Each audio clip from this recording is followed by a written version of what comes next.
is the time to ask the right questions. In any endeavor, there's always the ground and the tipping point.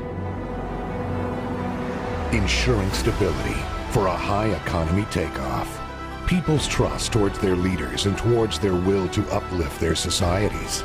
Investing in people to a better life.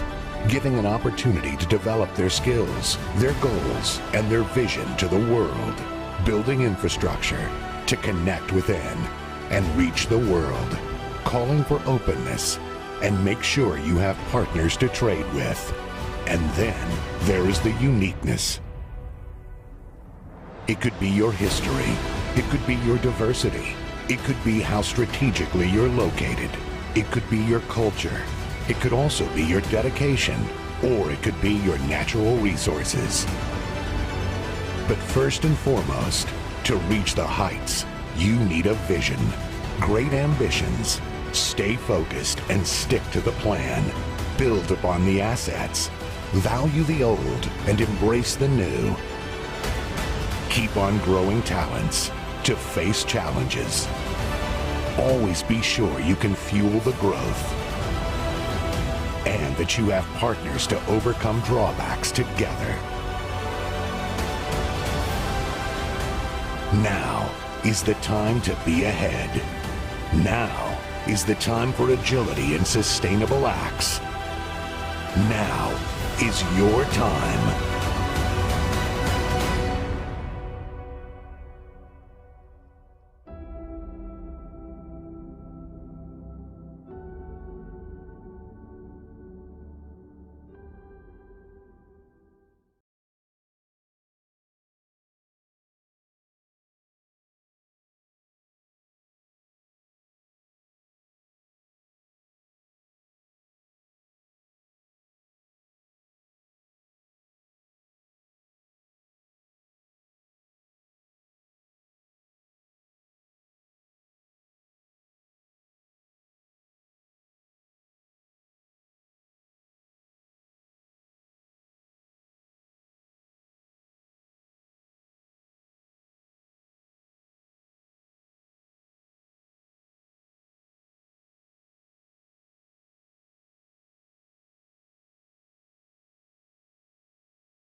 Think Africa is a non-profit and non-governmental organization that was founded in 2014, and it was started by a group of students who were moved to make a change and break the stereotypes that, especially in Finland, Finnish society had of Africa and of African people, as well as support the integration of the African diaspora into the Finnish society. When I read through the objective of the organization, it kind of aligned with my sort of advocacy and my mindset and the things that I want to see happen in African diaspora in terms of the empowerment and trying to create sustainable conditions. So Think Africa provides a platform, and it's up to people to take advantage of that. So I've done that in multiple occasions, so relating to either employability or entrepreneurship, with leading the Slush side events we've had, and then formulating together with the team this mentorship program that we've had for a couple years now, and that has been the way that I wanted to get involved. And it's just up to each person, how do you want to get involved, whether it's in these topics or other topics. I really like Think Africa and its goals, because it brings together Africans, and there are not so many associations and entities which do that, and it is very active among Africans and in the Finnish society in general, to promote Africa and give also a realistic image of Africa. We do think about Africa. We do want to take part in its development and growth. And with this, we have activities that where we collaborate with companies who are or with companies or organizations that are involved or doing activities on the continent. And we collaborate and also take part in development there as well, and carry out projects that support the growth of especially maybe startups. We have been focusing on that, but also we want to do more in that area. We have an African saying that if you want to go far, go together. If you want to go fast, you go alone. And so I believe in collectivism, I believe in a bandwagon, I believe in a collective approach. So for me, to promote the diaspora and to promote Africans' conditions and status in Finland or in the host country, for me is important. The most important and positive things that have happened to me after joining Think Africa was shifting my mindset. And due to hearing so many progress limiting conversations concerning African diasporas, I believed that as long as I'm one of them, let's say I'm African diaspora, my professional growth and career growth is limited to a certain level. But after engaging with ambitious people who are from different, diverse backgrounds, I came to realize that I can do anything, no matter what, no matter my background. That is one thing that I've gotten from Think Africa, the shift of my mindset.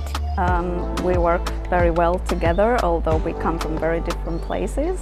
So it's a perfect opportunity for people to practice their communication skills, their teamwork skills in a multicultural environment, and take initiative.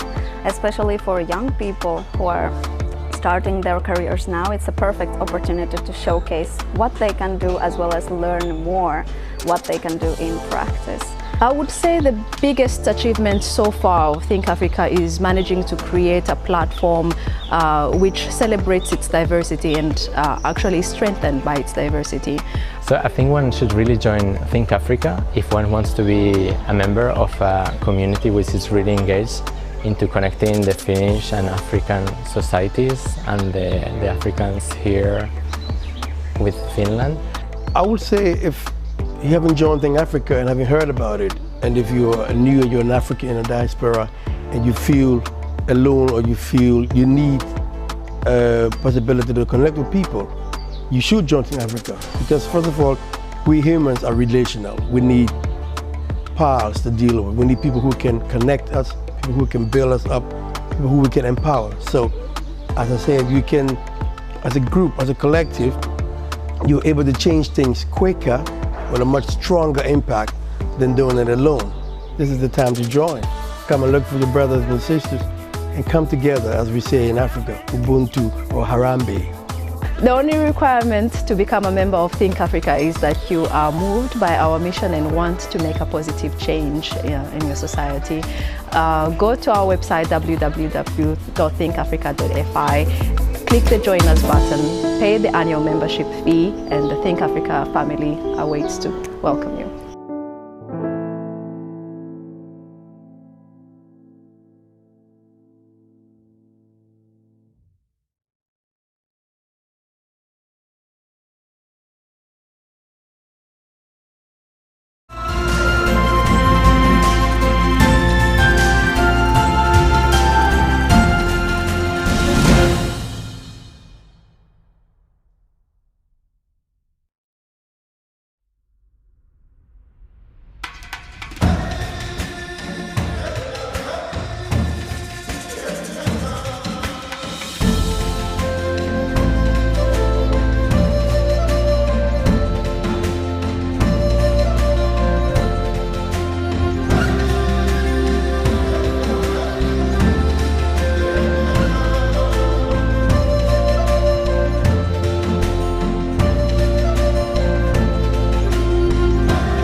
And I'm gonna play you Sogea.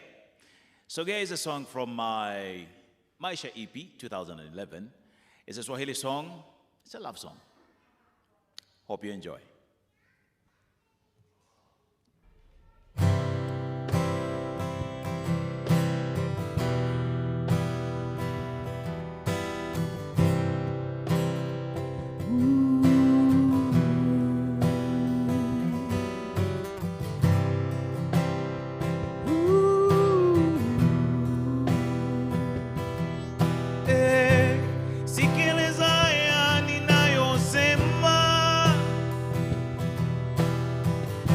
Machache tu ila ni muhimu.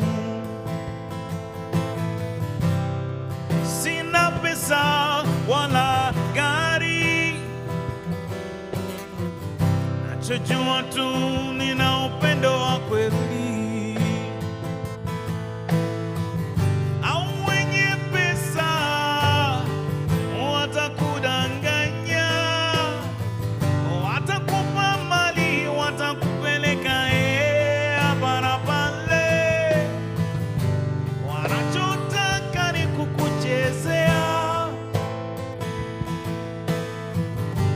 ila mwisho tu kwa wauna thamani.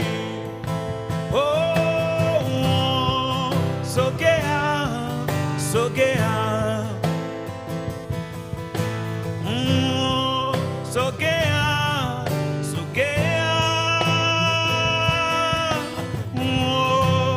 sogea, sogea, inasema sogea, kwangu sogea. Maswali mengi unajiuliza, watakuonaje na mimi fukara? Kweli mimi sina pesa wala gari, nachojua tu nina upendo wa kweli. Wengi wenye pesa watakudanganya, watakupa mali, watakupeleka hapa na pale, wanachotaka ni kukuchezea, ila mwisho tu kwa wauna thamani. Oh, oh, sogea, sogea, sogea, mami sogea, sogea, sogea, ninasema sogea, sogea.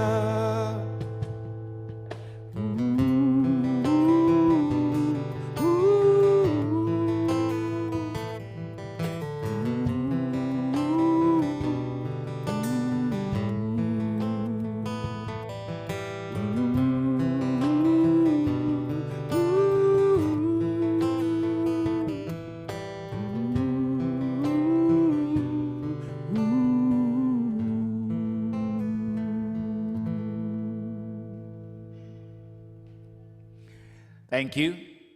Samuel Indrus on guitar. Jesper Eklund on percussion. My name is Maharaj once again. Thank you very much.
very interesting day for you, very interesting programs for you through the day.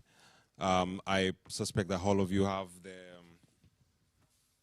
timetable with you. Just go through it. We want to look at it a little bit. Turn to the 27th November. If you turn the page, you'll see the 27th November.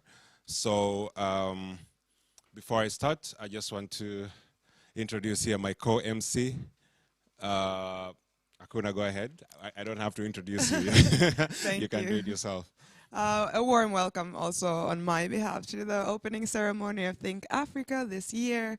I'm super excited to be here with Evans, and we will guide you online and here today a little bit in the start how we're going to run this whole program and event, and then throughout the event we will be here with you. My name is Akun Nanven, and I'm a part of Good Hair Day Collective, and we're also partnering with Think Africa today on the panel later, so very excited to also be here representing Good Hair Day with Think Africa. Thank you very much, Akuna, and me and Akuna are going to be she's my co-MC, so we're two of us. You will see both of us here on the stage, one of us at some point. So be comfortable and feel like Africa. Now, if you go to the page on the 27th of today, which is the opening ceremony, as you can see there, we have exhibitions which already opened hours ago, and the exhibitions are in the next room. So we will also announce a special time when you will go there and see what our exhibitioners have for you in store today. We also have then a speech by chairperson, so Miriam Munezero will be here to speak to us. And then we have a screening, which is very interesting, showing us the future that is Africa. And then we'll have, of course, the foreign minister here with us today to give a keynote. And not in the timetable is also, we will have the ambassador of Morocco to Finland giving a short speech as well after the minister. And then we will have a panel discussion which will then be co-partnered by Ethno, which will be talking about inclusion and solutions of building good relations. And then we have their performance by Elise Juliet of Vosa, Finland. So look out for that. That's going to be a very interesting performance there for you. And then we will feed you. Yes, we are feeding you today. You will not go hungry today. And then we will feed you. We will talk about this later, the protocols, because as we know, the virus is sort of back, but we are resilient, we're here, and we are ready to have a good time. So there will be protocols for that we will announce later. And then while the lunch will be going on, of course, some of you will be here, then there will be the exhibition still open that you can go to. And then after that, we will have then another screening with a bit of an introduction about our connectedness. Then the panel will follow. So this is also an interesting panel that we are now including the youth in our program. So the youth will tell us how they connect to us, how they find living in this country and how they feel welcome here. So that, watch out for that. And then we have a very, very interesting performance. I urge you to wait for this as well by Ondi Madete, who will give us two performances, actually 2 songs.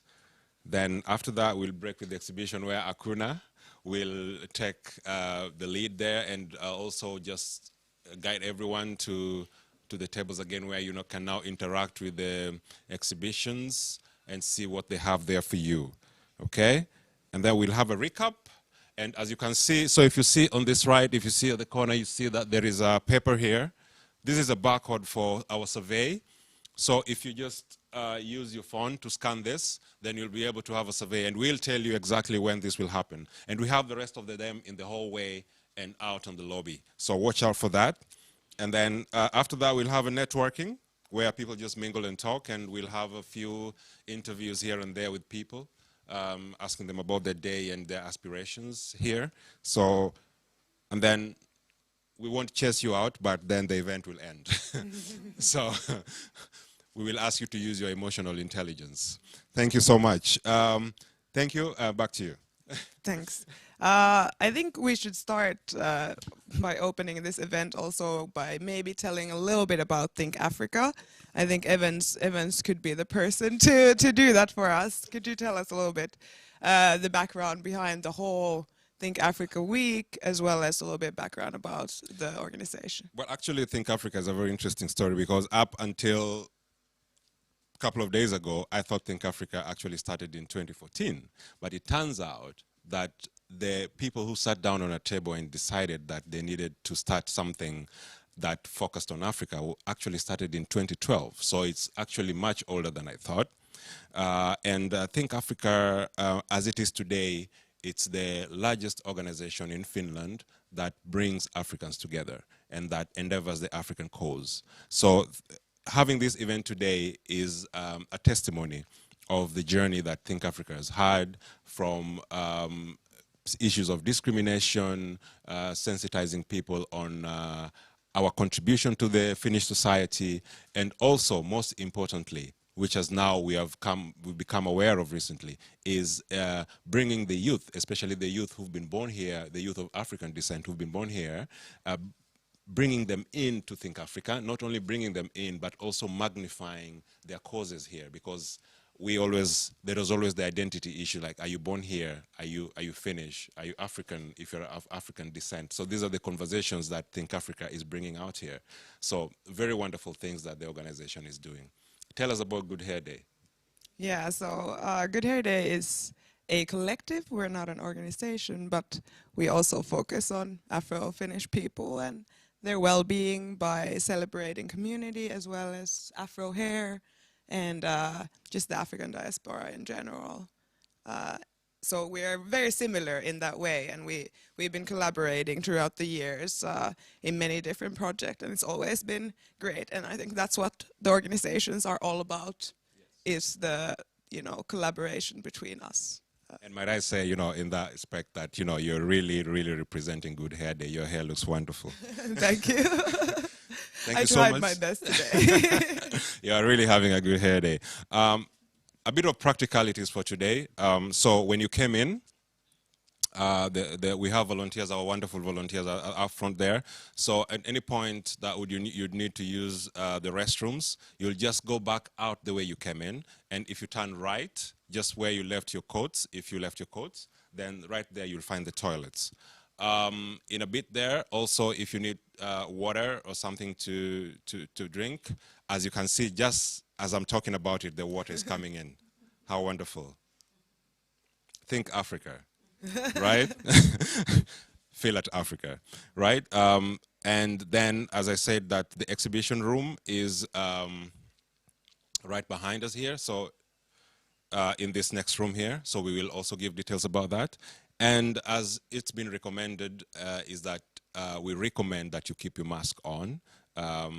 Of course, then during the lunchtime, that will be impossible. But after that, then you can have your mask on again. So we highly recommend that. Thank you so much. And we have, if you have any logistical questions, for example, you are trying to direct someone to come to the event today, you are trying to ask someone to get in online, because we are live on Facebook, we are live on YouTube as well, Tech? Yes, we are live on Facebook and we are live on YouTube. So if you have questions about that, there is a Tech in the middle there, and also the volunteers can help you with that if you need a friend to come in to see what's going on today. So those are the logistics. Any other questions, please ask our volunteers there. They'll be ready to help you. And we are also here mingling with you. If I'm not on stage and she's not on stage and she's sitting somewhere there, feel free to ask us any questions. All right? Thank you so much. I think that we'll go right ahead. With us today is a special lady. She is the chairperson of Think Africa. She is a wonderful human being. I think a wonderful human being, of course. But not even that. I think that the history is very deep with Think Africa. She joined Think Africa in 2018, but I've met her and I feel like she's been there from the beginning. So without further ado, Miriam Munezero, chairperson Think Africa. Welcome. A hand of applause, please.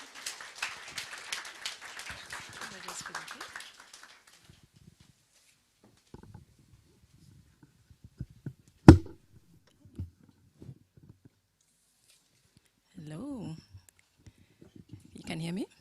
Great. Good afternoon, Minister, Excellencies, ladies and gentlemen. When we were planning for Think Africa Week early on in the year, we imagined that come November, we would be able to gather in hundreds, we would be able to greet each other, we would be able to hug each other. And for a while there, it looked like it was going to be possible, but we were reminded that there are some things that are beyond our control. However, there are still many things, or there are still things that are still within our power. For instance, how we treat each other and how we respond to things that happen to us.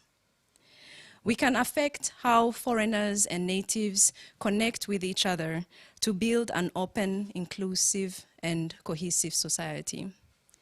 We can affect how different African ethnic groups here can connect with each other, to build a stronger communities with shared interests. We can affect how we relate and sympathize with those that have been, with the brothers and sisters that have been affected by the pandemic. We can affect how we connect with ourselves and with our mental and physical well-being for improved lifespans. And most of all, we can affect how we connect with each other. Over the past few months, the media has been reminding us of how much disconnect there is, with news of discrimination, inequalities, insecurities, and exclusion. Much of these are born out of fear. They're born out of lack of engagement, lack of understanding, and lack of information.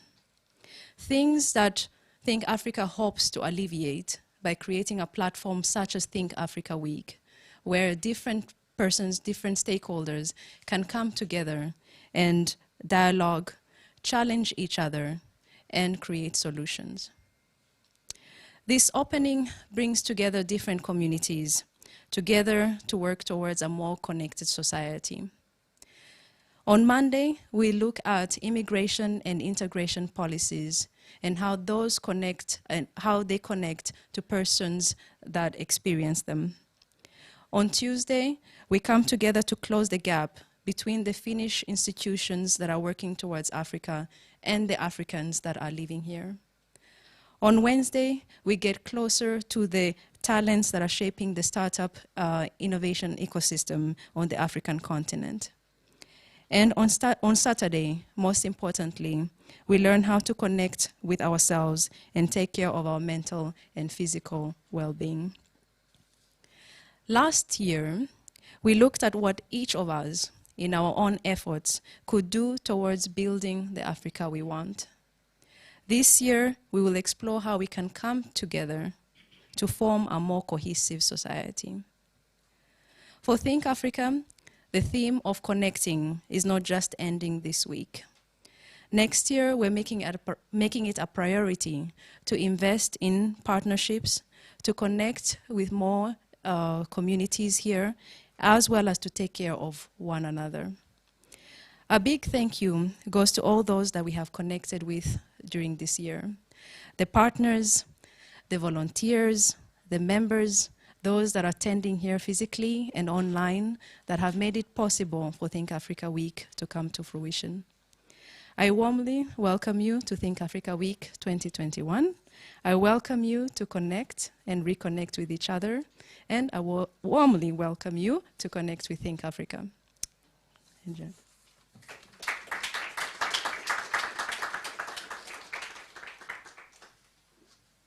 Thank you so much. Thank you so much, Chairperson.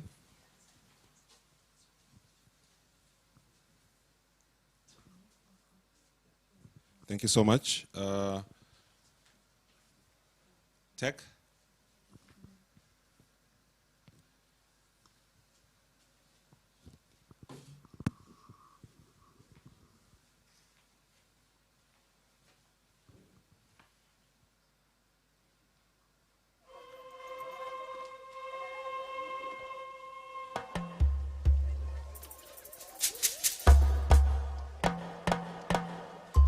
Mama, the world has seen you travail. The world has seen you frail. But, Mama, the world has seen you travail. The world has seen you frail. But you are not destined to be a sad and pitiful tale. World, get ready to see Mama set sail. Mama, your majestic beauty, wildlife, and forestry never ceases to awaken our curiosity.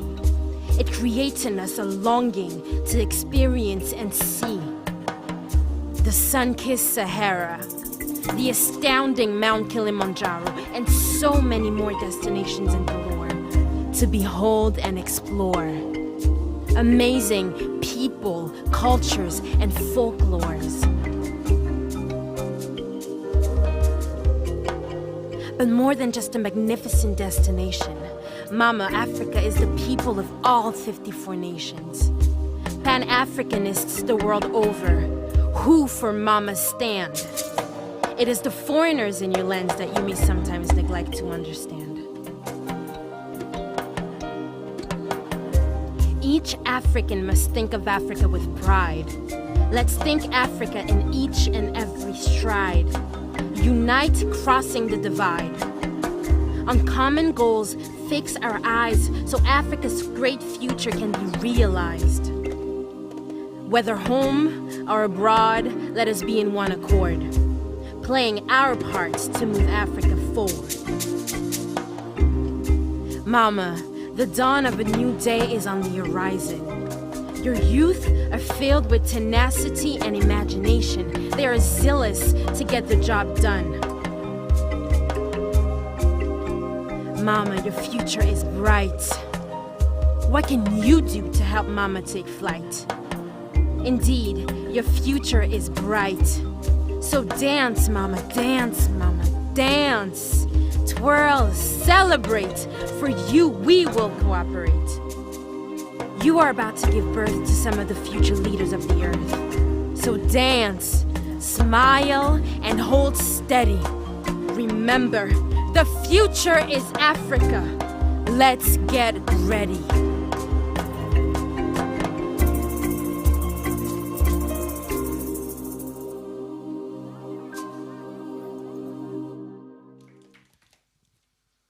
We have special guests here. We urge those who are standing on the side that if you could please find a seats. We have seats on the other end. So we have empty seats that are still not unoccupied. So please don't stand.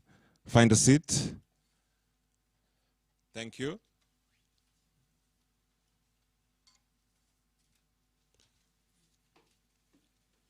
That is.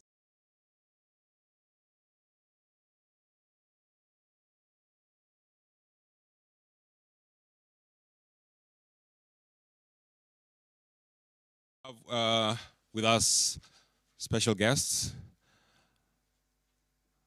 I want to, before I invite them, I see some very interesting people in the crowd. Very nice. The gentleman with an attire at the end there. You have a very beautiful hat, please. Thank you so much. I like that. I'm just trying to look for some outfits. And you with the beautiful reggae hat. Thank you for coming. It looks very nice. And in front here, my goodness, you have to stand up. Yes. It looks very nice. And there, right there with the hair. I love the color. It's very nice. And there is a gentleman that I told to sit down. Is that Ethiopian? You there? Yes, you. Yes. Yeah, that top. Is it Ethiopian? It's Ghanaian. Oh, very nice. Just stand up so everybody can see what you're wearing, sir. It's very beautiful. Very nice. Thank you, sir. And then behind you there, just there, the lady with a very nice necklace. Yes, you, with the glasses. Very beautiful. Very beautiful. Wow. It's very, very beautiful attires today. And just here, behind us, Kuku. I like it. Yes. Very nice attires. Standing on the side there with the blue, very royal Everest. Very nice. Thank you for coming. Thank you for coming. Very nice attires. I appreciate you all. Thank you. Now, with us today is two important guests that are going to speak to us. And I want to, first of all, invite the Moroccan ambassador to Finland. Sorry, our here shows that, first of all, we invite Mr. Pekka Haavisto, but before he comes, I just want to talk a bit about the past events. Of course, as we all know, Mr. Pekka Haavisto of the Greens has been in the limelight for a long time.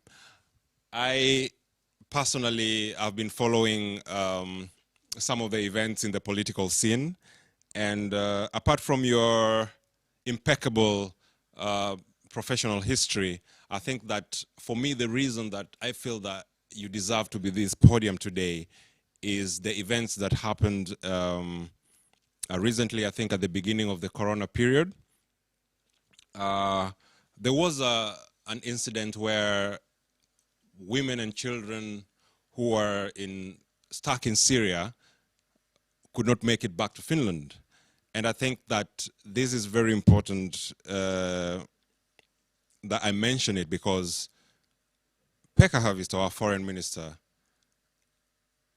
almost put his job on the line to get these children and these vulnerable women from the camps in Syria back to Finland. Please give a hand of applause for this.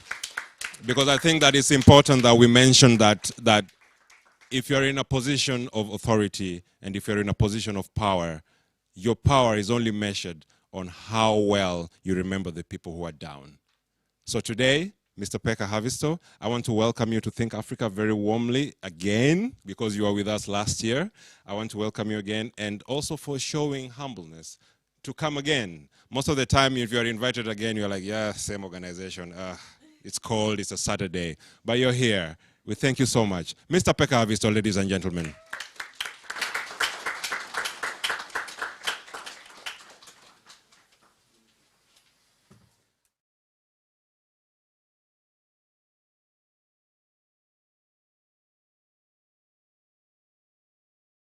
Stuck at the door because first I had to show my Corona passport, but then I had to prove my identity. So then, and luckily I had my driving license with me, so I'm here. So thank you for this opportunity of being here with you at the Think Africa Week and the beginning of your celebration today. And I think it's very important that we have the opportunity to gather together even in these COVID-19 conditions. And I'm very happy that since we last time met, some things have been moving on. One issue that we have been successful also on the government level is to launch finally the Finnish Africa strategy. We of course know that there is also the European Union Africa strategy, but we wanted to do our own, and it's a government-wide strategy, so all the ministries, all the stakeholders were on board, but also the private sector, the NGOs and others were contributing to this Africa strategy. And sometimes when we speak about the Africa in Finland, or when there is a common talk about the Africa, it's always about the development, and it's about the development cooperation. We have a very good history of development cooperation, but this is not the Africa today. The Africa today should include our political connections, it should include our commercial connections, it should include business perspectives and people-to-people perspectives, and all this was something that we wanted to include in this new Africa strategy, and hopefully we're successful. We got a lot of ideas, lot of contacts, and actually we were ourselves surprised how many contacts we already have to African continent, African countries, African organizations, African businesses, and we put all of that in the strategy and the ideas how to advance all these different sectors, and of course not to forget women, children, equality, gender issues, which have been all the time the leading ideas also on the Finnish foreign policy. And this is something also to bring Africa among our normal contacts, worldwide global contacts, and looking at the positive trends and developments that we have in many African countries, which are a little bit unknown to many Finns who are looking maybe about the wars and conflicts and problems more than the opportunities and possibilities. And I think this week, Think Africa Week, is a good opportunity also to bring all the possibilities in front of the Finnish people. And there, I think you, or the diaspora, you have a very, very special role. Of course, diaspora, as I have been already earlier mentioned, is an important tool also in the peace building and getting the peaceful developments in many African countries. And I've been always so happy, you know, when for example, some weeks ago, when the issues in Sudan have been developing and quite dramatic events, and then a group of the Sudanese in Finland took contact and came to my office and told about what they know and what kind of contacts they have, and really always to remember that inside the diaspora we have insiders who can influence to their country politics, who have a very good view, who have very good contacts, and I think that's also something that we should take all the advantage of. It's very, very important. But the diaspora can also help the Finnish businesses to understand the opportunities, complexities, diversities of African countries, and in this way help and guide them to navigate better in the local environment. I think it's extremely important. So I'm really encouraging you to use all your knowledge and all your skills that you have to share it with one another and to produce innovative ideas and partnerships here in Finland. And wherever we are going inside the country, in universities and different institutions, Africa is of great interest, but still contacts are lacking, knowledge is lacking, and so forth. And you can, as diaspora, contribute quite a lot of that. And of course, it's important to also to create and keep the good contacts to the African countries. We just had last week the Deputy Foreign Minister from South Africa in Finland. I'm very feeling lucky that it happened last week, because this week the flights will maybe not fly back and forth. We know how the COVID-19 is influencing our lives now every day, but we had excellent discussions with the Deputy Foreign Minister, but also he met a lot of people from our business community, from our academic community and so forth, looking at the possible new bridges also to the Southern Africa in these circumstances. And then I would like to take the topic of engaging with the young people.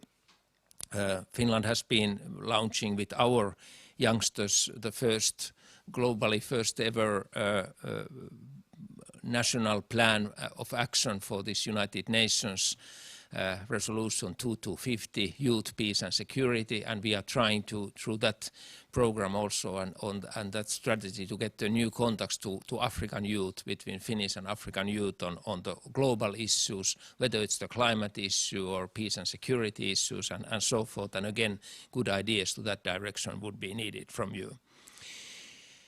One of my very interesting meetings in the last weeks was actually when we have been speaking about the youth and how youth is engaging with the different topics, but also if we have problems with our youth, where is the youth going? You know, we elder people are always concerned what's happening among the young people, and I had an interesting meeting with the young people involved to music, rap culture and so forth, and telling about the situation with the youth in our suburbs and in Itä-Helsinki and Eastern Helsinki and so forth. What are the problems, what are the possibilities? And first of all, it was very interesting to hear that how important the school is, and how the kids felt that if they have even one teacher who is really listening to them, and if they have even one teacher who understands where they are coming from, and particularly diaspora youth, that helps a lot, and so forth. And then there was a young guy who said that, well, you know, his problem was always that the mother didn't really speak Finnish, and when the guy was very young, he had to help with, you know, making the tax papers for the mother and so forth. And when he finally got to the school when he was 7, he was thinking that now he finally get to learn how to make the tax papers. And he was very disappointed that we don't teach that in the school. And his only wish was that can you teach in the school to the kids how to deal with the bureaucracy, because the mother doesn't know how to do it, and so forth. It was lovely. And then there was a young Somali artist, Hassan Michael, who told about his life and career, and actually then afterwards I listened one of his songs, and the song was I Have Always Been Here. Mä olen aina ollut täällä. And it was also very touching, because people always asking, where are you coming from? Where are you coming from? No, I have always been here. And it's also something that we should realize, we should understand, and we should face, that we have among us people who maybe parents or grandparents are part of the diaspora, but who are born here and are as Finns, as real Finns as any other, and we have to deal with them like that. So big thank to the organizers, Miriam, others who have been organizing again this week, and good to see the crowd here. And I feel I have a little bad hair day today, but with your attires and styles and so forth, I think this is a great opportunity also for you to link with each others, and wherever we can help as a government, please let us know. We are here also for you. Thank you.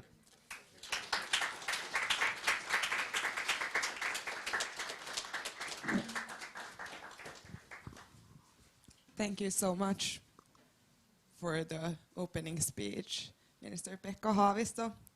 And I agree on so many things as a young Finnish and Igbo person living here, connecting with Africa, but also Finland. That is what Think Africa does. And it's great to have the government support for the African people in Finland as well. I was just thinking as he was speaking that, you know, what exactly does a good hair day mean? You know, like, is it based on how you feel about your hair? I'm asking you because, or is it based on how your hair identifies you? What is a good hair day? No, I think coming from our perspective, Afro hair that is whatever state it is in is a good hair day. Is it braided, a weave? Do you wake up and you haven't had your bonnet and it's a little, you know? Yeah. But it's still a good hair day because it's still that Afro hair. It's more how you feel about it. Yeah, definitely. It's not about how it looks. It's so counterintuitive, but it's not about how it looks. Of course, it's a little bit also about, you know, feeling good and looking good, but most of all, it's just appreciation. So we can tell the minister that if you feel good, then you're definitely having a good hair day. Exactly. Exactly. Thank you so much. Thank you so much, Minister, for those kind words and for your continuous support. And I think that it's evident for your continuous support that you've been here and you listen to us. And we not only hear you, but we read about you and we see the causes that you take, and that almost to the point of putting your career in line. So we appreciate that so much. I think he needs another round of applause. Thank you so much. Thank you so much for being here. Our next speaker is also dear to us as an organization and as diasporans, that the Kingdom of Morocco has always supported African causes in Finland with information and financially and in many ways. And as somebody who has visited Marrakesh, I can tell you that it's a beautiful, beautiful country. So they actually do have a stand today with us in the exhibition. If you would like to visit, they have a lot of information in that.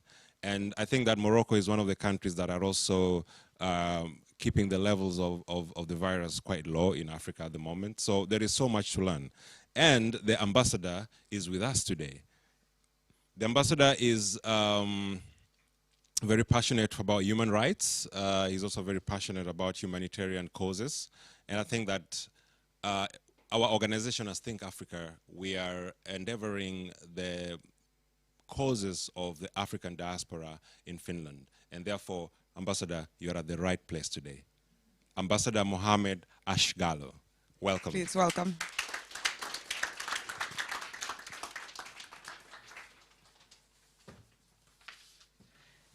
Good afternoon, everybody.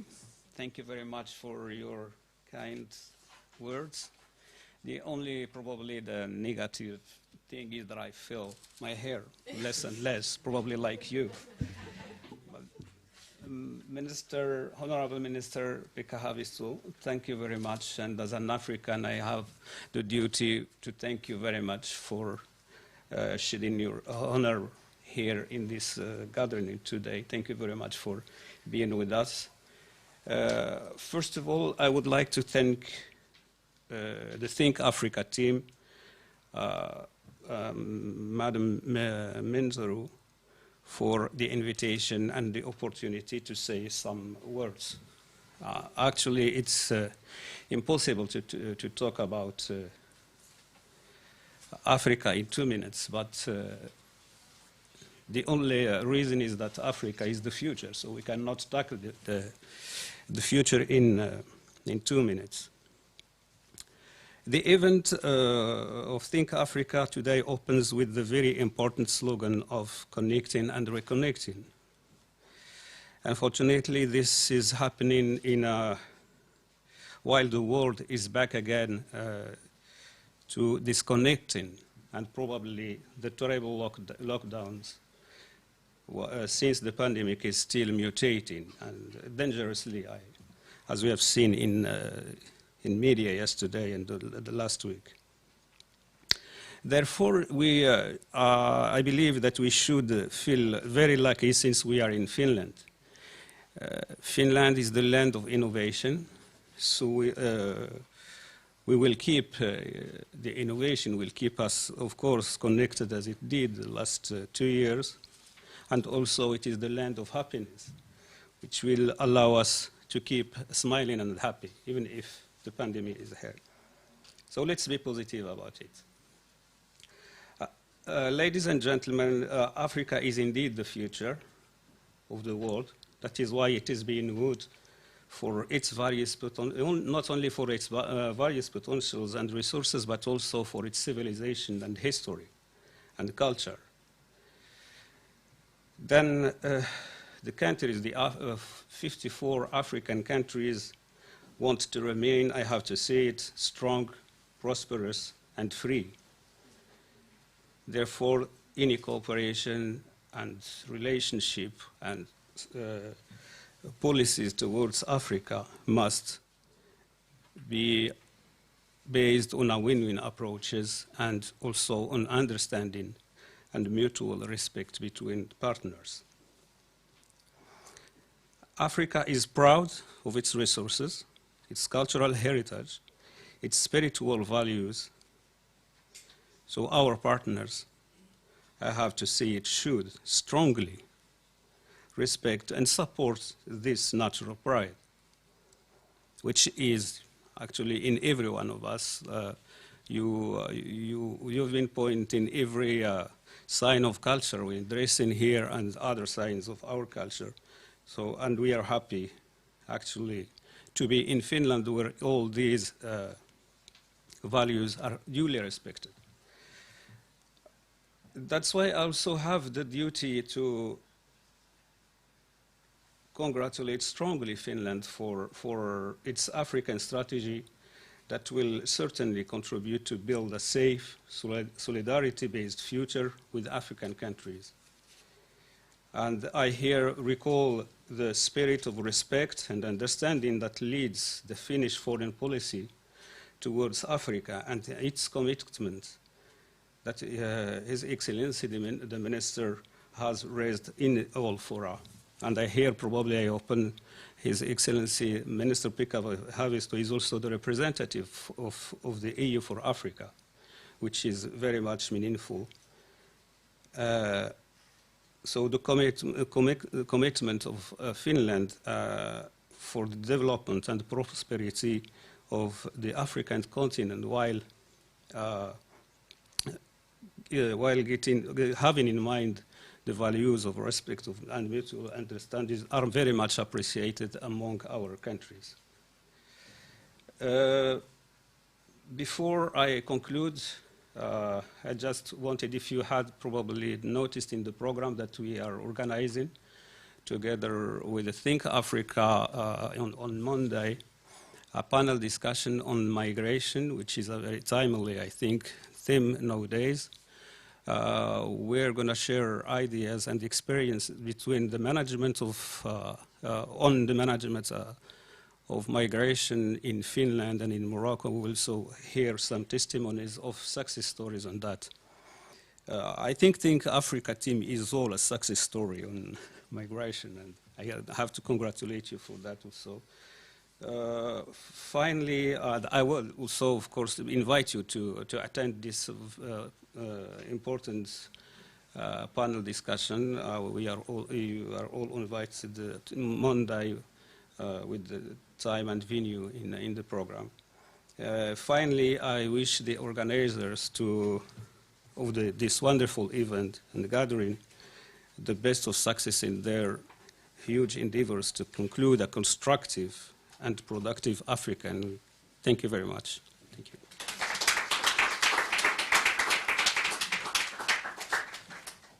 Merci beaucoup. Thank you so much, Your Excellency, the Ambassador of Morocco. Next, we have a panel discussion, and this panel discussion has been organized in collaboration with Ethno, and this is a very exciting topic, and we have two very interesting people to discuss with us on inclusion and solutions for building good relations. And discussing as a panelist today, we have Kuku Vese, who is a board member of Think Africa, so one of our very own, who is a physio-social educator and career counselor, intervention, child protection, and family work expert, global education equity advocate, empowerment facilitator, and life skills development coach. And then we also have Neksat Bekir, who is an integration expert, and he's worked in the past on the Koto project, disseminating cultural diversity management information on immigration in Finland.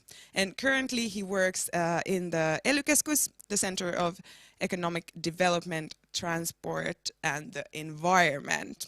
So I would like to ask you both to come up here on the stage to join us for a very interesting conversation. I think you can take some mics actually here. Perfect. So people can actually hear you as well. Take up the mic, bro. Yes, perfect. Thank you.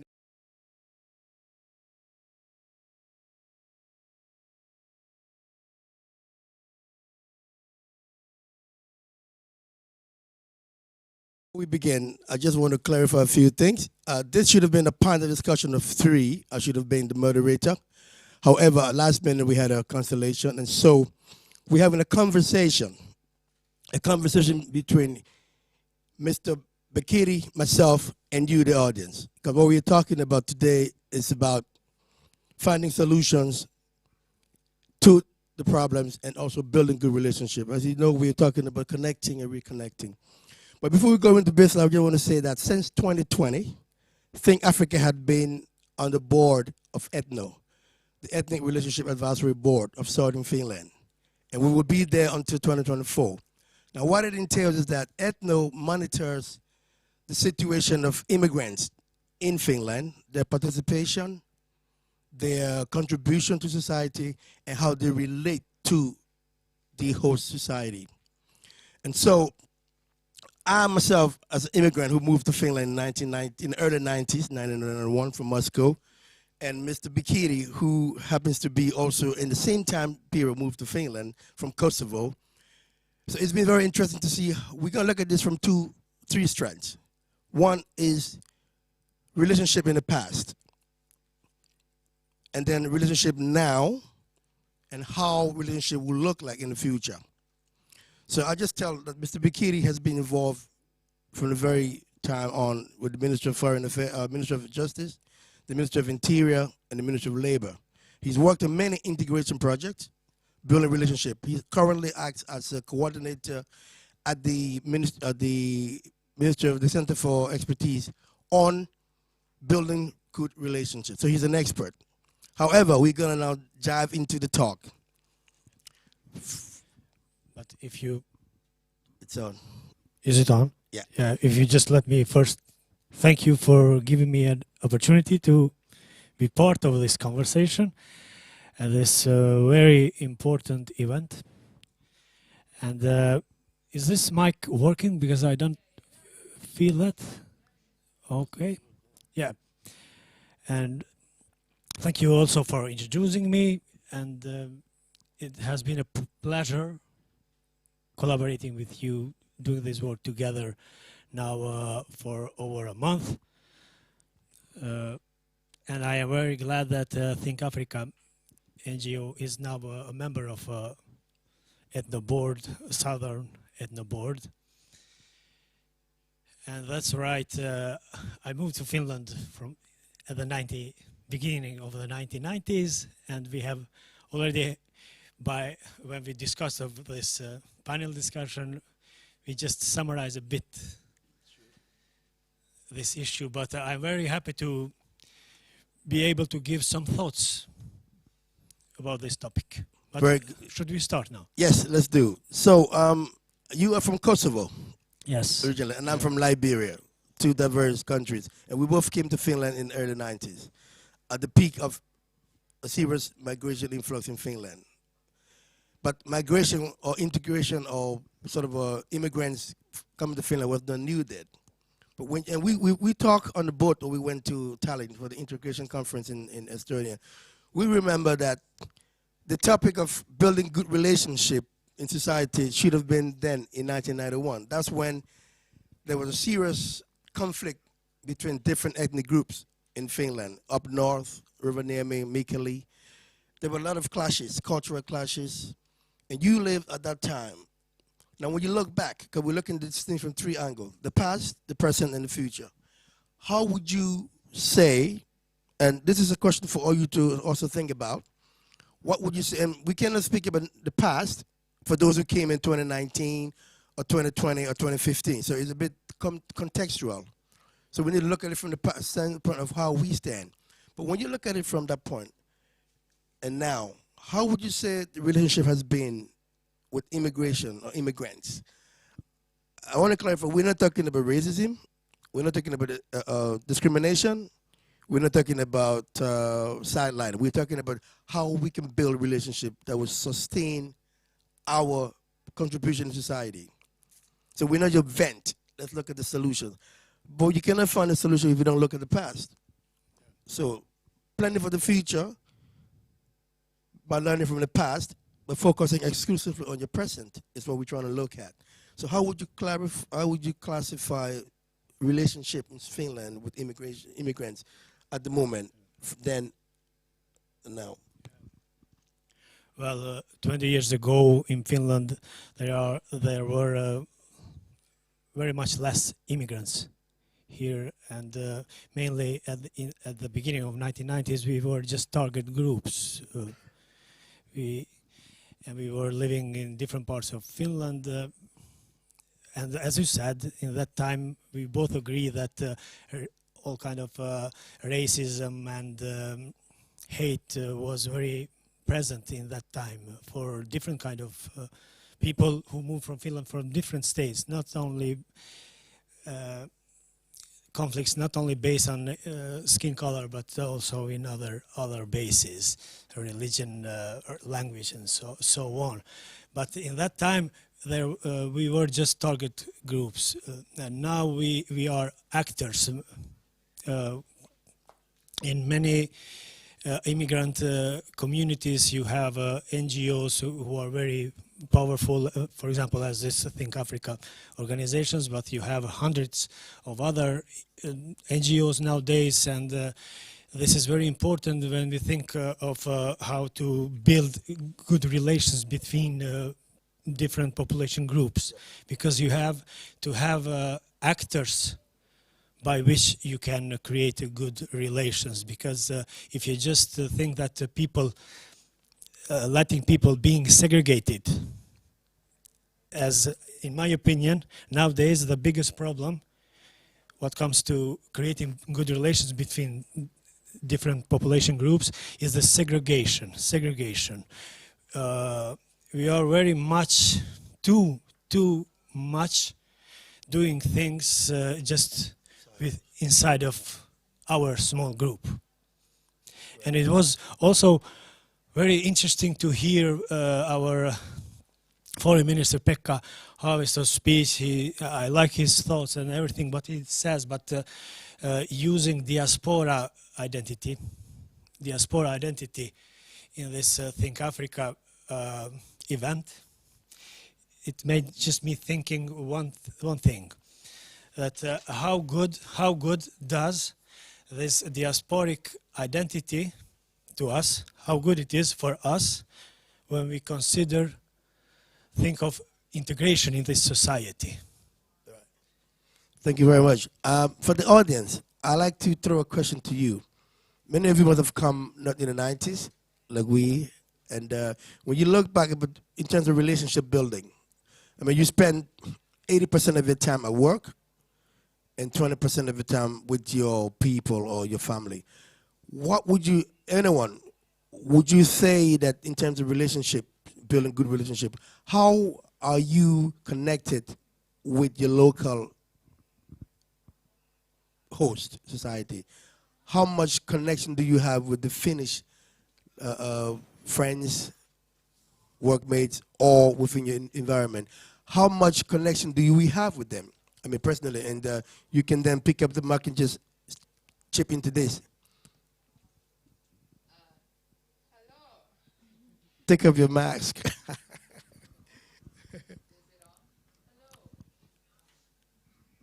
It should be on. Push it from. It should be automatic. Techniques, guys.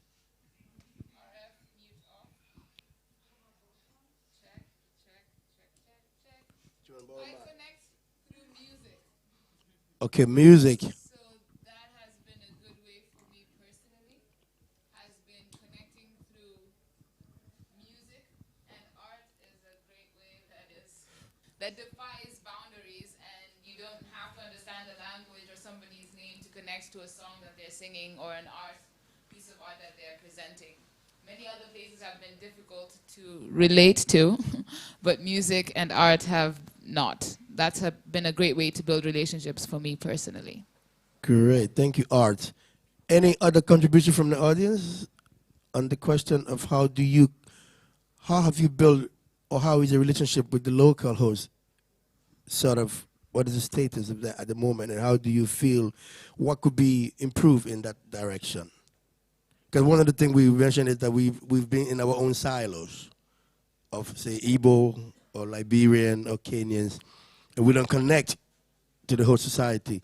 But we cannot build good relationship if we are not proactive in our engagement. We are not proactive in our involvement. And he mentioned, Mr. Bikita mentioned, you have to be actors, players in the field. We need to educate also our local hosts. So if there's any comment, so we'll move on. Yep.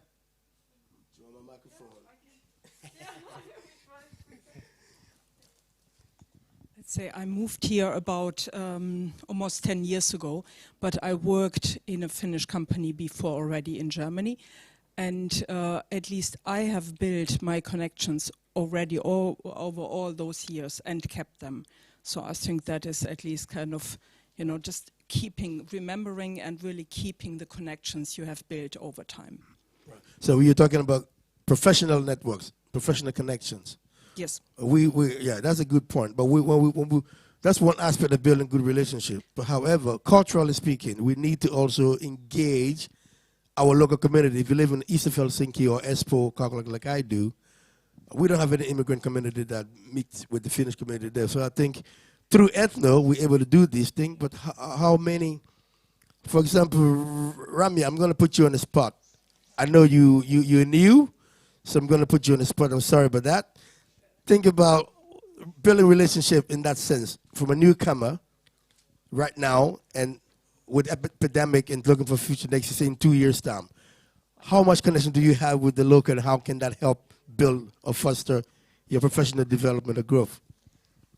Connections, okay. Thank you, Kuku. But connecting with local people has been always a difficult task here. But fortunately, there are good organizations which help you do that. Let's take an example of Think Africa. So we still have events which is going, which help you to connect, reconnecting. So these are some organizations which help you in these ways. But otherwise, it's very difficult connecting in the society here. We talk about connecting and reconnecting, but in presence or in reality, it is very difficult. Very good. I'm going to put you on the spot. You're an expert in building relationships. And you just heard a dilemma, the difficulties, the coldness of breaking through the ice. In your work with the Koto project, you travel a lot, extensively across the country, meeting government officials, municipal representatives, NGOs, political parties, on the essence and importance of tapping into immigrants' talent. How would you say that difficulty has been? How difficult was it for you to get the message across to them that we can have Ethno, for example, now having immigrant organizations working into that? So how long it took to get to where we are? If you look back in the 90s when there was stuff and how you got involved into integrating or telling about good relationship, of course, out of the chaos. So what have been some of the challenges? As we have need. I have worked in this anti-discrimination and integration issues, as you told earlier, in the last 20 years. So I have been able to be part of this work, and I am very glad of that. We have need to train a lot of authorities in public sector, first of all, officials that face immigrant persons in their work. We have done that very much, and we have empowered NGOs also. We have, during these 20 years, we have helped people to create an NGO, an organization, association, because this is also one very important thing for immigrants to know, that in Finland, the state structure is like that public authorities, they discuss with NGOs. It's very difficult for an individual to get his or her point of view to the authorities and to the decision makers.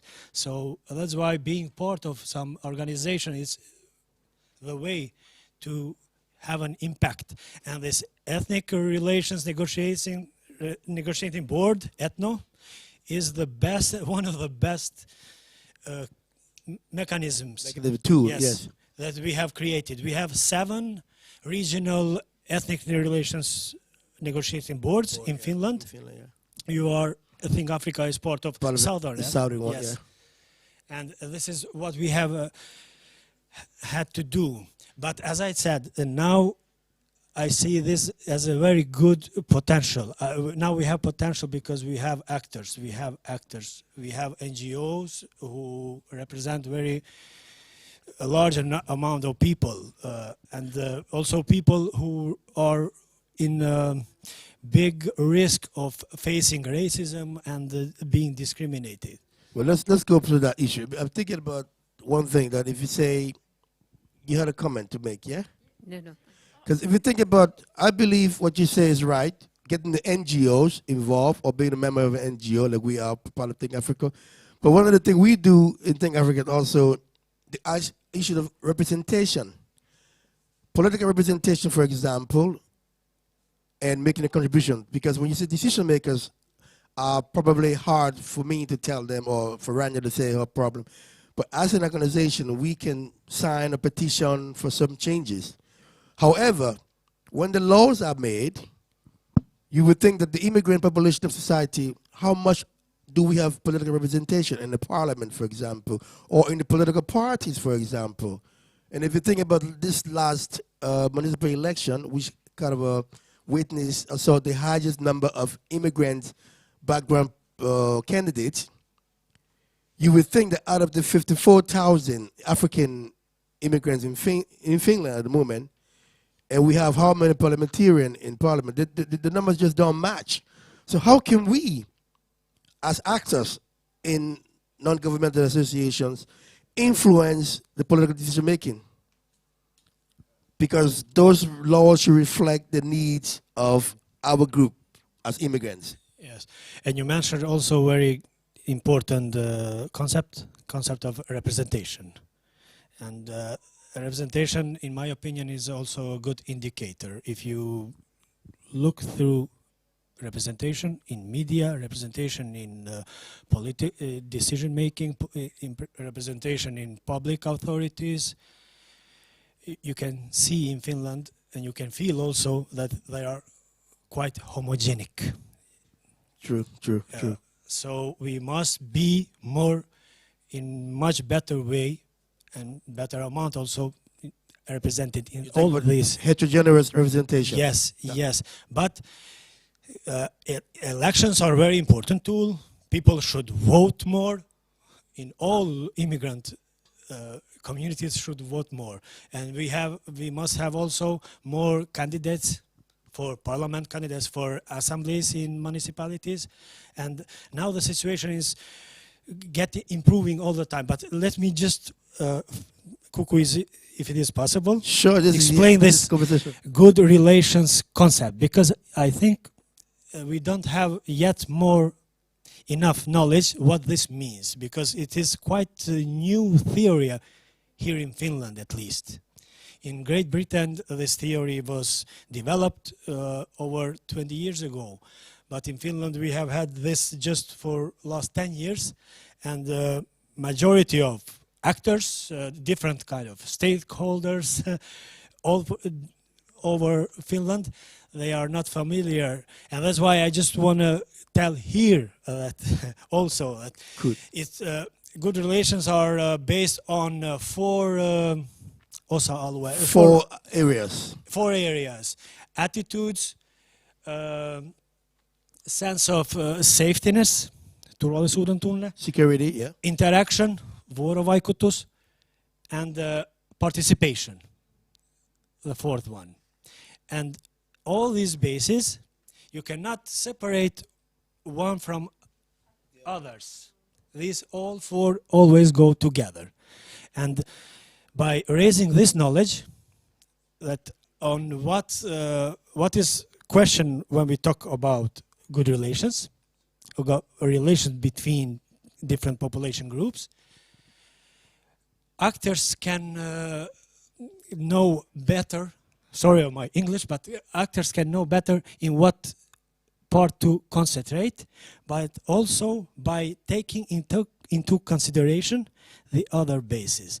For example, if one thinks that we should improve attitudes, we have too much stereotype thinking, we have too much prejudices, we have no trust, we feel that our groups we represent in NGO, they don't trust decision makers.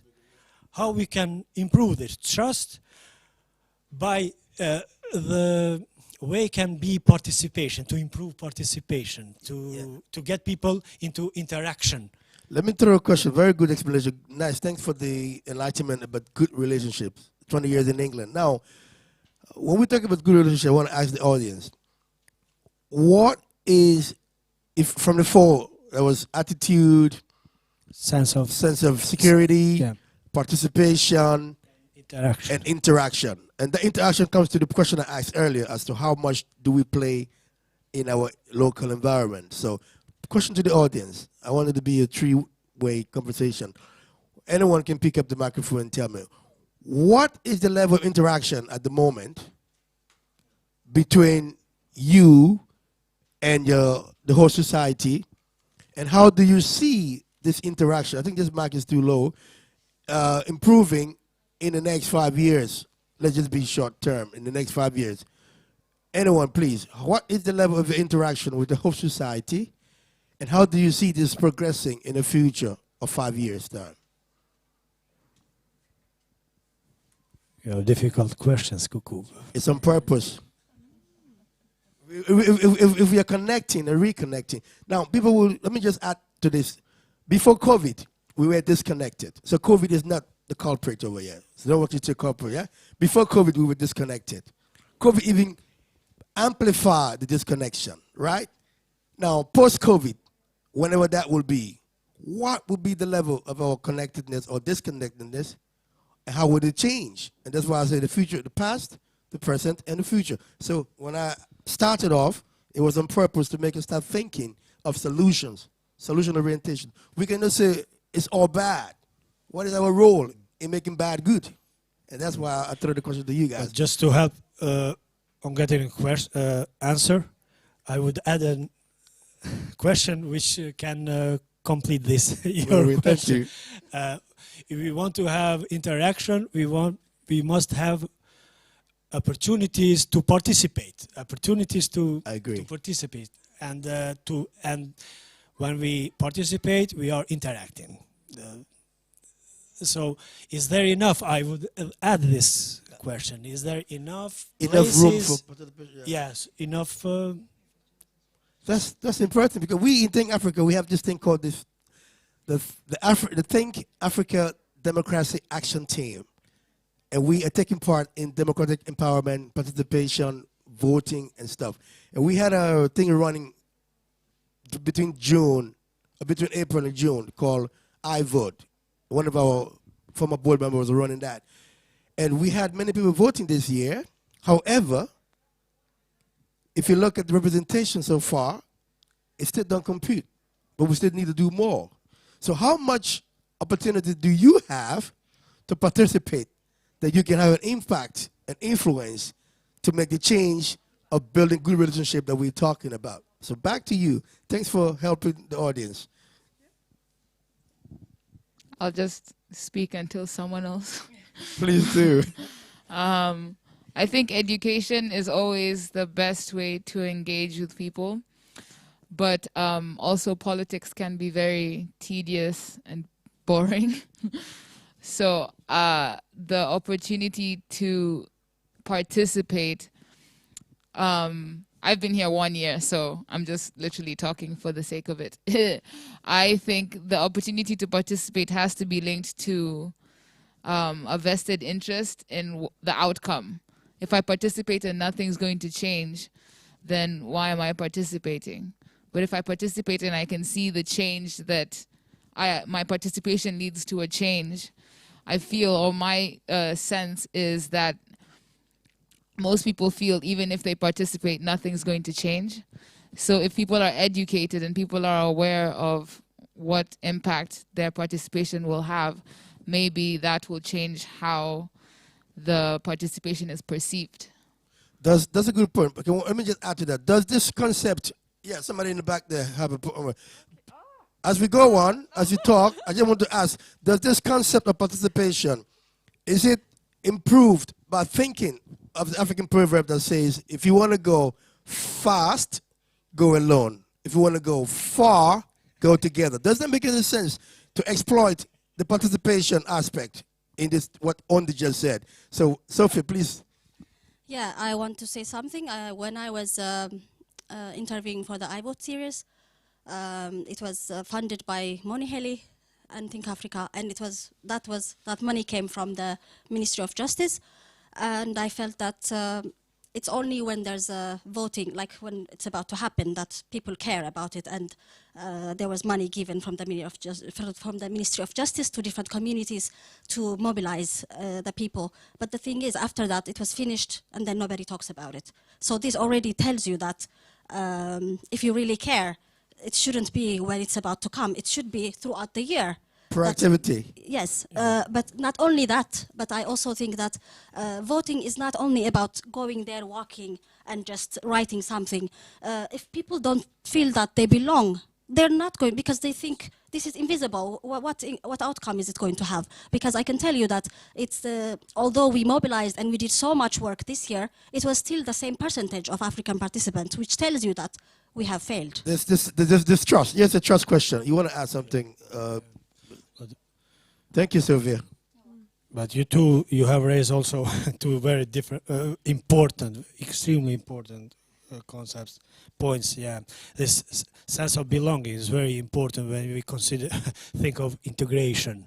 If a person doesn't feel belonging here, you can be at work, you can be very highly educated, but if you don't feel belonging here, it's you cannot exploit. Then in that occasion, it's not a question of integration.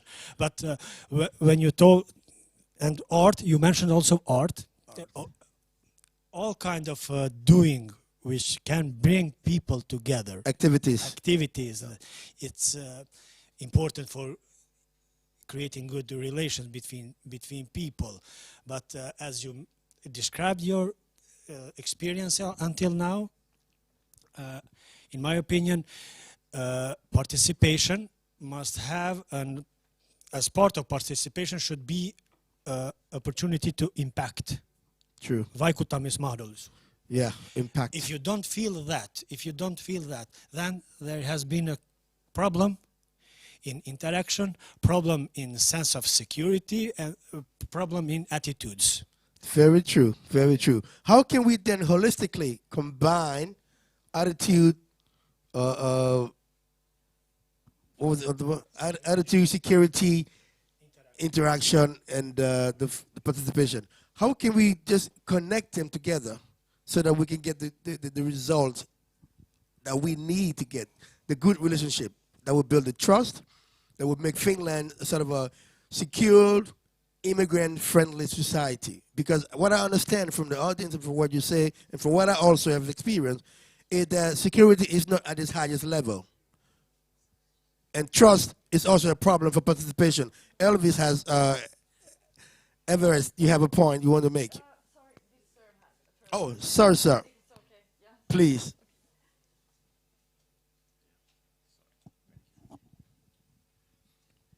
Max, that's you. Now I recognize you. The Max was hiding you. Hello. It's okay. All right. Thank you very much, Kuku, and your next art. I think the thing here is that I was trying to answer a previous question you asked, but then I think I can connect all of them together. Please do. Is it from my own perspective? I always emphasize this. I came here as a student, did everything in English. So you see how challenging it is for me to learn Finnish language. It's really, really a big challenge. And in a country where the language is, the local language is very dominant, the chances are not that many. You don't have so much chance in terms of connecting. And building that relationship again is not that easy, because if you cannot speak somebody's language, the issue of trust you mentioned, it's difficult to trust you when you don't speak the same language with me. When I don't understand you, you don't understand me. So because there must be a dyadic conversation. And coming to the politics, I just wanted to point out something. I remember about this time last year, I had a meeting with a member of the parliament here by name Elina Vartonen. And we were talking about this kokomus, which I didn't even know the meaning then. And then we had this discussion, and then I told her, because she was emphasizing on foreigners participating in Finnish politics, and I tried to let her understand that it is really difficult. To be frank with you, it was this year that I voted for the first time, because I never knew what it meant. I didn't know it was such an easy process. It's basically voters' education, basically. Sort of you like voters education in a sense. Yeah, it was nice. So the thing is, when I was discussing with her and she was emphasizing on this, the need for foreigners to be more active in politics in Finland, I pointed out something to her that it is really difficult for someone who came here not understanding Finnish language to participate in the Finnish elections where the campaigns are held in Finnish language. Everything about the election is, even if you attend any of their meetings, because I'm lucky to live close to where they have some meetings in East Omena, everything is totally in Finnish. So somehow I'm excluded already without being told. So after my discussion with her, we came to an agreement that we should try something, which I would also like to advertise here, what they now call the International Kokomus. It is something that is coming up now. And that's new? Yeah, it's International Kokomus, and the target is the foreigners here that speak English. So that is a way forward.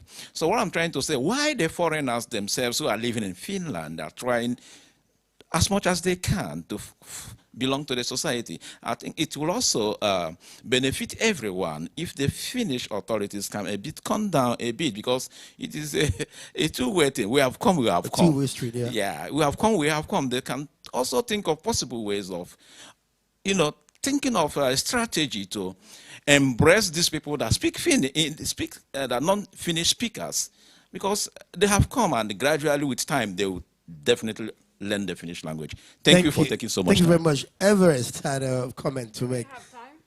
I think we still have time. Are we hungry?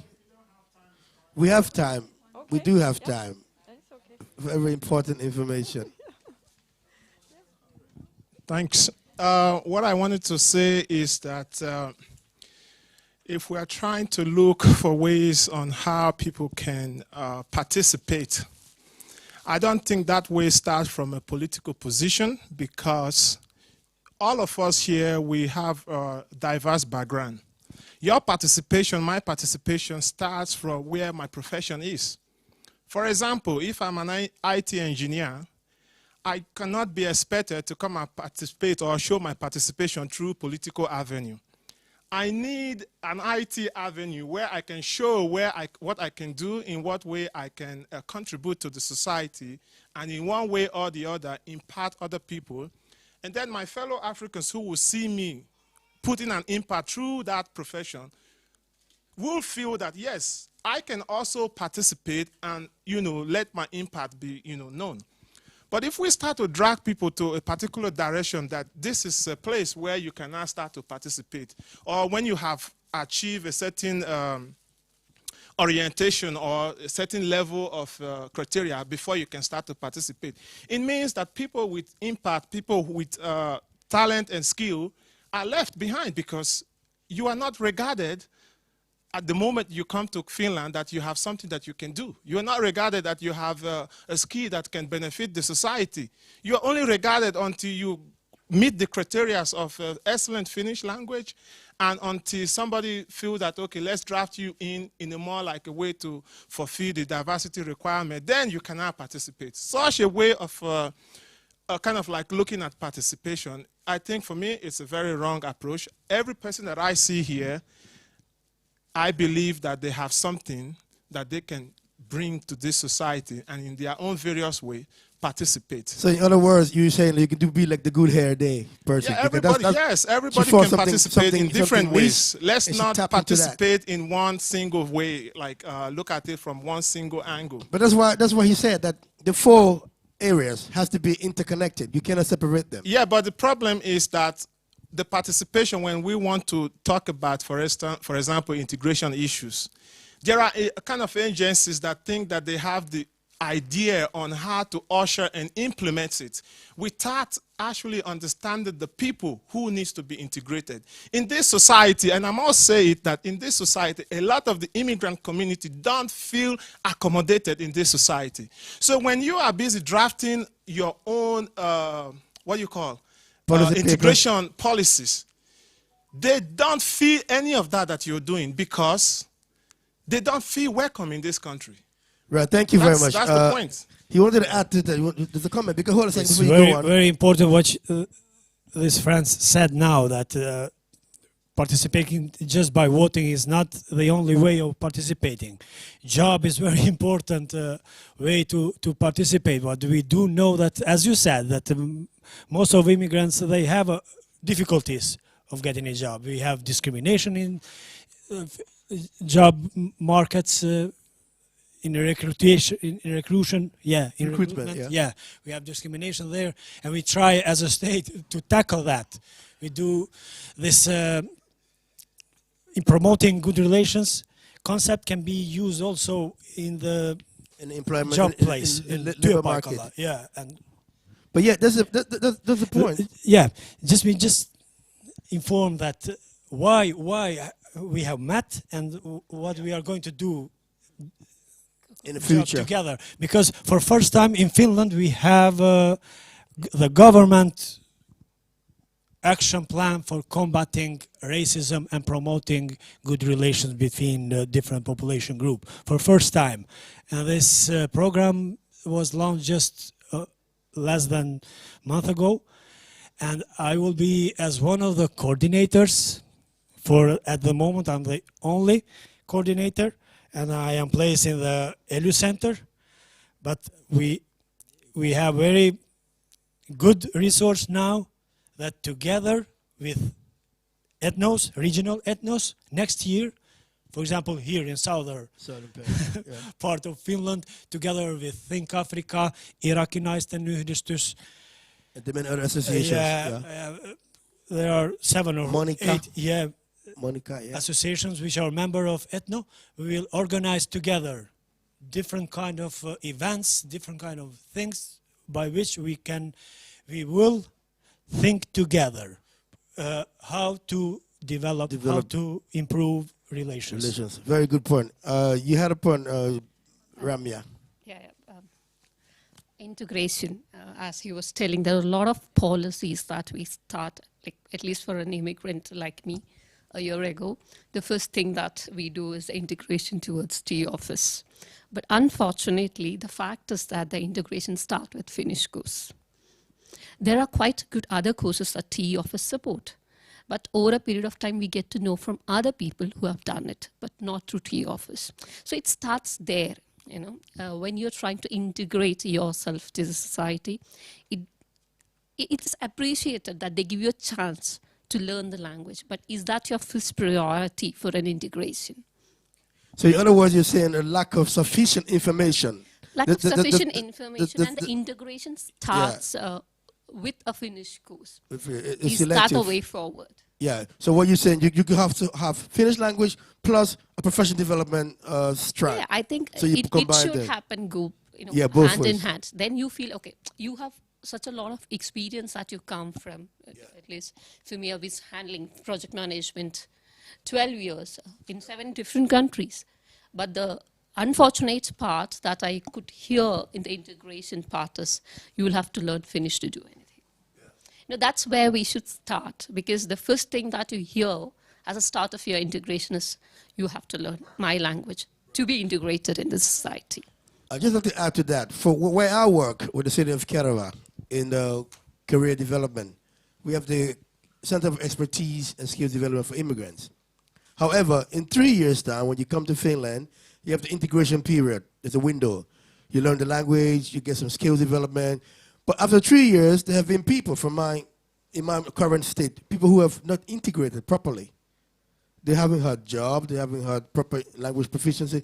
And so what we're doing now is to remap the skills, re-engineer their input, and see how we can then, with companies, arrange sort of a connection that they go to the companies to work and learn language on the work, rather than just sitting in the classroom and learning. As you said, you got experience from project management from this long, and you wouldn't want to go sit and learn just language. You need to put that skills to use with a company as you learn the language. So that's something we should look at in the future, how we build relationship, because work is important. Yep.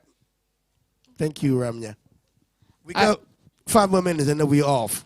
I would also suggest integrating things that, like, I don't remember his name, Everest. he was saying, that don't require, that is not so serious, but is also very serious. Art, music, I don't know, storytelling, and if you have different organizations, like a Finnish ballet company and an Afro dance, and if the two thingies come together, you achieve integration without having a sign saying integration, where it happens naturally and people feel, and it doesn't require language because you're moving with your body. Yeah. And if it's music, you're sharing music. If it's food, you're sharing food. If it's IT skills, you're sharing different things like that. If people are building a game, or if people are doing things that are not so very straightforward but require people to integrate, then I think that's another way. Yes, one more from the audience. There's a lady there who wants to say something, and then we wrap up. Online audience. Oh, okay. And we have some a question here, or a comment, so to say, from Frank OJ, who says that systematic design problems are deeply rooted and take generations to fix. Relations are created with people that are interested in also relating with others. How does the government prepare the society holistically to connect with immigrants? That's a question from an online audience. I think that's a good point, because that's actually hasn't been addressed, and that's what I understand is the program in action that is for next year, tackling discrimination and what was it? Promoting good relations will be the one that will probably tackle what he's asking. But the good question. Thank you, Frank. Oh, somebody. Yes. There was a lady over there. Yeah, that's the last question from the audience, and then we wrap up from this side. Unfortunately, some people are hungry. Sorry about that. Did you have a question? That was too abrupt, yeah? Sorry about that. I've got to be very frank. Yes, please. Okay, thank you. Fortunately and unfortunately for me, we're talking about Finland. I'm coming from Tallinn. So, yes, and I'm actually just 2 months. I had a mindset before I came. I've met that part of it, and I've also found some very wonderful person.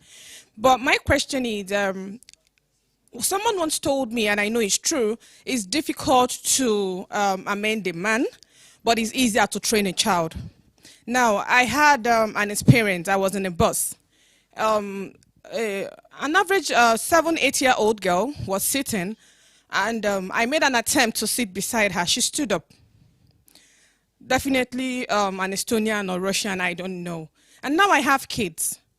And I was going to work early morning, and a girl I met at the bus stop says, "Auntie, do you have children?" I said, "Yes." She said, "Don't bring them to Estonia." I said, "Why?" She said, "Because my teacher teaches only Estonians."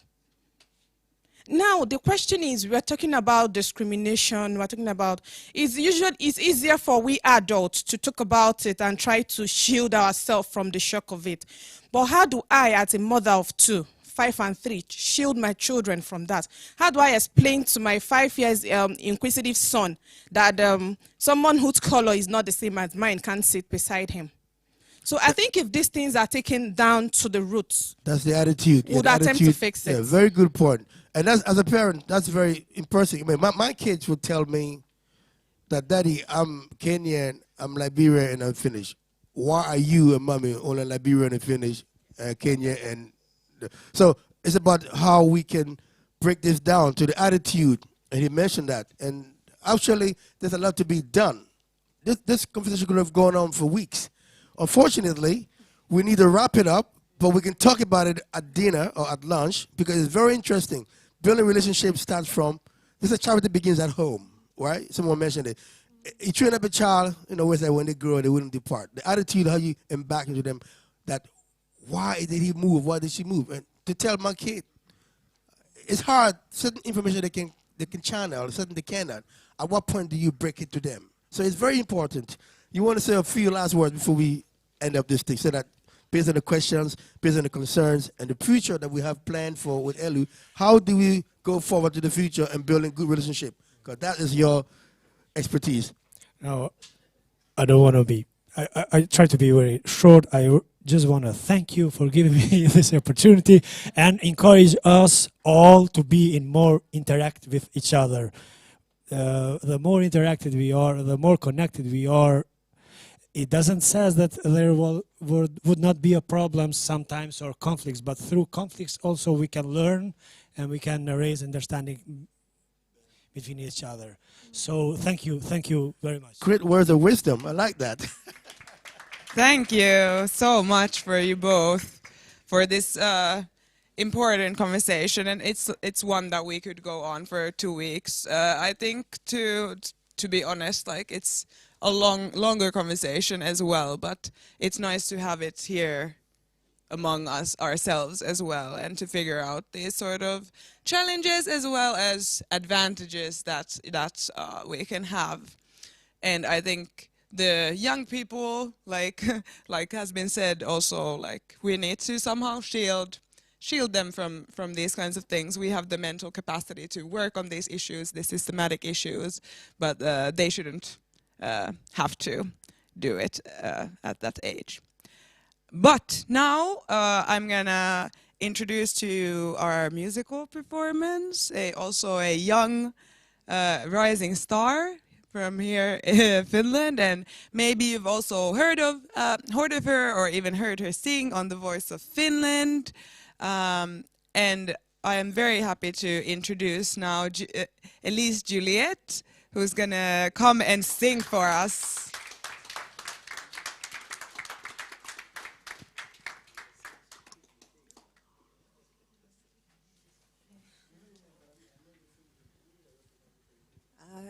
Is this on?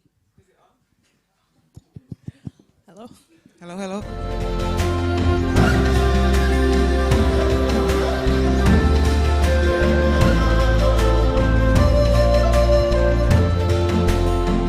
It's a privilege to be here. My name is Elisa Juliet, and I came here to present a couple of songs, so I hope you like.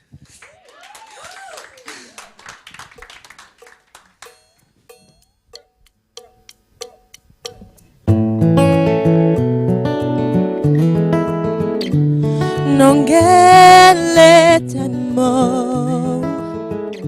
natikiwan dolo ni medindimo natikiwan dolo netapan nabiya nawando mendebe nungela mulema mwa popusino nasima pele wo nongongande mo bio ndolo nasima kole watobo na ponde utakwa sona ndolo bute iyo ndolo nasima kole watobo na ponde utakwa sona ndolo bute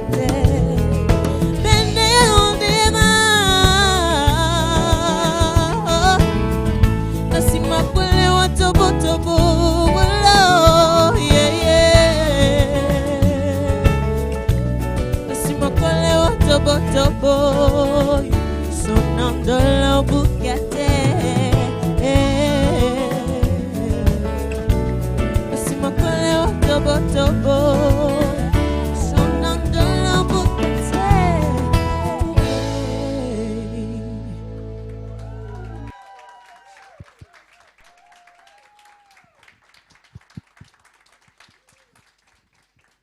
Thank you.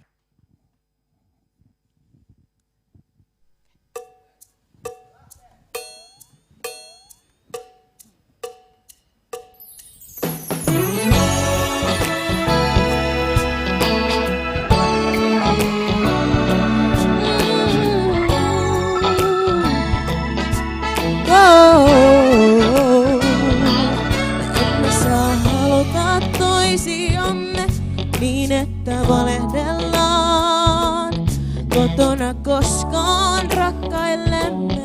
Tämä on sääntö ensimmäinen. Emme saa sanoa toisillemme, että jos kaiken riisuisimme, avaamme viimeisenkin portin. Tämä on sääntö numero 2. Meidän täytyy keksiä rakkaudelle ja rakastaa niiden rajoissa. Hiljentä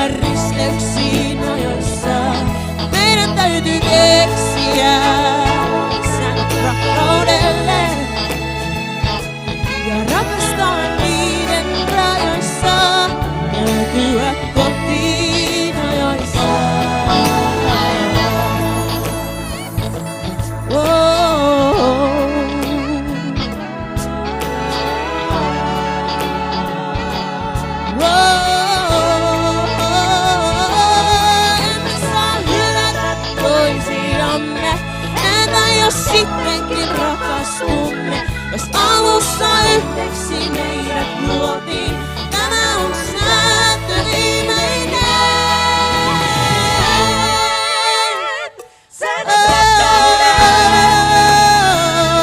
Ja rakastaa niiden rajoissa, yltää risteyksiin ajoissa. Meidän täytyy keksiä säännöt rakkaudelle. Ja rakastaa niiden rajoissa, päätyä kotiin ajoissa.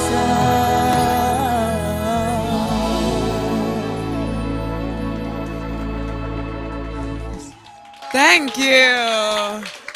Voice of an angel, really? Don't worry. She will be back on stage in the panel soon. So you will learn more about her. Please give a major round of applause. You can understand why she was in the Voice come of on. Finland. Come on. I know we haven't fed you, but come on. Come on. Woo! Elise Juliet. Beautiful. That was beautiful. That was beautiful. That was just beautiful. He's in shock. He I can't know, say anything I know, else. right? I know. I'm not a, Voice of Finland. I think maybe about 10 years ago, when I used to really get into it, and then life happened, and then watching TV became a luxury. You know what I mean? I understand. So to know that this is still happening in the Voice of Finland is amazing. So a round of applause again for Julie. Thank you. Thank you so much.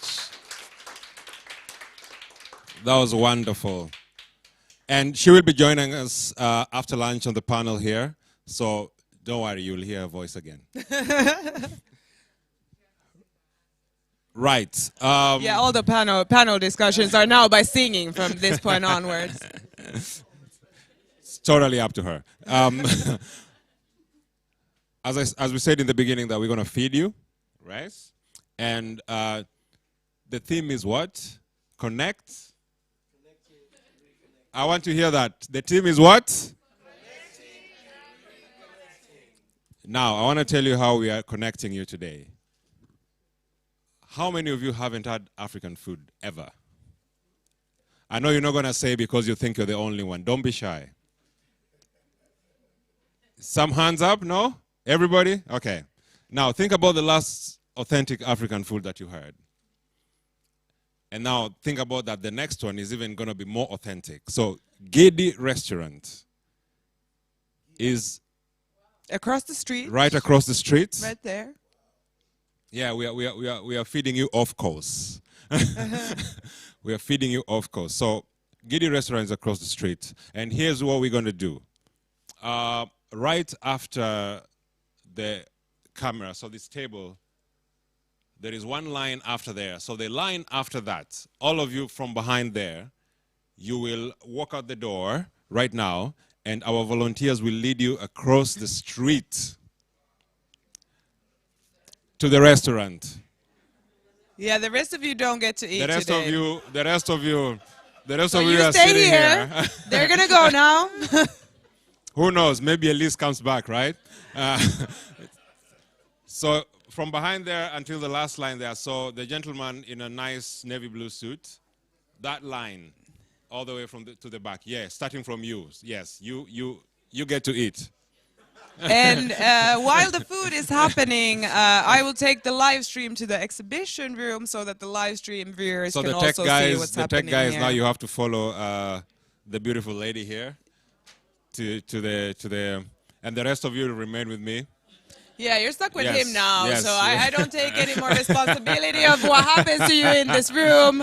I'm going to leave you. I'm going to run away. But we will return with the program Yes. then, let's say an hour? 1 hour. So 1 hour, and we will return with the program officially here in this room. So remember what you wrote, your preference for food, and then when you get to the restaurant, you have to request for that. So If you said you're vegetarian, please don't eat meat today. Okay. We know the song was beautiful, but it doesn't make you any more vegetarian. Nyama choma.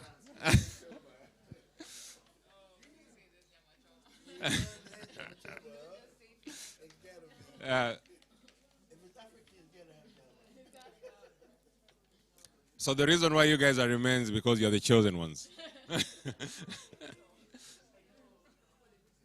We're just trying to get some order so we don't have a... Yes. You don't die of hypothermia. I don't know what the temperatures are today, but it feels cold. Yeah.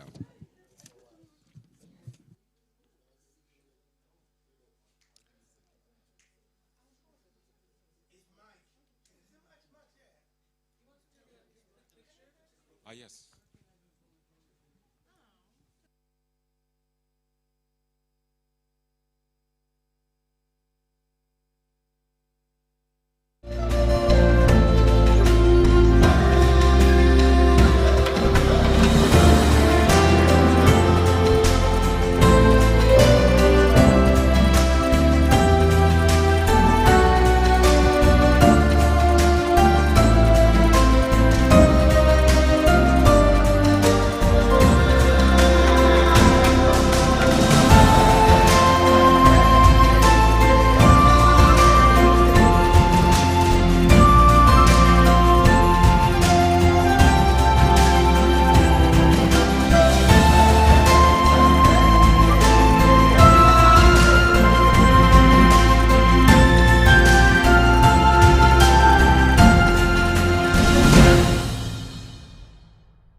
Okay.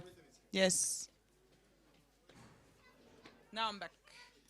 I am back. When is it? Maybe we go around like this so I know where everyone is. What is everything? Because it's in order. Okay, tell me, Annie.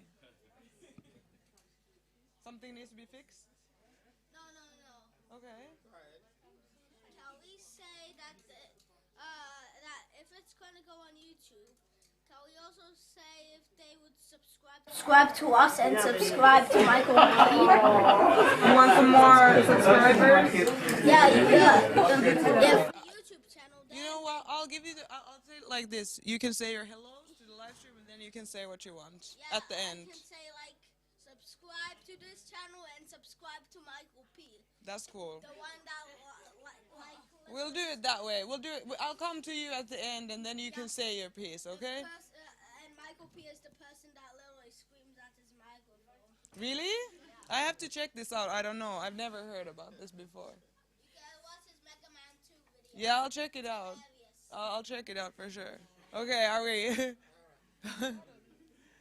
Okay, welcome to our exhibition room, where we have multiple fantastic different organizations as well as businesses here today exhibiting with us. And I'm just going to go around the room so that you guys at home can also see a little bit what's going on here at Kulttuuritalo today. So first we come to Hey Beauty Collections. Let me just come closer. Yeah, you can this. Can you excuse us, please? It's like, you know, we're trying the clothes on, everything is happening at the same time. Hi, nice to see you here. Thank you so much. And how have you been today? How are you feeling? Good. Feeling excited. I can't wait to see people try on things, people experience what we have here today. I've been seeing a lot of amazing things happening inside also, like the song that was sung just earlier. I was captivated. Thank you. I love your Afro print products. They are like, it's so nice to have in Finland. These really nice Afro print products that anyone can wear and celebrate the Africanness in all of us. Thank you. Thank you. This is not Afro print though, but it's you know, it's a little Marimekko. We're trying to still. Yeah, exactly. Thank you. And I love your product. So check it out online. You're probably on Instagram, everywhere. Collectionsfinland.com, A Beauty Collections on Instagram, A Beauty Collections everywhere on all the Every social media, every platform. So check them out. All kinds of clothes, accessories, different things. Thank you. Then here we have F-Joy Couture today with us. Very similar vibe here. We're going with the Afro print accessories, clothes. How have you been today? I'm fine. It's nice to be here again this year. It's been a year, you know. We haven't been able to do this, so it's so nice to have, you know, Boots here and have you with us. Yes, the sister is also here. How are you doing? I'm good. Nice to be here. This is really lovely. It's nice to reconnect with everyone, even if it's through, you know, exhibiting or people having to... People all over again, like, wow. Like, people aren't just here anymore. It's been a year. You can probably find you also on social media, every platform. You are easily findable and have probably like a website. Website, Instagram, and Facebook. F-Joy Couture. Check it out, definitely, at home. Then here we have Kati Kati, but I don't think there's anyone here right now. But you should definitely check Kati Kati, which also I can see there's like clothes, accessories, Afro print again, which we love to see. So you should check it out later as well. Then here we have the Finn Partnership. Business Support Services, Business Finland, as well with Think Africa collaborating today. And then I can even see there's something happening. You can see there's something happening in the background. They are just at work. I'm stopping you while you're working here. But it's Beauty by Lori. Yes. And how have you been today? I'm fine. And you have a customer here, so I won't disrupt you too much. But you can probably also be found on social media. Everywhere, Beauty by Lori, okay? You can find them anywhere and probably book them for a gig, wedding, all kinds of makeups, hair, wigs, weaves, whatever you need. Everything. All the beauty needs you have, check it out, okay? And then we are here at Afrogain. Afrogane. Sorry, this is why I'm asking, because we need to check it out. What are you guys about? It's a music streaming platform, and basically what we want to do is have a platform where it's easy for people to find music from different African countries. Okay, so if I want to find different African music, I just type in my app store, Afrogane, and I can download it, and I can find new kinds of music everywhere, all across Africa. Okay, I have to say, this is interesting. Like, I'm gonna go now after this and download, and I think everyone at home should also download. We love African music, we love African culture. You're bringing it easily to the people. Yeah, because I mean, we make it easier and concentrated. Like, it's strictly African music and content, the podcast. So it's easy to find content related to the continent. So when you want to find artists or music from Congo or like Rwanda, specific African countries, it's easier to find those contents you're.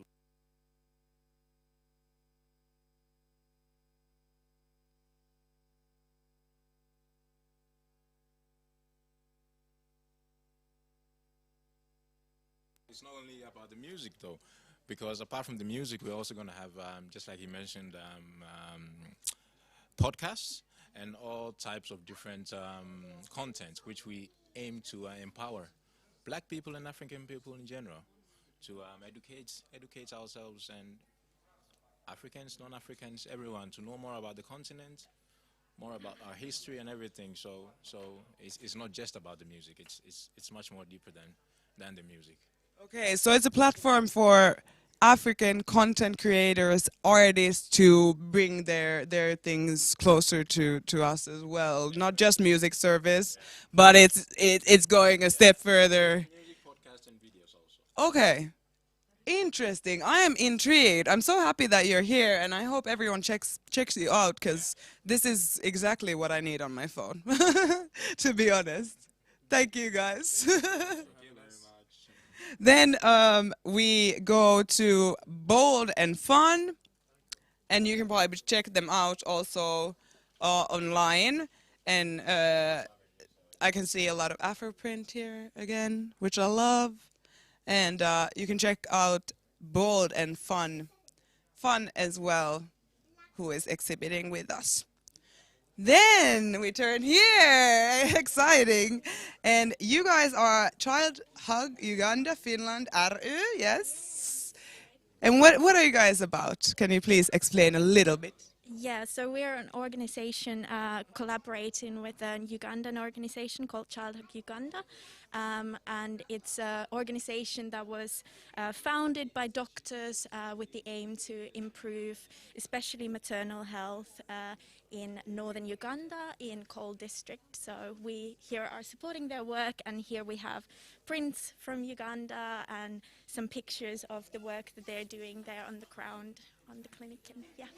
Beautiful little scrunchies and some earrings, some little accessories. I love it. And they probably all the proceeds go to this collaboration with the Ugandan organization. So really great. And there we have a picture of Hilder, who has been actually made these. So she's a employee of the organization who handmakes all these products. So. Wow.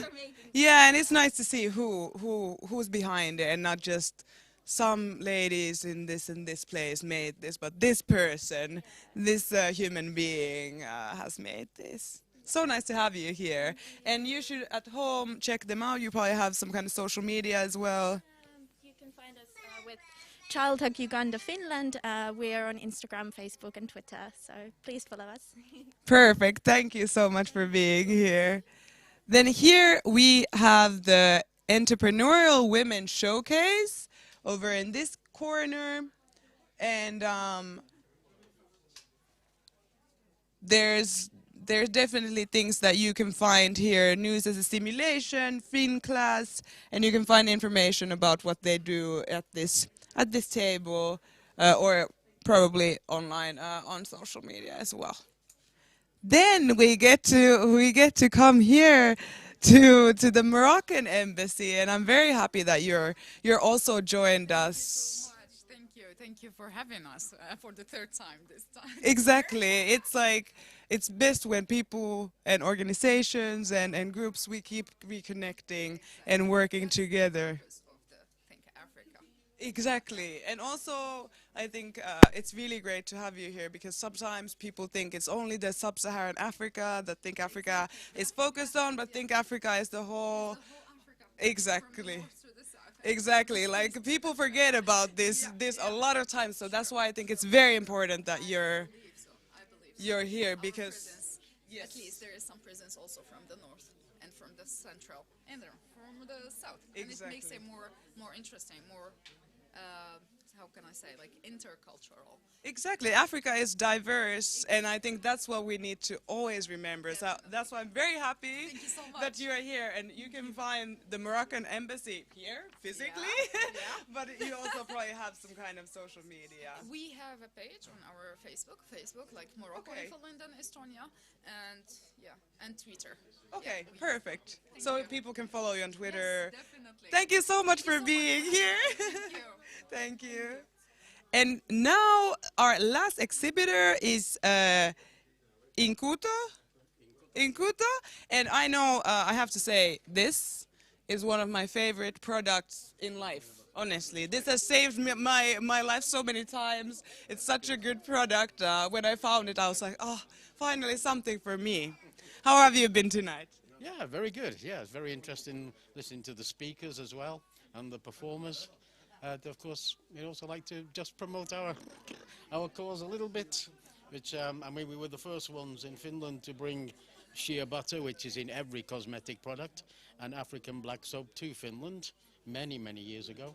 And yeah, so we have the actual soap, but then you also have the liquid form. When this young lady was a little baby, she was the one that we brought it here for. And now, that's so cute. That's really nice. So we support women's cooperatives in Africa, and we import all the natural raw materials from, well, not just from Africa, but mostly from Africa. And so we try to also help people back home, as well as making the products here. And yeah, fortunately we're supported by, both the diaspora community and the Finnish community, because they also love the products. Yeah, because these products, they're natural, they're like very low in sort of chemicals and such. Well, totally natural or organic. Right, exactly, because that's what I always like, that's what I put in my hair, it's only organic stuff. And just this one, for example, so we're always trying to develop new things as well. Yeah, I haven't seen this product yet. 2 completely new serums just this year, and this is, of course, we've got marula, which is from South Africa, along with Tetra C, an enriched vitamin C, and ferulic acid. Really beautiful, beautiful product. I definitely got to check this out, because most of these products I've tried, I have them at home, but this is new and fresh, and it's nice that you're moving also to the different different products, moving it forward. It's been expanding since day one, the business. Yeah, absolutely. It's grown exponentially, really, in the last few years. So. And I think you can find your products also in like Ruohonjuuri and places like this. Yeah, and city markets. Oh, really? Yep. Wow. Okay. You're in city markets now. Okay. We out here. Thank you so much. And I think we had our last shout out that someone here wanted to do. Yeah. What do you want to say to the viewers at home? Shout out to Michael P. and also subscribe. To your channel? Yeah. Okay. Also, I recommend you play some free games. I think you know them. Okay, thanks. So remember to play 3 games, subscribe. Okay, the games, we have to say the names. Roblox, Minecraft, and Genshin Impact. Okay, so if you need any extracurricular activities, you heard it here first. Play those games. I'm gonna go eat now, but we will be back in at 2 or 3. I think 3 o'clock we'll be back with the live stream again. You missed it? Maybe we can come back to you now because you weren't here while I did tell about here. But maybe you can a little bit introduce yourself and say how have you been today? Oh, hi, I'm Benedicta Omokaro from Bold and Fun, and I'm fine. Perfect. Yeah, I looked. You have Afro print clothes. I love it. I was just saying, like, that's what I love the most is when you can buy here nice, good quality Afro print clothes, and I think that's what you are doing. Yes. Are you on social media? Yes, we are on Instagram, Bold and Fun. We have our website. We sell from our website, boldandfun.com, and we are on Facebook as well, Bold and Fun. Okay, Bold and Fun. Yes, Bold and Fun everywhere. You find us on Twitter, you find us on Instagram, on Facebook as well, and on our website. Thank you so much. You go check it out, Bold and Fun. You have a good day. Okay, bye. And I'm gonna now say, like, I would like to say, like, back to the studio, but there's no studio, so I will see you, see you at 3 o'clock.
Hello, my name is Edeman Beketela.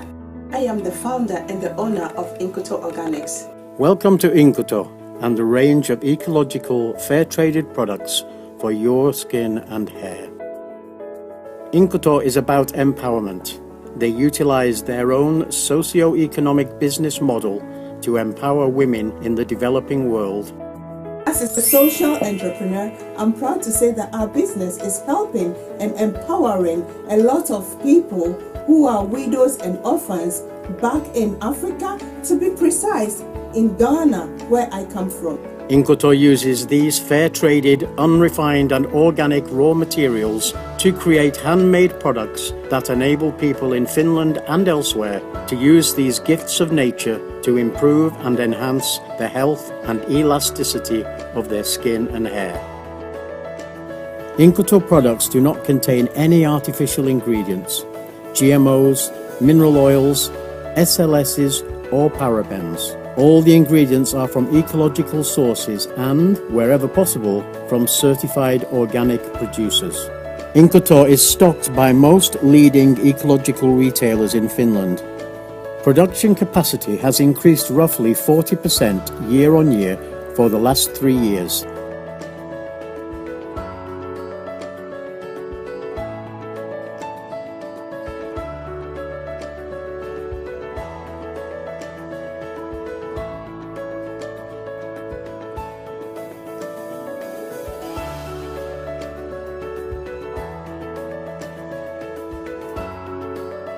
The range of products has expanded from just 2 10 years ago to approximately 30 today. This growth has been fueled by customers and creativity. I tried this Shabbat just a little bit, just a small amount, and I applied on my legs.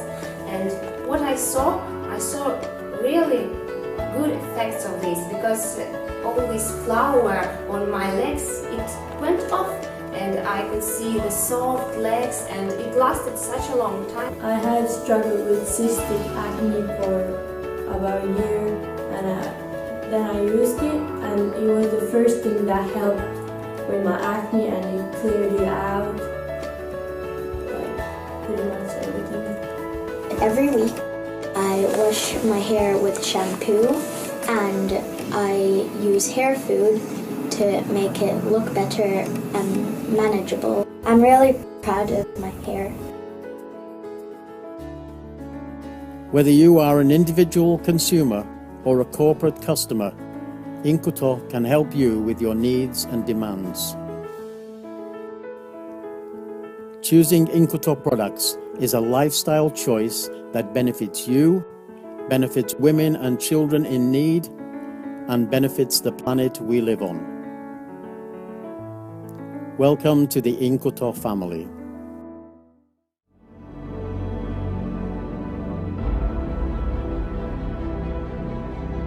Now is the time to ask the right questions. In any endeavor, there's always the ground and the tipping point.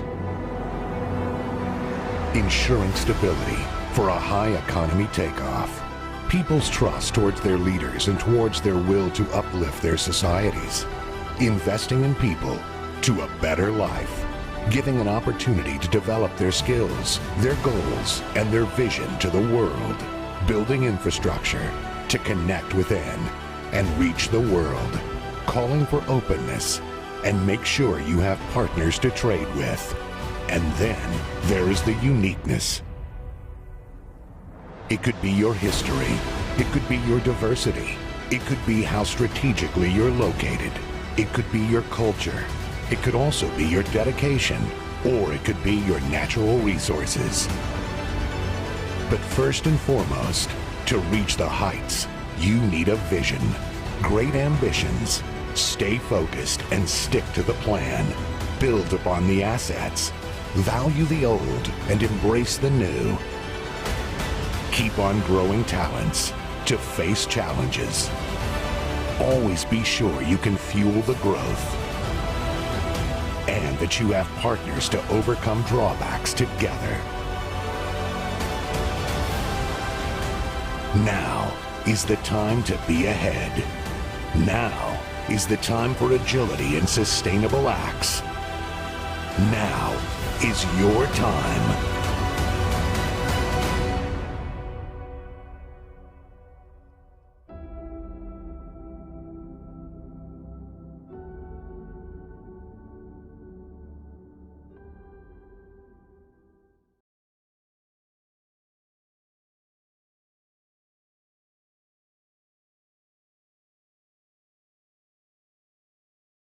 Think Africa is a non-profit and non-governmental organization that was founded in 2014, and it was started by a group of students who were moved to make a change and break the stereotypes that, especially in Finland, Finnish society had of Africa and of African people, as well as support the integration of the African diaspora into the Finnish society.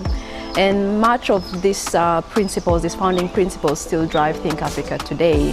And Think Africa's mission or activities, I would say, focus on two aspects. On one hand, we focus on empowering the African diaspora in Finland and hopefully even wider as we go along. And with the empowerment, we focus on activities that share essential information, that encourage networking, that provide a space where the members and the African immigrants can discuss well-being topics, activities that focus on economic development, as well as perhaps even our strength is that we create a platform where our members and the African immigrants can get to utilize their skills and as well as pursue their interests. Think Africa's vision is to create a platform where members and African immigrants can come and fulfill their potential. And another aspect to what Think Africa does is that we do think about Africa. We do want to take part in its development and growth. And with this, we have activities that where we collaborate with companies who are or with companies or organizations that are involved or doing activities on the continent. And we collaborate and also take part in development there as well, and carry out projects that support the growth of, especially maybe startups. We have been focusing on that, but also we want to do more in that area. And a lot of these activities we do out throughout the year, but it's mostly during our annual flagship event, Think Africa Week, where these two aspects get to combine, and we have the biggest Africa and Africa diaspora inspired gathering in Finland during Think Africa Week, usually in November every year.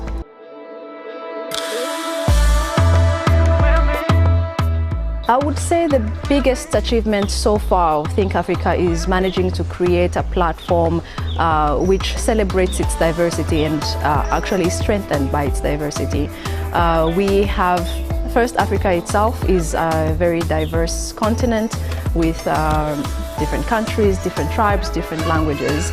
And we have also many in the who are non-Africans who are somehow connected or moved by Africa or African people.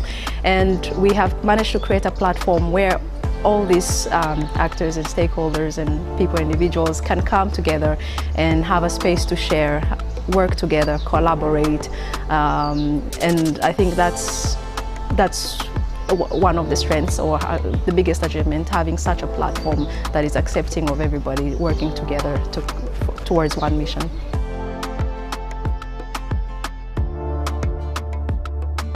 The only requirement to become a member of Think Africa is that you are moved by our mission and want to make a positive change in your society.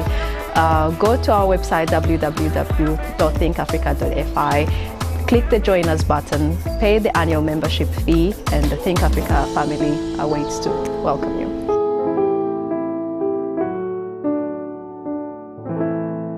Hi, I'm Leo, and I'm going to sing you a song that I wrote about 2 years ago at a time when I was feeling some despair. It's called Feel For Me, and I hope you enjoy it. Did you hear me say I was going away from the city, away from the hurting? Did you hear me say something like, I'm tired of life, I'm tired of failing? Did you hear me cry in the bedroom? Did you hear me scream in my pillows? Did you feel it? Did you feel the terror that runs through my veins? It runs through my veins. Day and night and day and night it says, baby, you're drowning in pain. You don't belong in this place. Ooh, ooh, ooh, day and night and day. Did you hear me say I was leaving? Going for something a bit more relieving. Did you hear me say it was hard to stay on this planet, to stay with the living? Did it frighten you just a little? Did it make you feel just a little of the anger within? Yeah. Did it frighten you just a little? Did it make you feel just a little? For me,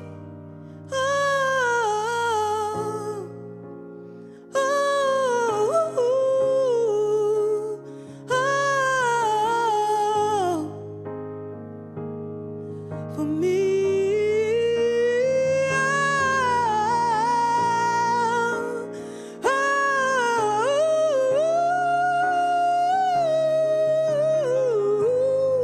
did you feel for me? Da da da dee da da da. Oh no. Da da da dee da da da. No no. La da da dee la da da. Dee da da. La dee da dee da da da.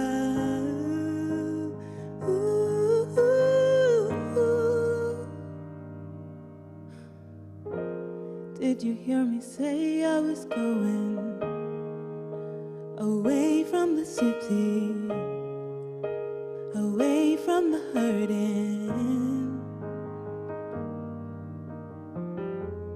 Did you hear me say something like, I'm tired of lying, I'm tired of trying?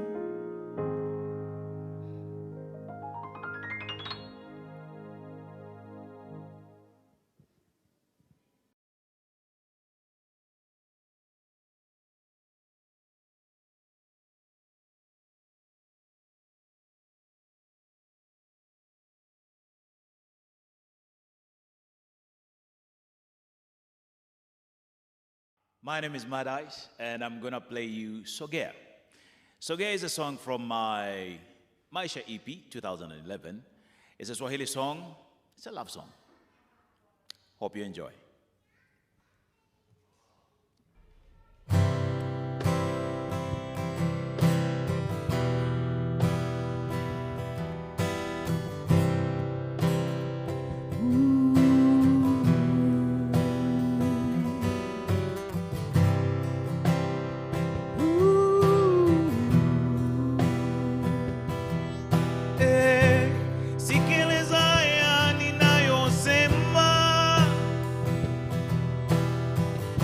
Machache tu ila ni muhimu.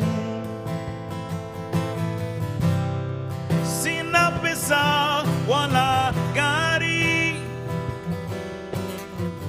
nachojua tu nina upendo wa kweli. Au wenye pesa watakudanganya, watakupa mali, watakupeleka hapa na pale, wanachotaka ni kukuchezea, ila mwisho tu kwa wauna thamani. Oh, oh, sogea, sogea, sogea.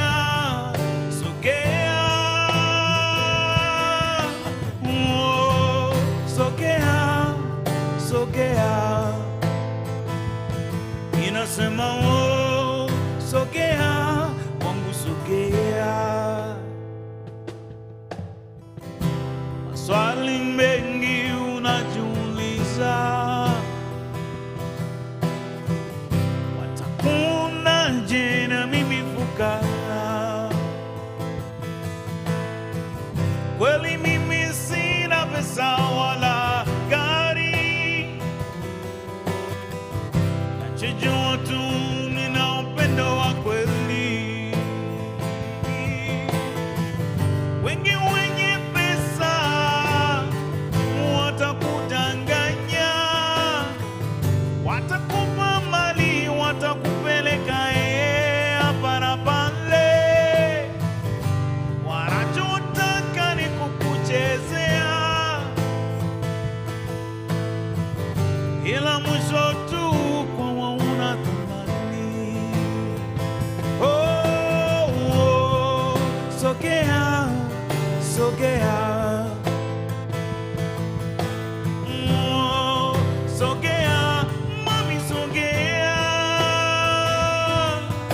sogea, sogea. Ninasema oh, sogea, oh, sogea.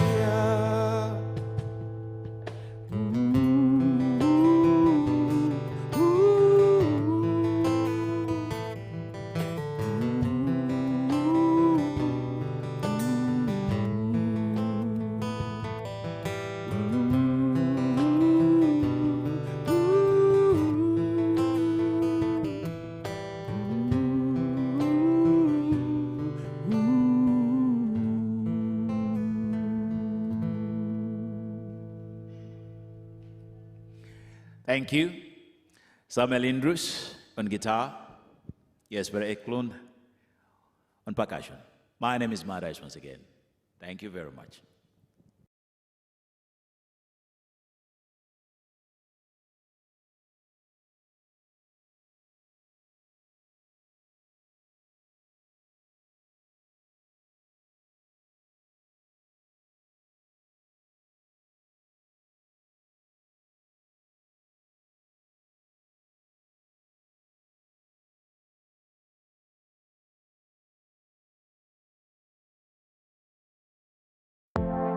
Think Africa is a non-profit and non-governmental organization that was founded in 2014, and it was started by a group of students who were moved to make a change and break the stereotypes that, especially in Finland, Finnish society had of Africa and of African people, as well as support the integration of the African diaspora into the Finnish society. When I read through the objective of the organization, it kind of aligned with my sort of advocacy and my mindset and the things that I want to see happen in African diaspora in terms of the empowerment and trying to create sustainable conditions. So Think Africa provides a platform, and it's up to people to take advantage of that. So I've done that in multiple occasions, so relating to either employability or entrepreneurship, with leading the Slush side events we've had, and then formulating together with the team this mentorship program that we've had for a couple years now, and that has been the way that I wanted to get involved, and it's just up to each person, how do you want to get involved, whether it's in these topics or other topics. I really like Think Africa and its goals, because it brings together Africans, and there are not so many associations and entities which do that, and it is very active among Africans and in the Finnish society in general, to promote Africa and give also a realistic image of Africa. We do think about Africa. We do want to take part in its development and growth. And with this, we have activities that where we collaborate with companies who are or with companies or organizations that are involved or doing activities on the continent. And we collaborate and also take part in development there as well, and carry out projects that support the growth of especially maybe startups. We have been focusing on that, but also we want to do more in that area. We have an African saying that if you want to go far, go together. If you want to go fast, you go alone. And so I believe in collectivism, I believe in a bandwagon, I believe in a collective approach. So for me, to promote the diaspora and to promote Africans' conditions and status in Finland or in the host country, for me is important. The most important and positive things that have happened to me after joining Think Africa was shifting my mindset. And due to hearing so many progress-limiting conversations concerning African diasporas, I believed that as long as I'm one of them, let's say I'm African diaspora, my professional growth and career growth is limited to a certain level. But after engaging with ambitious people who are from different, diverse backgrounds, I came to realize that I can do anything, no matter what, no matter my background. that is one thing that I've gotten from Think Africa, the shift of my mindset. We work very well together, although we come from very different places. So it's a perfect opportunity for people to practice their communication skills, their teamwork skills in a multicultural environment and take initiative. Especially for young people who are starting their careers now, it's a perfect opportunity to showcase what they can do as well as learn more what they can do in practice. I would say the biggest achievement so far of Think Africa is managing to create a platform which celebrates its diversity and actually is strengthened by its diversity. So I think one should really join Think Africa if one wants to be a member of a community which is really engaged into connecting the Finnish and African societies and the Africans here with Finland. I would say if you haven't joined Think Africa and haven't heard about it, and if you're new and you're an African in a diaspora and you feel alone or you feel you need a possibility to connect with people, you should join Think Africa. Because first of all, we humans are relational. We need pals to deal with. We need people who can connect us, people who can build us up, people who we can empower. So, as I said, you can, as a group, as a collective, you're able to change things quicker with a much stronger impact than doing it alone. This is the time to join. Come and look for your brothers and sisters and come together, as we say in Africa, Ubuntu or Harambe. The only requirement to become a member of Think Africa is that you are moved by our mission and want to make a positive change in your society. Go to our website www.thinkafrica.fi, click the Join Us button, pay the annual membership fee, and the Think Africa family awaits to welcome you.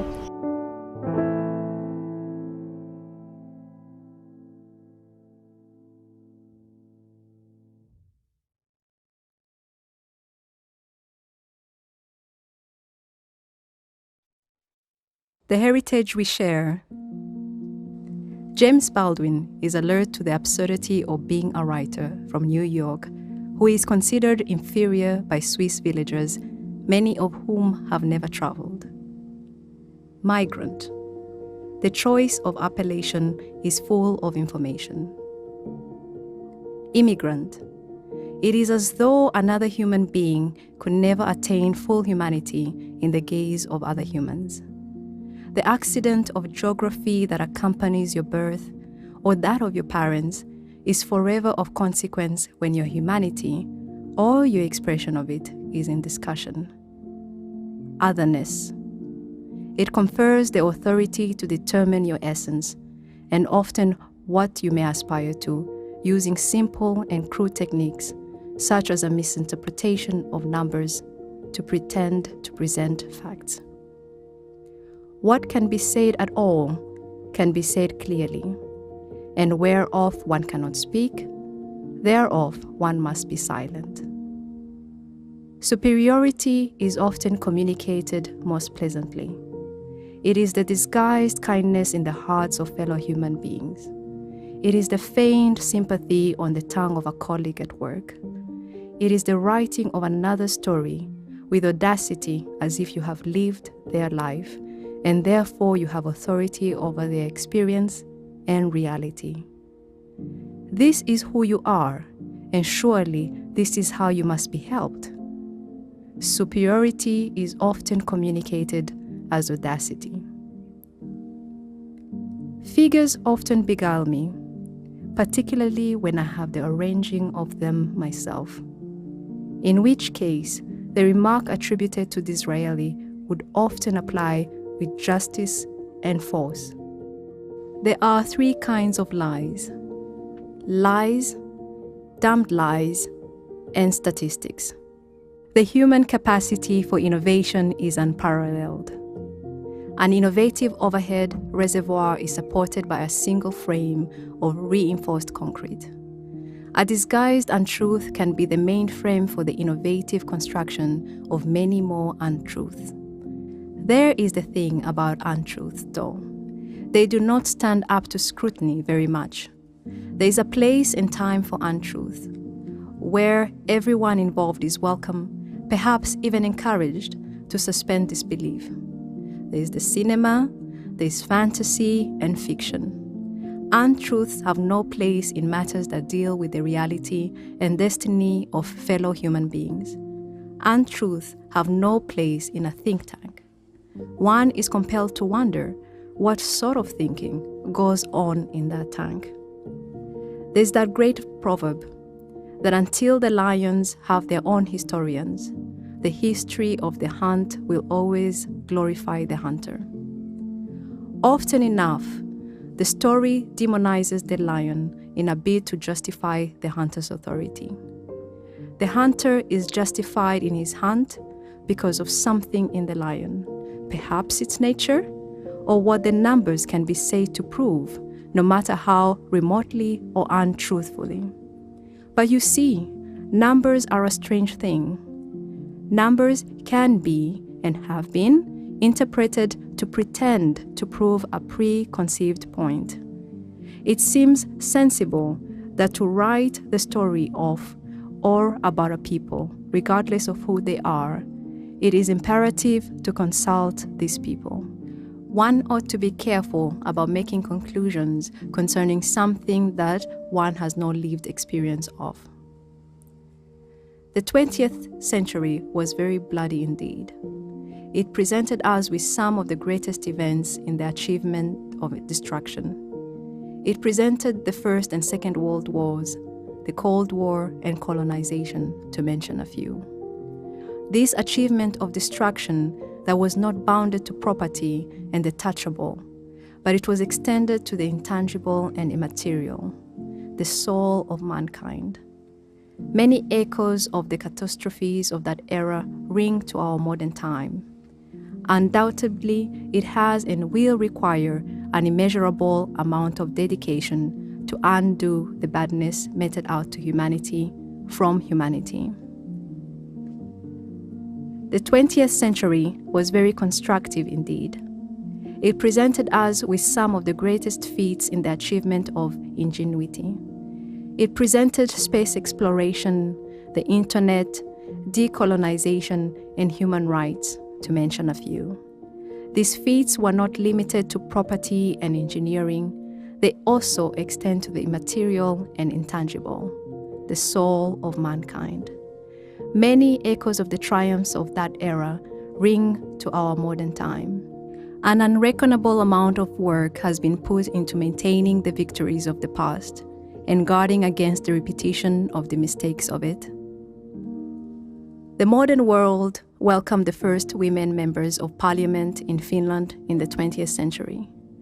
Finland has always been a leader in the discussion of the rights of women, not only to vote and be voted for, but also to self-determine. We stand on the shoulders of legendary Finnish women who thought bravely that it was nonsensical to endeavor to determine what they each ought or ought not to do with their lives. We are internally proud of these women. They affirm that they and only they can decide what they considered worthwhile. If they considered standing for parliamentary election worthwhile, so it was. If they considered studying engineering worthwhile, so it was. And if they considered getting married and raising children worthwhile, so it was. And so it is. The 20th century was very constructive indeed. Following this example, a nation has been fashioned that is worthy of immense emulation. A nation has been created that champions the rights of women to self-determination on a global stage. Therefore, at what point and for what reason shall any woman be stripped of this presumably innate right? The accident of geography at birth? Gender? Complexion? This is the question that is on the table. Should we betray the brave women of the past by attempting to strip today's women of their understanding of what they ought to do? Securing the future is no mean feat. Many consider raising children as the single most important thing that they will do. It is an all-important work. It is astonishing that anyone, regardless of intent, would consider this not work enough. Stop raising children. It is not important enough. Go and get a real job.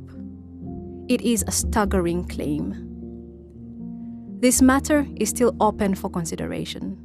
An invitation is extended to you, the listener, to ponder these things. Shall we lazily tell the stories of others without regard to what they say about themselves? Shall we paint people with a broad brush and confine them to predetermined cabinets? Shall we name some women with a moniker and proceed to declare them unworthy of the ideals of self-determination to which we aspire? Does this help to create a more just and fair nation? Is this the Finland that we want now and in the future? In their final analysis, our answers reflect our ideals, and our ideals make us worthy or unworthy of emulation.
we're going to dive right into it. This is now the second part of our program.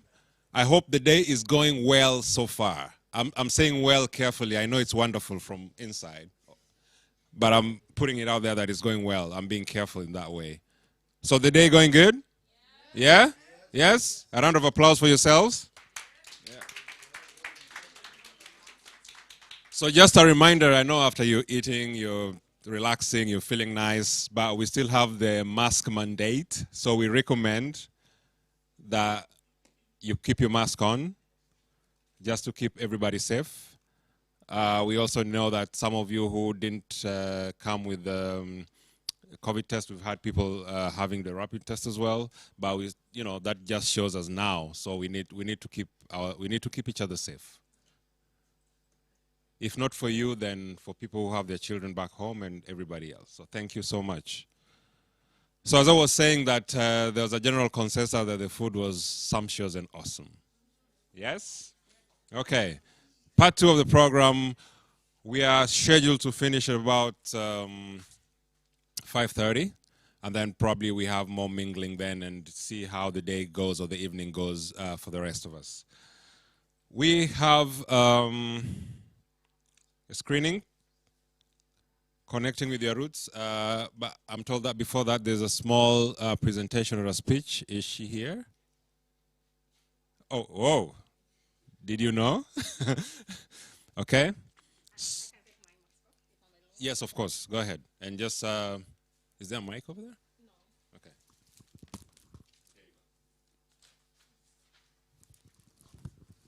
Take it away. Yeah, hello.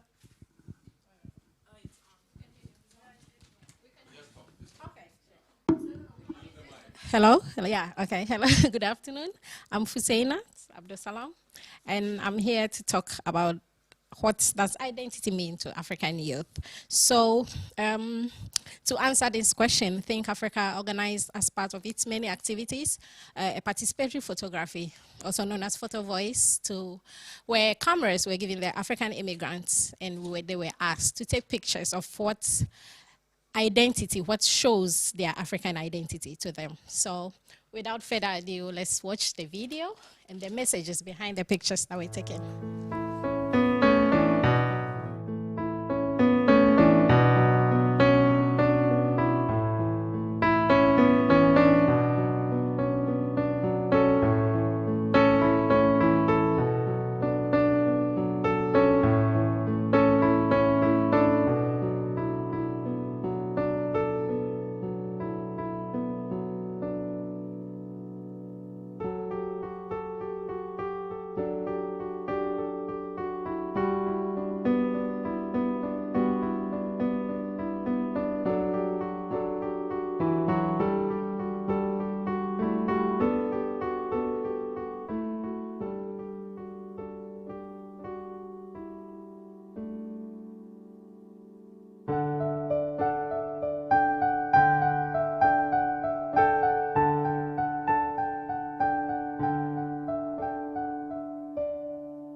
Yeah, sorry. So to conclude, I would just say that regardless of where they are born, African children should be given a chance to learn about their African cultures and beliefs. They should be taught to accept who they are and where they are from, and not just conform to what the society wants them to be. African youth in Finland should be given the platform to showcase their unique African culture and identity to the Finnish society. So this is what our project was about, 22 Africans to show their culture and identity. And in this case, the participants chose their hair as their most important identity of all. Thank you very much for watching and listening.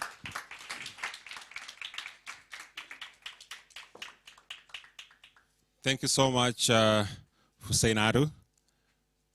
So now we have our second panel and the last panel of the day. Identity.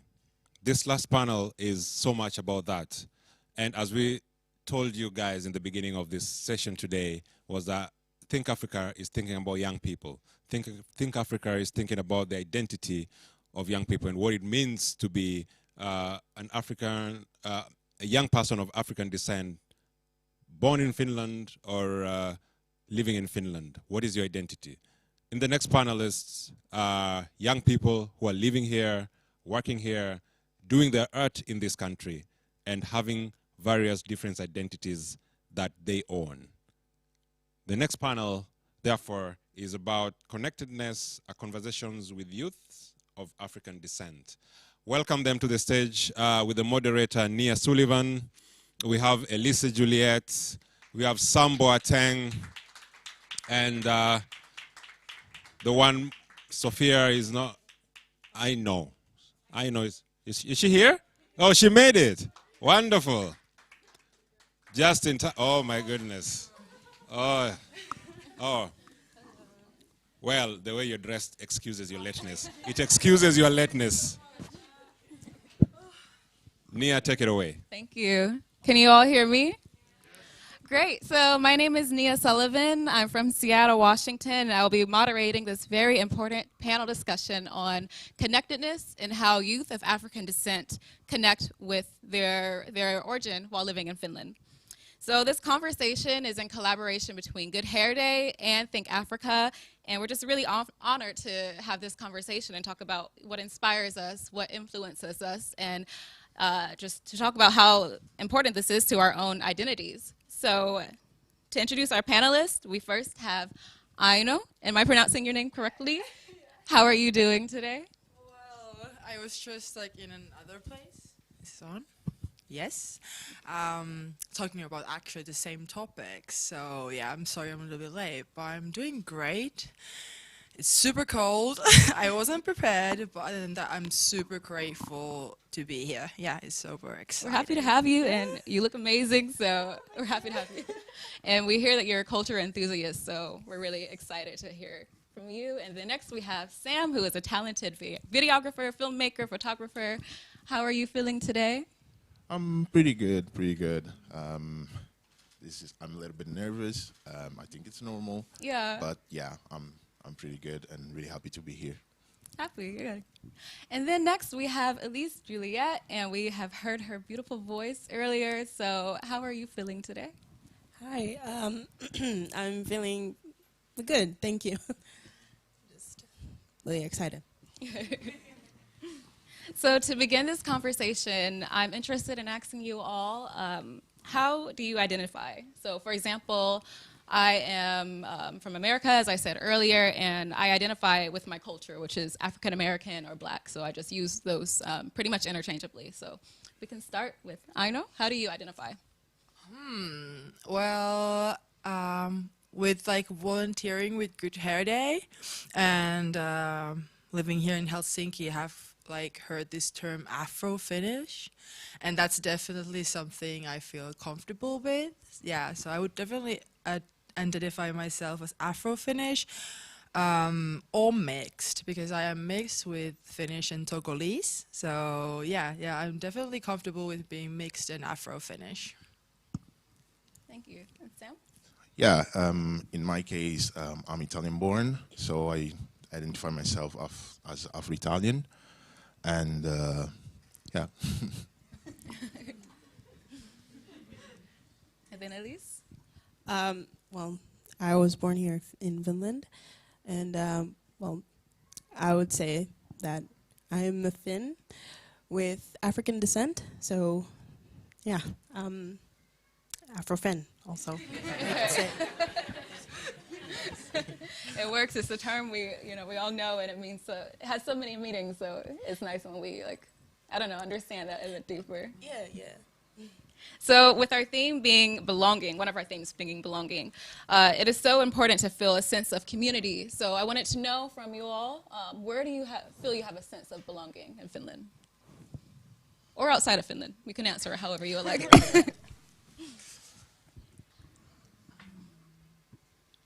Oh, I'm sorry.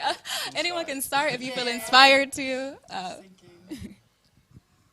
Well, maybe I could start. I would definitely say with the community I've found.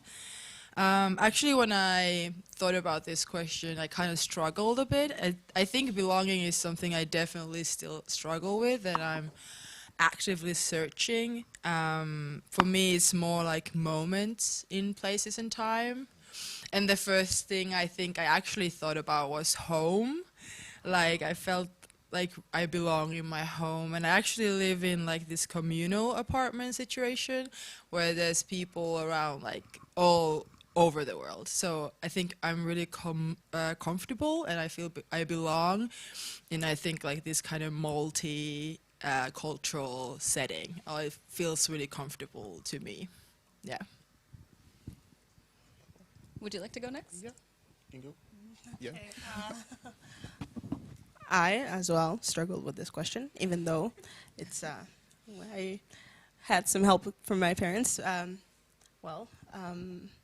As a child born here in Finland, I accept the culture from here, but I also, accept the culture of where I am, from my African heritage, So I feel that it's very important to know your roots and where you're from, where you come from, your origin, There's a certain value, there's a great value, So the question asked, where do you feel like you belong? I feel like I belong in both, because I was born here, but also I have my African heritage, and of course I belong there also, so I can't put one first, So let's say both. Yeah. In my case, I think I belong everywhere and I belong nowhere. It's really a tricky question because I think belonging is something really deep, and just a few examples. Like if I go in between my Italian friends, for example, I'm recognized as the black person, and when you go in between your own people, you're recognized because you are born in this part of the world. You're recognized as kind of the white person, So in that case, where is your belonging? Like, where do you belong in that case? I think then that depends more from you and who you decide to have around. So in that case, I will belong where I feel home and safe. Yeah. So I don't think there is a specific place for that. So that's why I belong everywhere and nowhere. Yeah, I like that answer a lot. I actually feel I can relate to that in a way, like being African American. Like being African American in Finland, I don't necessarily feel like I can relate to every American here. So yeah, this feeling of like belonging, feeling that, like a feeling embraced, but then also still feeling like this disattachment in some way, like this duality of it. I think it's really interesting to explore. Thank you. Thank you for all of your answers. And also, I just wanted to mention that we'll take questions at the end from the audience and also the members online. So just throwing that out there. If you become inspired, you can ask something. So the next question I ask is going to be a bit of a challenging one, maybe.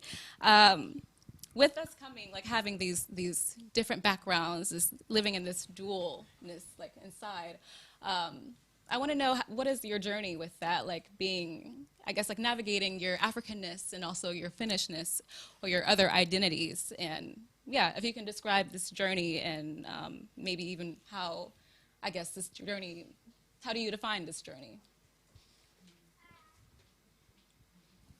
Challenging. Challenging. Yeah, it has been challenging, but at the same time, it has been an amazing experience. I'm still young, so I still have a lot to learn.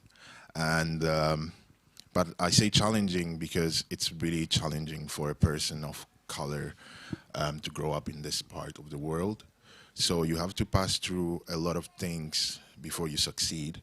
But when you start your journey, then you really start to embrace your blackness, and you really start to understand what do you want, and that as a black person you can actually succeed in this society if you work hard enough. And yeah, it's not an easy trail, but you have to go for it and just work harder than everyone else, not to show other people, but just to show to yourself that you're not defined by what other people tells you that you are, but you basically are whatever you want to be. So yeah, but it's challenging, of course, but never give up. Yeah, thank you. Do either of you feel inspired to answer this or respond in any way? Well, for me, definitely, yeah, I relate a lot to what Sam said. I was actually born in like the northern parts of Finland, or like more north, and yeah, it's like some of the schools I went to, I was the first black person and stuff. So navigating that with my like the African heritage was definitely something. Well, I'm pretty young still, but something I'm more proud of, I think, now than when I was younger. So when you're surrounded by all this whiteness, it becomes pretty overpowering, and a lot of us probably just want to fit in, and the ideals and the standards are, well, what they are, so then you're probably outside of them. But now I feel mostly just empowered, and it's really interesting. I'm truly really happy that there's like so much more for me to explore in terms of my identity and the culture, and like especially now that obviously like for me it's Togolese culture, but here in Finland we get to be part of building the Afro-Finnish culture too. So that's really exciting. And the prior where I was coming from, it was a lot talk about that, like how do we capture our history and how do we like put it out there, like that we are here and this is happening now, and it has been happening and we have been here for some time now. So it's really, I think, important that you recognize your history so we can build on it. Yeah, that's really, really important. Would you like to answer? To be honest, I think I can relate to so many. Like, I don't even have words because, like, you already basically said what I was thinking. But I think it's very important to know your heritage, know where you're from, protect it, because it holds great value and in who you are, and to never let anyone like take that away from you, because that's you, that's your identity, you know. So it's very important. Yeah. That's all I can add, really. Yeah, I completely agree with that. When I think about my heritage and in terms of my journey, I often think about my ancestry and the history of the transatlantic slave trade and just everything that my ancestors had to endure. So yeah, that kind of gives me, in a way, like a sense of pride, like just knowing where I've come from and what my people have gone through, and it just encourages me to achieve greatness. So yeah, and also it inspires me in a way to not really live in the confinements of what people would think or expect from me, regardless of where I am in the world. So yeah, this is such an important thing to think about, and I think especially while we're young, you know, we have our whole lives to continue with this journey. So I don't know, like.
The amount of foreigners that we have nowadays in Finland is totally different from back then. So now is the time where we need better laws to protect all of us and to work for all of us too. So yeah, my answer would be we need to embrace more and help one another, especially too, because that's another thing that we have difficulties on succeeding in. So we need to embrace it and work together. Yeah, this like collaboration in this way, like, you know, I think like we're all having this African background, like on the stage at least, and like it's all very different still. But I think like this collaboration is something, you know, while we're like being in Finland, regardless of where we are really, but especially being in Finland, you know, like just being connected in this way is going to be very valuable. Does anyone else have an answer to how has your African heritage contribute positively or in any way to your experience? Oh no, it's the same question.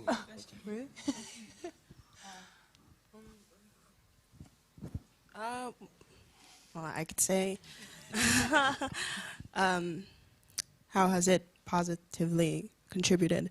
Well, I would say because of my African heritage, I am able to sing in a language, in an African language. So you know, it's a great value, and you know, not everyone can do it. But of course, if you give it a try, of course you can try. But you know, as long as you know that you have your African African heritage, you know you can do it. You because it's part of who you are, and so that's why I feel that, you know, because I don't speak the language that I just sang. You know, I sang Ndolo Bukate. Of course, I translated it. I partially know what it means, but I don't speak the language. And because I am able to sing it is because of my African heritage. It's because, you know, just I know where I come from. I know my origin. You know, I just feel like it helps in a way. Yeah, it gives you soul when you sing it. Yeah, exactly. Yeah. Yes. So I'm singing to my home. I'm singing to my family, even though I was born here. But I know just enough to know that it's my home, you know. So. Oh, it was beautiful. You did. Yeah, I really like that because you're also able to share this to other people who maybe have never even heard the language. You know, that might inspire, you know, people to do research, or you never know how it can inspire. So. Yeah, it's a way of connecting to your African heritage, and that's my way, with singing. You know, because of course they tell me the history, and they can only tell me so much that you know I have to like experience it myself. I've been in Cameroon. I think I told this in the beginning. Maybe I didn't, but I'm a Cameroonian and a Namibian, born in Finland. So yes, knowing that it changes a lot. Well, yes. So that's my home. But I've been there when I was very little, so I know only so much. So by singing, I can express like where I'm from, where I come from, you know, because of course I was born here in Finland, but it's my way of expressing my culture. Thank you. Do you have any comments? Yeah, like I do like for the language part, I really like. I feel that for me, definitely, I don't speak my father's mother tongue, and I don't speak even French, which is the other language in Togo. So navigating the connecting part for my heritage was really rough at first. I think when I was a child, I thought it would never be possible because I can't speak the language. But now, connecting to other people living in like Finland and Helsinki, I think mainly in Helsinki, that have the heritage as well, I figured out that there's so many ways. Like for me, one thing was cooking. I started to learn how to make the foods that my father used to make me back home in Oulu, and then just sharing experiences.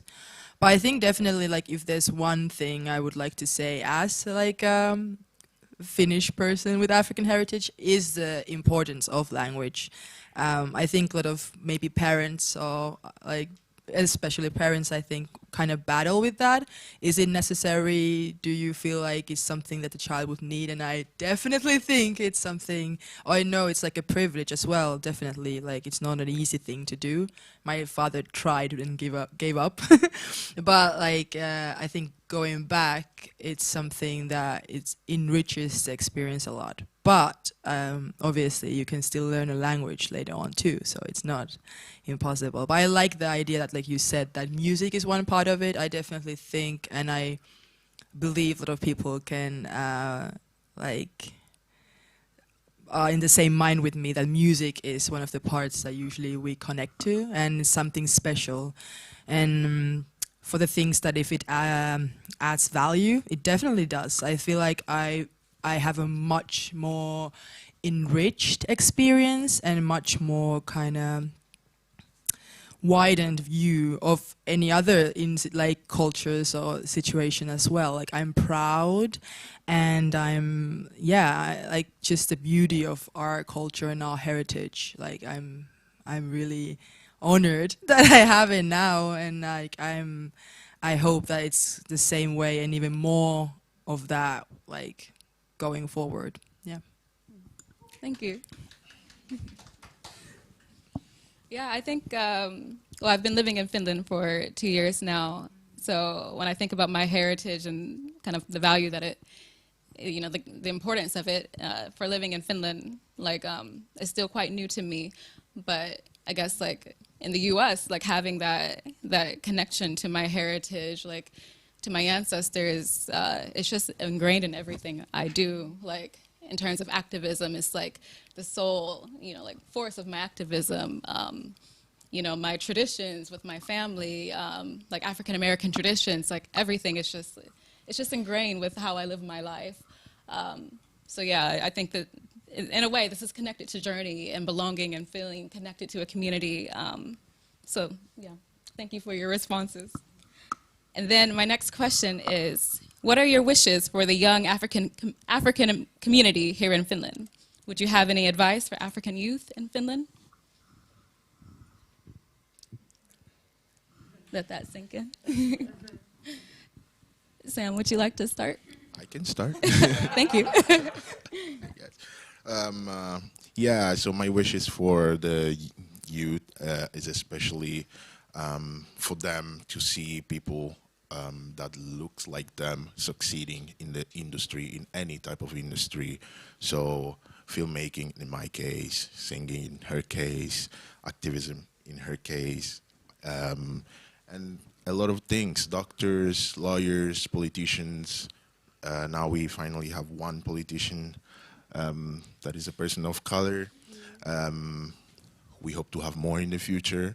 So that's the wish that I have, for us to keep striving and keep going so that the youth can see more of themselves in front of the screens, in my case. Yeah, representation, I mean, you know, it's major. It's really important. Is anyone wanting to go next? Elise? I can say something. Well, I encourage the youths everyone, to stay connected to your heritage, African heritage, your heritage, because it's a great value and you have to protect it. You know, to have that, it's not easy. I mean, it's not easy to come by. You know, so just protect it. And if you strongly believe, if you have a talent, something that you are very passionate about, stay true to it. Do it, no matter what anyone says. People may put you down. People may say things, criticize you for you wanting to do something that you're very passionate about, but don't listen, because and you just put yourself down. You just start believing in those lies that people tell you, but don't listen, because you know yourself that you're good enough. You're good enough to try at least, and to succeed in what you're doing. So I feel that's my message to you. Yeah. Amen. Message. Yay. Yeah, I think when you're thinking about your own identity, especially being somewhere in Finland, you know, when we don't have a lot of representation, like maybe other indicators like are the ones that are kind of contributing to how you would view yourself. So I like what you're saying. It is so important to like let yourself be the one that decides that and to do what you want and follow your heart. So thank you. Would you like to add anything? I don't know. Like, yeah, definitely. I agree. I don't think I have anything else.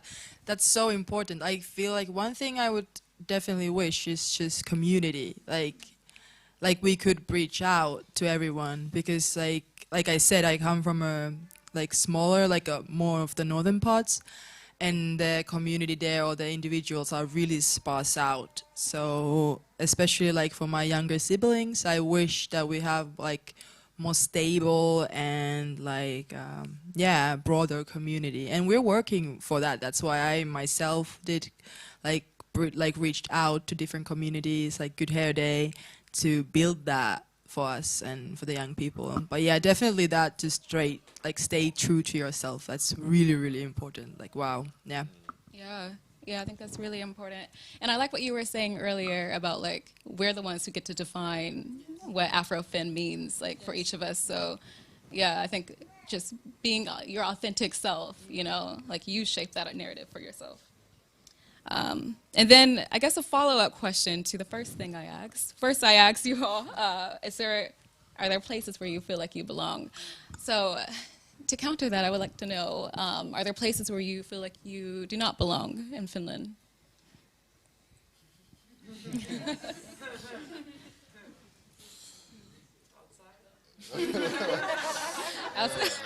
It's really cold, so.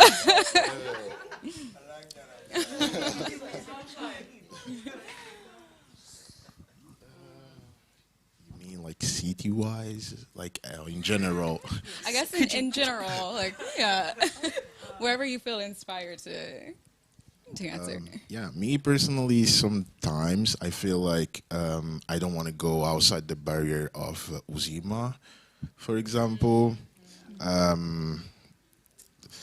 Well, I think I don't need to explain the reason why, but probably something that I need to deal with is not based on the other people. But yeah, if I have to say something about not belonging, I think outside from Uzima, sometimes I have difficulties on going. Yeah.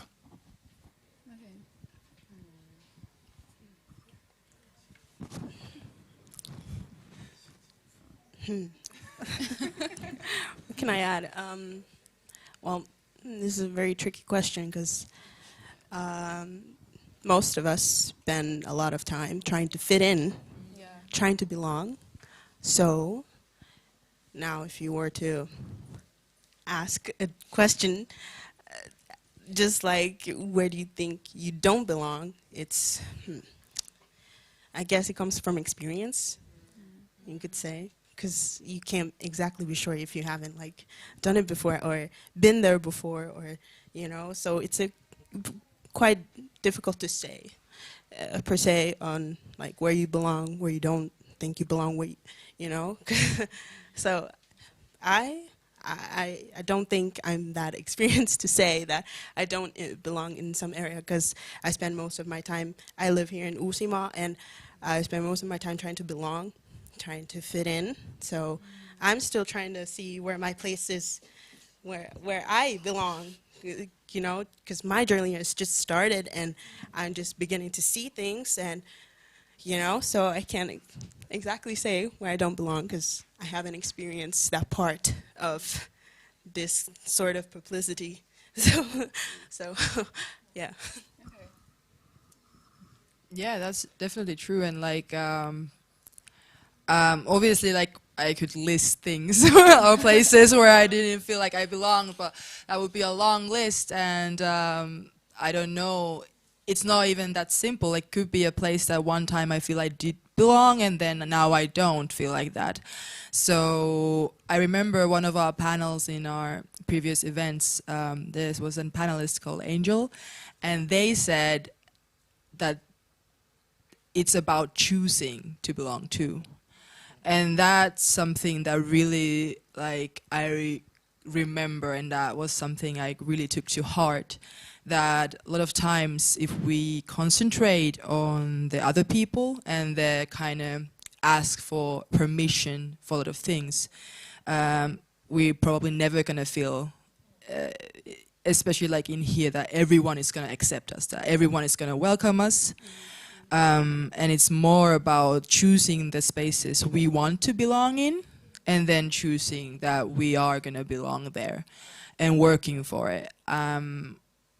And there are spaces that maybe, yeah, you can choose you don't want to belong into either. So for me, I think, yeah, that's like something I'm definitely working on still. And like what Sam said, like sometimes you get like, yeah, I have the same feeling. Like when I go back home now, I can feel the stares like more than when I did when I lived there. I was born there, but now because I lived in Helsinki and you don't get that. So going back to that set is like really shocking.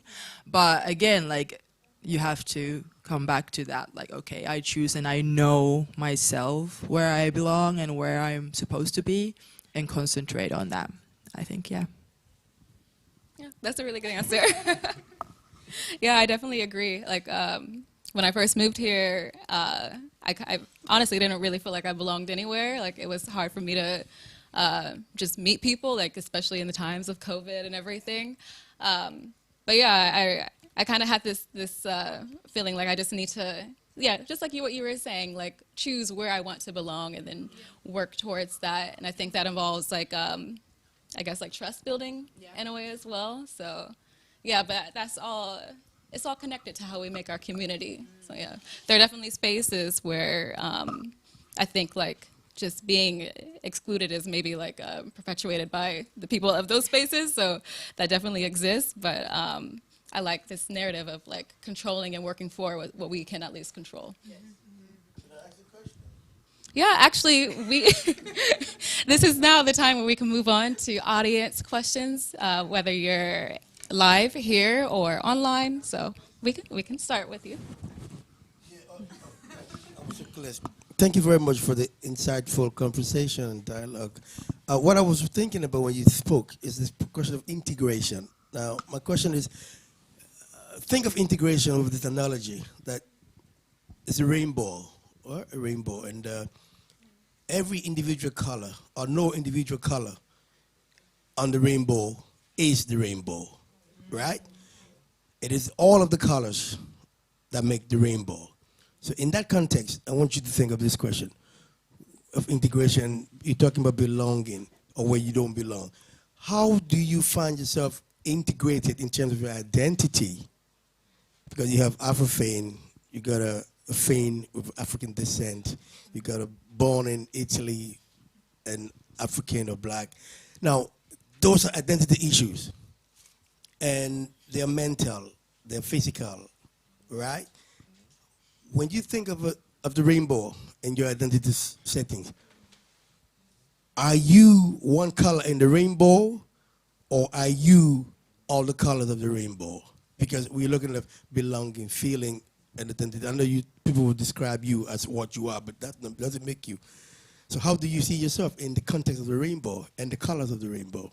with identity. Because I thought one of the things I was missing is the fact that if you want to be fluid, that you belong there and belong there, it's quite problematic.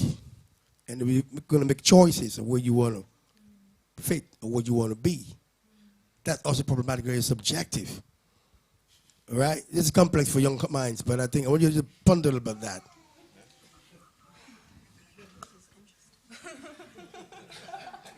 I cannot start here.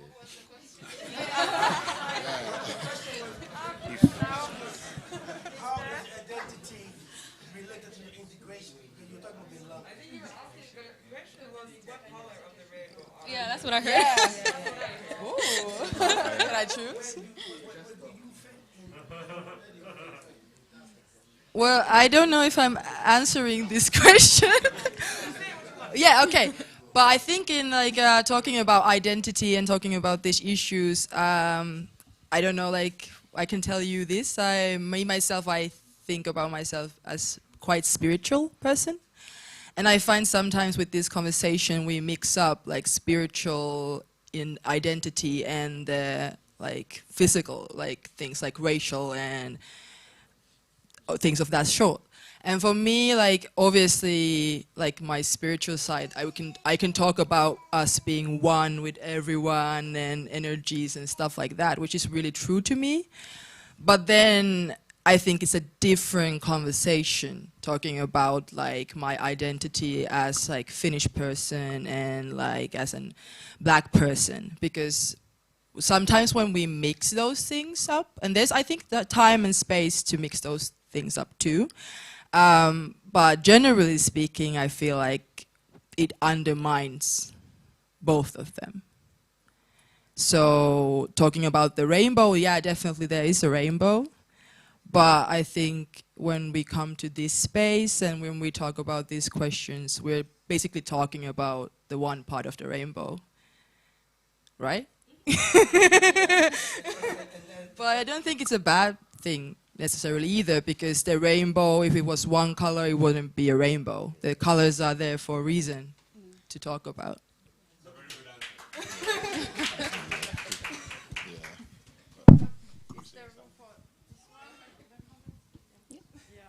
Unless someone else wanted to answer that. In my case, I think she said everything. Then we can take the next question. And thank you for your question also. By the way, you have very good answers. We're talking about connectedness, but I wanted to ask, what do you think about going back to the motherland in general? What do you see value in it? And if you see, what value? Do you mean forever, for good, or? No. Because it doesn't. You can always travel. Sorry. Sorry, I didn't hear. You can always travel. It's not a jail. But like, it can be even like, being there for 11 months and 1 month somewhere else, or it can be like traveling for, let's say, like, but going back. It can be.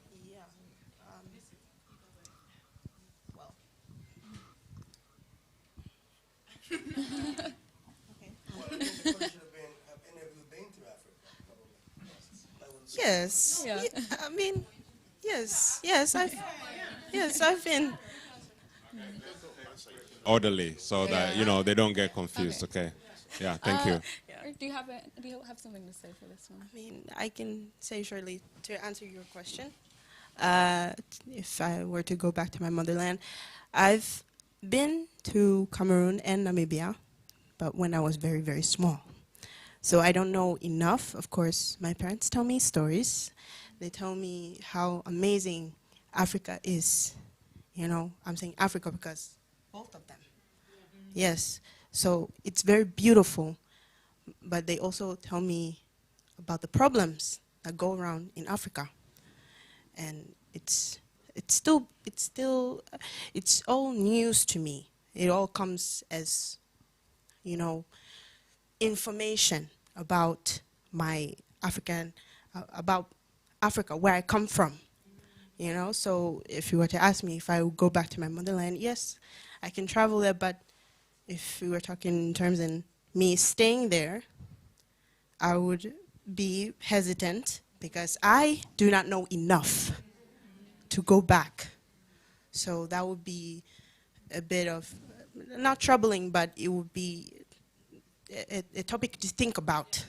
So yes, of course, I would go back there to see my family. I know, to see family, friends, everyone that I've known since I was small. I may not remember them as old as I am right now, but still, I know that there is family, I know that there is friends, so of course, I can go there and travel without hesitation. But to stay there, it's a topic to discuss.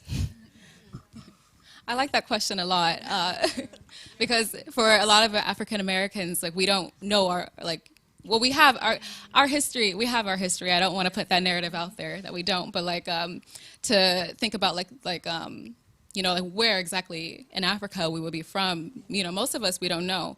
So, and most people, most African Americans or people of color in general in the U.S. don't even get the chance to travel outside of the U.S. So when I graduated from my undergrad, I was able to live in a few countries in South Africa for a while, and then in Lesotho, and then finally in Sierra Leone. And I spent 2 years, over 2 years living in Sierra Leone, and it was just such an amazing experience being there. And I was inspired after that, like to actually find out like where I'm from, and then later to find out that I'm part Sierra Leonean, mostly Nigerian, but yeah. But to still like to find out that that's where my ancestry is from, and to be there on the soil, you know, like that was just such a meaningful experience that I really want for like many more African Americans to have. So I think like there's so much value to going back, regardless if you're, you know, if you're from the States or, you know, wherever else in the world. Like if you're from the diaspora, I think it is really meaningful and significant to go back, even if just to visit, you know. Yeah. Thank you so much. And we have audience online as well watching, and we have comments here. So somebody's saying here, Naudi Kabon is saying, nice conversation, this based on identity, fantastic how it's possible to see much interpretations of it. So as you've been talking about the fact that, I liked your statement, Elise, you said that your African heritage gives you the power to perform, period. So, yeah, so that is something. So the online audience is also watching, and they're appreciating this panel so much in terms of having this conversation. What I wanted also to ask, maybe or just a wonderment, would be that you're born here. I've heard stories. When I came to Finland, I lived in Varsinaisuomi, Suomi, so Turku, Salo area. And one of the issues when I met young Africans of African descent, young people who were either born here or came as children, was that the feeling of exclusion starts quite early. So you start to notice, because your parents don't have these discussions with you mostly because, you know, our African parents are like, you know, get out of the house and deal with it. But you start to, so for example, a simple thing like a class is having a birthday party for one of their classmates, and you are not invited. Things like that. How did this kind of otherness, because it happens, we have to accept it, that is true, it happens, you look different, and therefore there is a bit of ambiguity on how to handle you, you know, do we say, hey, good morning, or do we just pass you by, or, you know, what happens there? How did you guys sort of deal with that, and did your parents have these conversations with you as kids? Living in Europe, Italy, we have Finland as well, northern Finland. Did your parents have these conversations with you as children? Yes, we talked about this a lot when I was smaller. Going to school, of course, there would be days when there would be, what is it? We would discuss. We are separated into groups, and sometimes the teacher doesn't choose like who goes in which group, so we kind of have to think ourselves, who do we want in which group, you know? So of course, yes, I've been excluded from these groups, and when I was smaller, I never thought I was different. I spoke the language, I knew these people, but for some reason, they've excluded me. Why is it like this? And, you know, I talked to my mom about this. First, I talked with my teacher, and, you know, they talked with the other kids that, why have you excluded this person? And they never said why exactly. Of course, they said, oh, we just don't want her. But I know that there was a stronger reason why they didn't want me, even though they were kids, but they still have a meaning in why they didn't want me in their group. So I talked with my teacher. Of course, the teacher said, just go in this group for now. But I could see in those other kids' faces that they didn't want me in their group. So I felt really sad and confused. So I went to my mom, and I talked about this with my mom, and we talked about this, and she said, you know, it's people say things, they do things with just, all she said was just, don't give up, because there are days that are going to be bad. They are going to be bad. Some days are going to be good. Today seemed like it was a bad day. Just know there are going to be better days. Just keep your head high. Whatever they say, don't listen.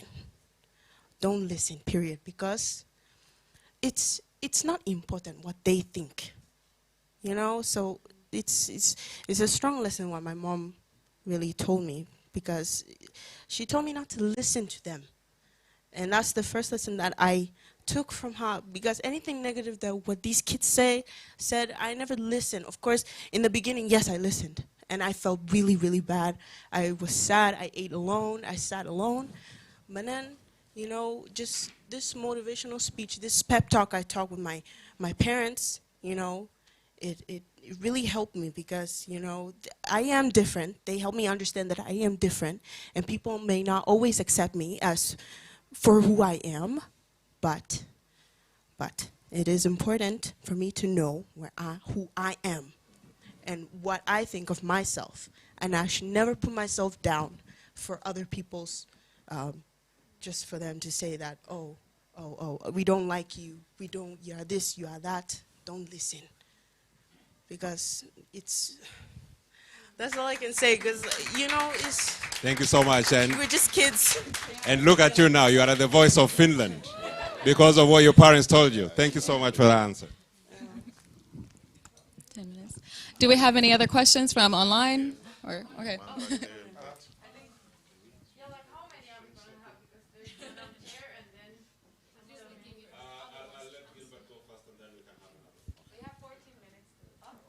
Oh, okay. So we have so I can take all 14 minutes.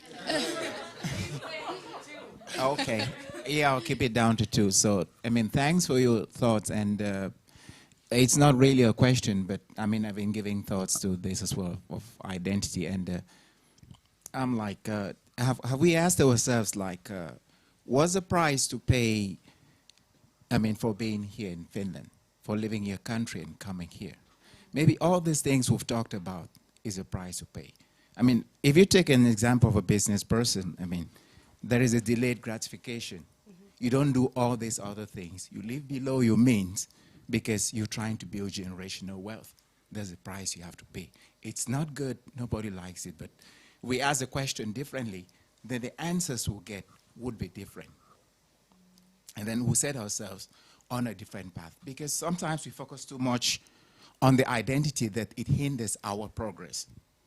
I mean, if you take an example of the Chinese, of the Arabs, and of the Jews, when they're in a different setting, they give themselves a different narrative. They tell themselves a different story. I mean, coming back to the Jews, for example, wherever they are, I mean, they just put aside, take for example the banking sector.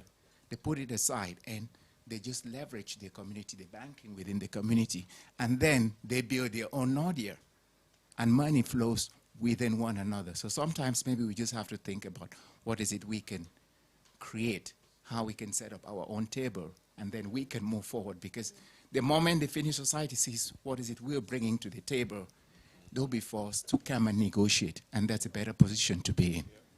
So sometimes we just have to have faith in ourselves. And faith, I like to draw on the words from Nelson Mandela, faith meaning, like you can see the invisible, believe in the impossible, and trust in the unknown. Thank you. Thank you. Thank you. That was a really good point. Back to you, Nia. Hey, hi. Yes, so my question was actually, I think Nia asked, what advice would you give to other youth? But what advice would you give to parents who are raising children who are mixed? This can be in terms of how do we raise them to connect more with their African culture? How do we raise them to be more in the Finnish society? Languages that we teach them, or exposure to different communities. What advice would you give to parents to help our children navigate this better? I don't know if I'm supposed to answer. Oh. I'll be on. No, but you can start. But I just no. Yeah, thank you. Well, one thing that I can say on that, for what my mom did for me at least, is to teach your children the culture. Like since they are like this, I speak my native language fluently. I have been there many times, and I wasn't born there. And every time that people hear me talking, speaking in my own native language, they are like, "Do you speak Twi?" And I'm like, "Yeah." Wow, like what is the weird thing in it? And I'm like, so, but yeah, I think it's to teach your kids the native language. Yeah, definitely, I agree on that. And like, I think a lot of times, and I don't, like, it's totally understandable that we stress about the Finnish part of it.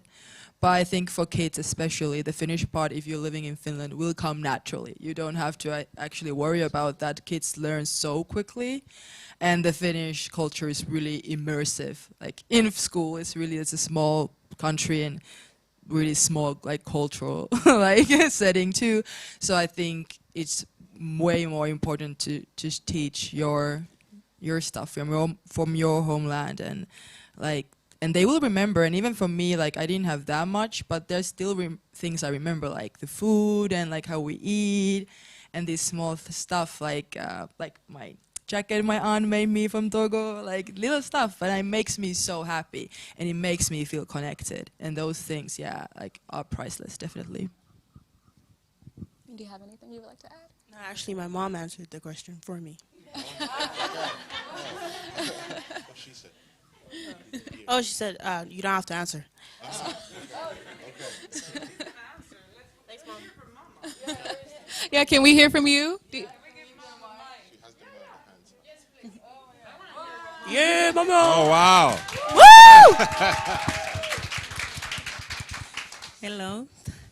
Thank you. Actually, that question is, I think, is a little bit difficult for Elise to answer. As you can see, Elise, when she was on The Voice, she was 16 years old. She's just 17, and her journey just started, and she haven't experienced much. She's learning. And any question what you're posing on her, I think we know maybe it's better just to teach her. And she's coming from two background African. The mom, I'm from Namibia. The dad is from Cameroon. She's rich in that it take much time. It depends on her where she can. It's quite a little bit for her. Sometimes it's difficult to choose one side because she has to focus on. You have to focus on African culture, on Cameroon culture and Namibian culture. On the other hand, it's Finnish culture. It's quite too much for her. I think in that, she's learning. She has a long way to learn. So let's not really put too much question, I think. Thank you very much. Yes. Thank you, Mom. Yeah, thank you. Okay, do we have another question from the audience or online? Comment. We can take one more question for the audience, please. We can do. Okay, mine is actually something I've been wondering about, like in school, and we're 7 in class. I don't like the word color, but I would use it all the same. We have 2 of similar colors, and it's good for me, we have 3 different colors presenting. She's fairer, she's a little fair, he's dark. And most times when we have to do a group seminar, they tend to try to pair us in 2s. With or without my consent, they just said, you, together, because we're blacks. And I actually prefer to work with a Pakistani. We do really good work together. And one of the lecturers, a professor, just came and did the same, and I stood and said, no, I think I should choose who I want to work with. He said, why? You're blacks, you're together, and you're not sisters. And the funny thing is, I am the girl she's talking about, we are opposites. We don't work together at all. So my question, or maybe if someone could help me understand, not necessarily the panel, but what defines one as black? Yes. He looks at me and he calls me black. Because she's black, we should work together. He defines me by my skin, right? Not by what I have to give. He hasn't even heard me talk. He hasn't heard me write. He assumes. But I personally, I am black by origin. I'm a Nigerian. I would always be. But that doesn't define what I can do. It doesn't define how fast I can go. It doesn't define the value I can bring. So maybe in our cases, what do we really say to those that look at you? Like we have this thing in Tallinn, we walk by and you see someone of color and we nod and smile. Like, hello. Like, hello. And you see someone who is fair and you just keep a straight face. Why? Like, what makes us black? I don't want to... hey, guys, okay, all right. Let's just take a step back. So we have a panel of youths here today, and we don't wanna snatch the moment from them. The question that you're asking probably needs another Think Africa week. It's very multifaceted that if we start having it here today. So. If the panel can answer that question, I would give it back to Nia to ask the panel. But if we bring it back to the audience, we will snatch what we came here to do. We came to talk about the youth African descent living in Finland. So let's try to keep that straight. So is there anybody in the panel who will want to answer that question based on your experience here? Does anyone have an answer? Okay, do we have another question from the audience? Okay. What is your favorite artist at the moment? Oh, I'm sorry, but Thank you you. can't have just one artist. I have many. So I can't. First person who comes to mind. They're all, they're all amazing. Brent Fires. But Charlotte Dipanda. I have many, but she's one of the many. Well, mine is not a famous painter.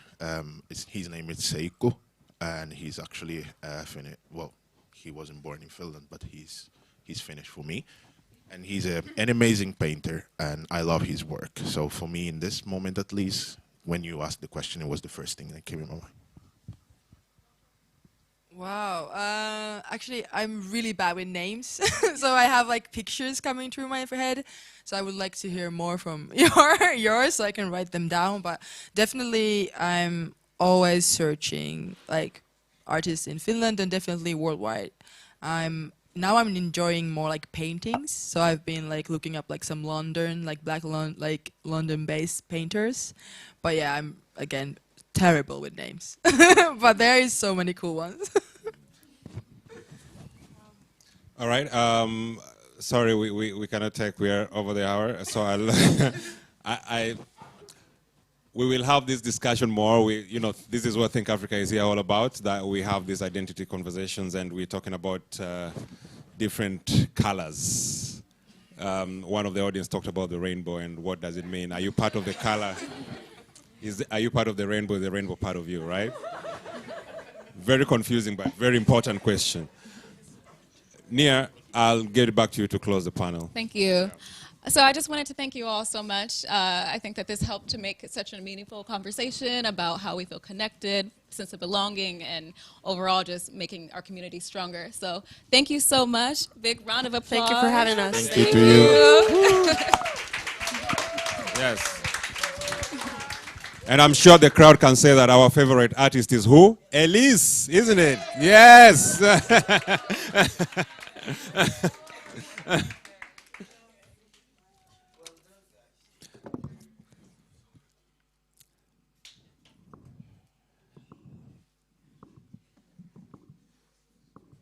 Thank you, Sam. Thank you so much. That was the panel on connectedness, a conversation with the youth of African descent. And as I said earlier, that Think Africa is giving these spaces for the youth. We know that we have different kinds of youths with different kinds of identities, and we are giving these spaces to youth to talk about their experiences with their heritage. Before we go to the next, I just want to talk about this magazine that I'm holding here. It's called Diaspora Glitz. I don't know how many people are familiar with it. Is Hobby here? Yes, you're right there. Come on.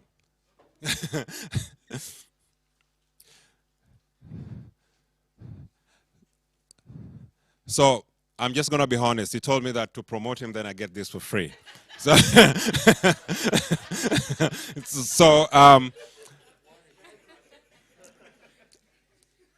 how long have you been producing this magazine? This is the third year that we have been producing the magazine. And what is inside this edition? A whole lot. Mainly the event that we organized last year, the Face of African Queen, the first beauty pageant for people, young ladies of African descent, and interviews of African descent who are in Finnish politics, and our deputy mayor from Turku, she's our deputy councillor from Turku, excuse me, she's in there, and a lot of them. So the magazine is for the Afro diaspora in Finland.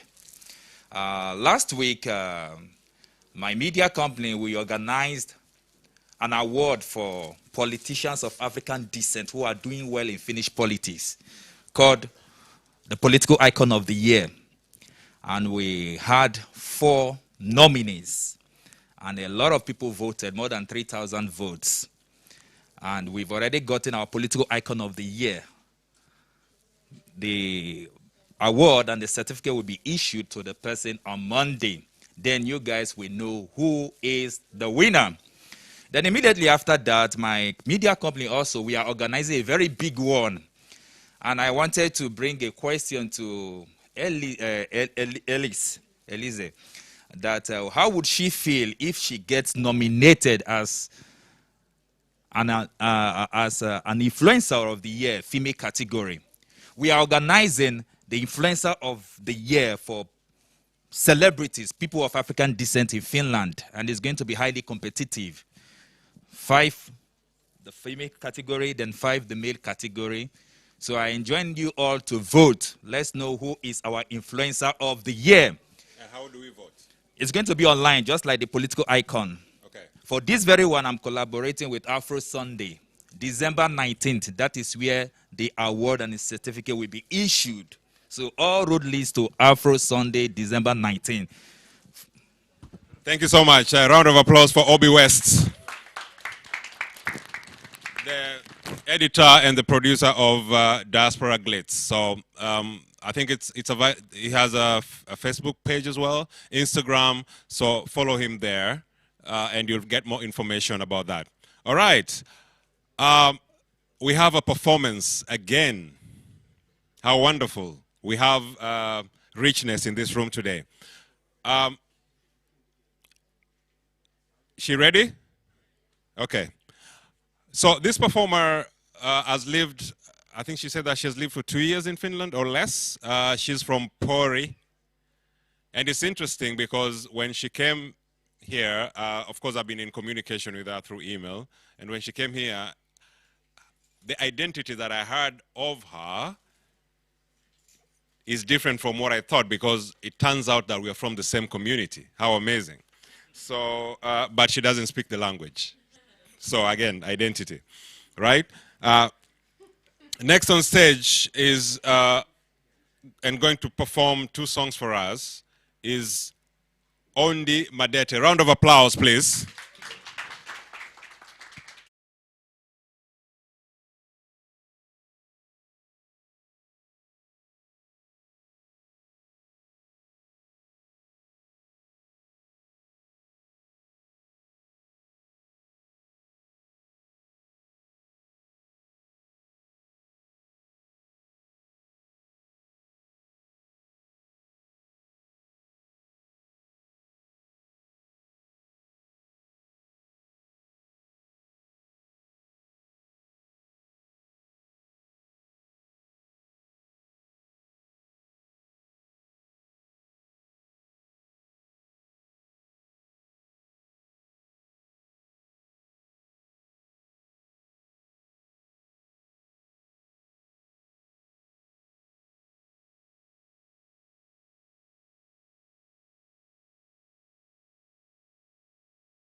The other sausage goes, "Ah!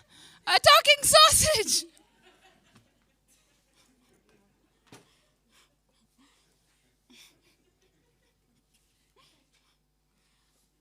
This is my second joke. Knock, knock. Europe. No, Europoo.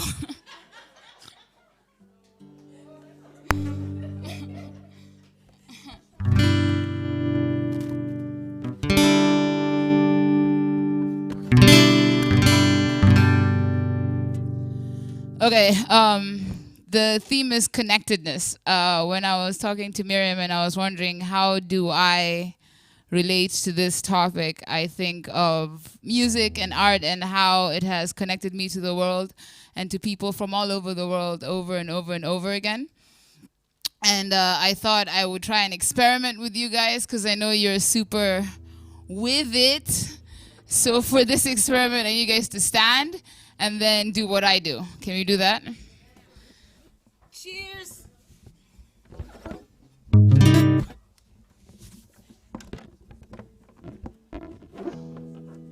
Okay, so when I clap, you clap. If I don't clap, you don't clap, okay?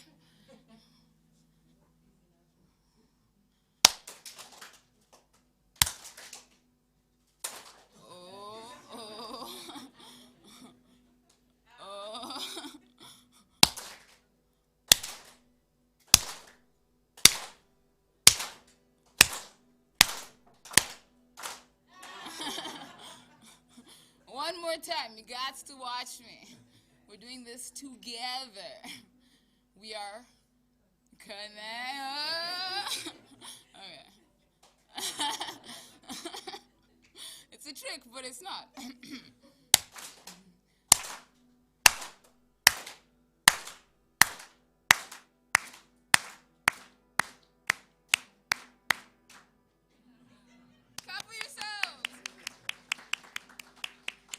Okay, the next part of this is creating a song. You can sit, you can sit. I wouldn't make you stand all the time.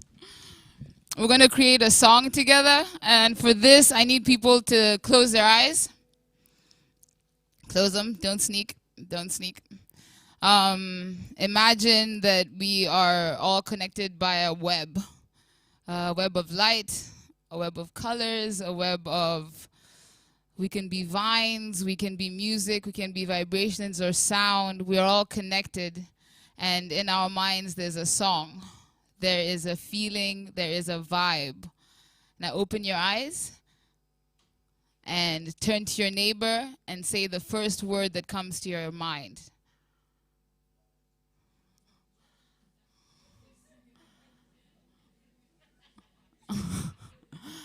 Okay, turn to your other neighbor and tell the other word that came to your mind.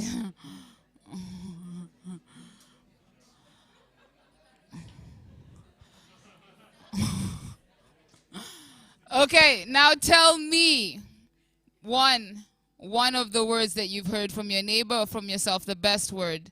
Just shout it out. Sunshine, connected, peace, empty, awesome. Okay, that's 5. I'm going to remember all of them. Sunshine, connected, peace, empty. What? Jollof. I love it. Jollof. Okay. Okay, so what we're going to do is we're going to just start. Wait, I'm going to remember them now. Sunshine, empty, connected, peace, jollof. Lovely. I'm going to sing. Okay, let's click first. I'm going to sing, and then you guys sing what I sing, okay? Sunshine. Sunshine. We're all connected. We're all connected. Sunshine. Sunshine. Sunshine. We're all connected. Sunshine, sunshine, we're all connected. Empty, empty, empty, empty. Empty, empty, empty, empty. Jollof, jollof, jollof, jollof, jollof, jollof, jollof, jollof, jollof, jollof, jollof, jollof, jollof, jollof. Jollof, jollof, sunshine, sunshine, we're all connected. Empty, empty, empty, empty. Jollof, jollof, jollof, jollof, jollof, jollof, jollof, jollof, jollof, jollof, jollof, jollof. Clap for yourself. So just like that, we have created a song, and if you can create a song from nothing, what can we not do? Okay, this song, if my guitar works, is called Seek. It's in Swahili and English. I am what you would call a child brought up in many different worlds. I'm Kenyan, but I lived a little bit in Italy, a little bit in Nigeria. I spent my formative years in a boarding school, a British boarding school in the middle of Kenya that had the most amazing teachers from all around the world. So I feel like my upbringing or my heritage and my perspective of the world is very global and very wide, which means that I see everything and everyone as connection as opposed to anything else. But I also appreciate all the different things that all our different experiences can bring to the experience of life. This is called Seek. My guitar, I got this from a friend, and it's old and it's rusty, so it might go off, but let's just pretend that's part of it.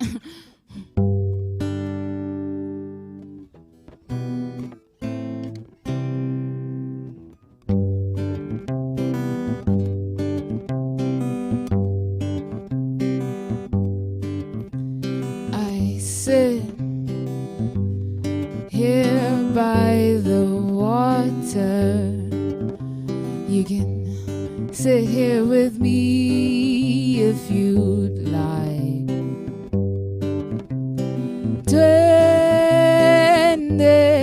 Twende pamoja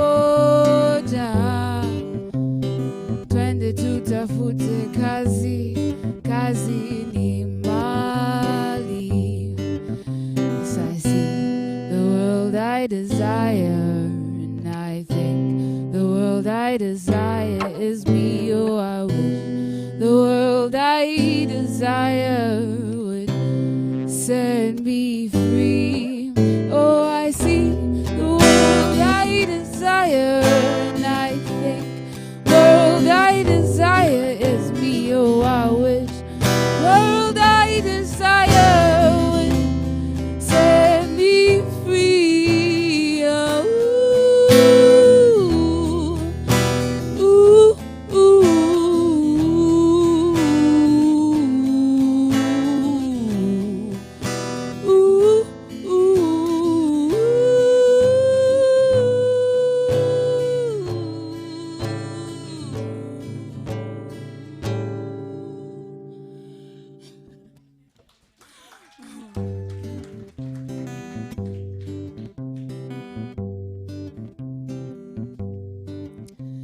I sit here by the fire. If you sit here with me, you might burn. Mtoto wa moto ni moto, kuja tutafute kazi, kazi ni mali. Yes, I see the world I desire, and I think the world I desire is me. Oh, I wish the world I desire would set me free. Oh, I see the world I desire, and I think world I desire is me. Oh, I wish world I desire would set me free. Oh, ooh, ooh,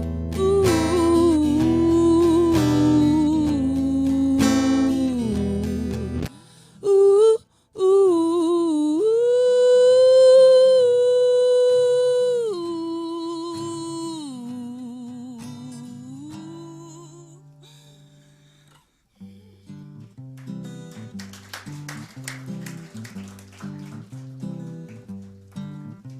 I sit here by the water.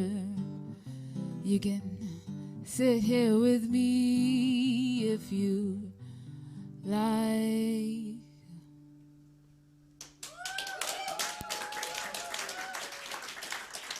Thank you, and thank you so much, Think Africa, for having me. I joined this community of incredible people through the Think Africa mentorship program.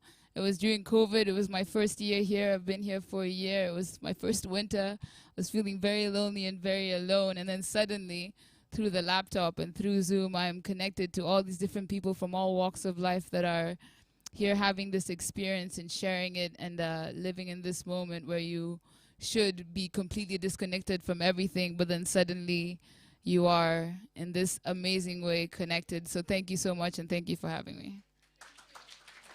So much.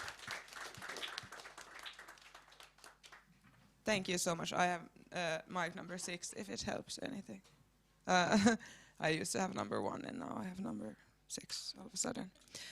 Thank you so much. That was beautiful, and also hearing a bit about your story. That was really nice.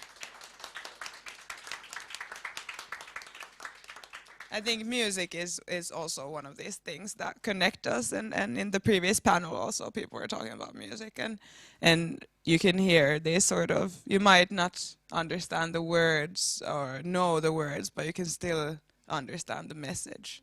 And I think that's why it's really great that we've had this young superstar, amazing voice, singers here today performing for us in multiple different languages, in different vibes, and still we can all feel the music in our hearts. Music is pretty amazing, and I think it fits with the theme of today as well. Right now in the program we're gonna have a little break.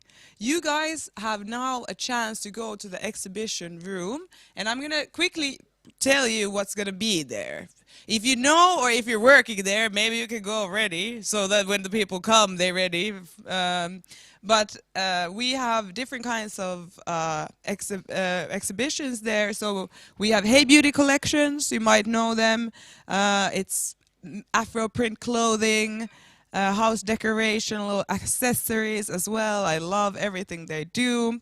You can find them online through Instagram, Facebook, on their website as well. Then there's Bold and Fun, which you can also find on Instagram, Facebook, their website. And they also do fashion pieces made from African print. Then the Moroccan embassy is also there, and we were just discussing with them that it's good that they're representing here, because Africa isn't just the sub-Saharan Africa, right? The Africa is not just below Sahara. It's also above. The North African side is also here. So I'm really happy that they're here with us for the maybe third time or something like that. So they've been present for a long time as well. Then there's Finn Partnership, so you can have a chat there with the experts of Finn Partnership and Business Finland about different support funding instruments. So if you have a great idea for a project or something like this, you can chat with them.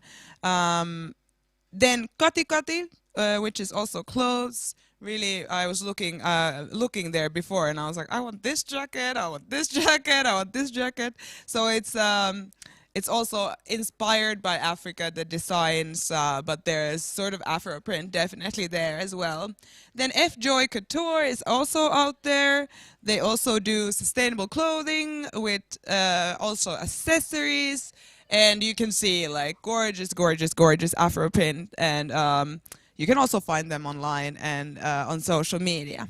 Then Afrogain is there, and I just learned about this platform today, and it sounds pretty amazing. So basically, they told me it's the #1 African music streaming platform, but it's not just for music. There's basically African content creators making podcast videos as well.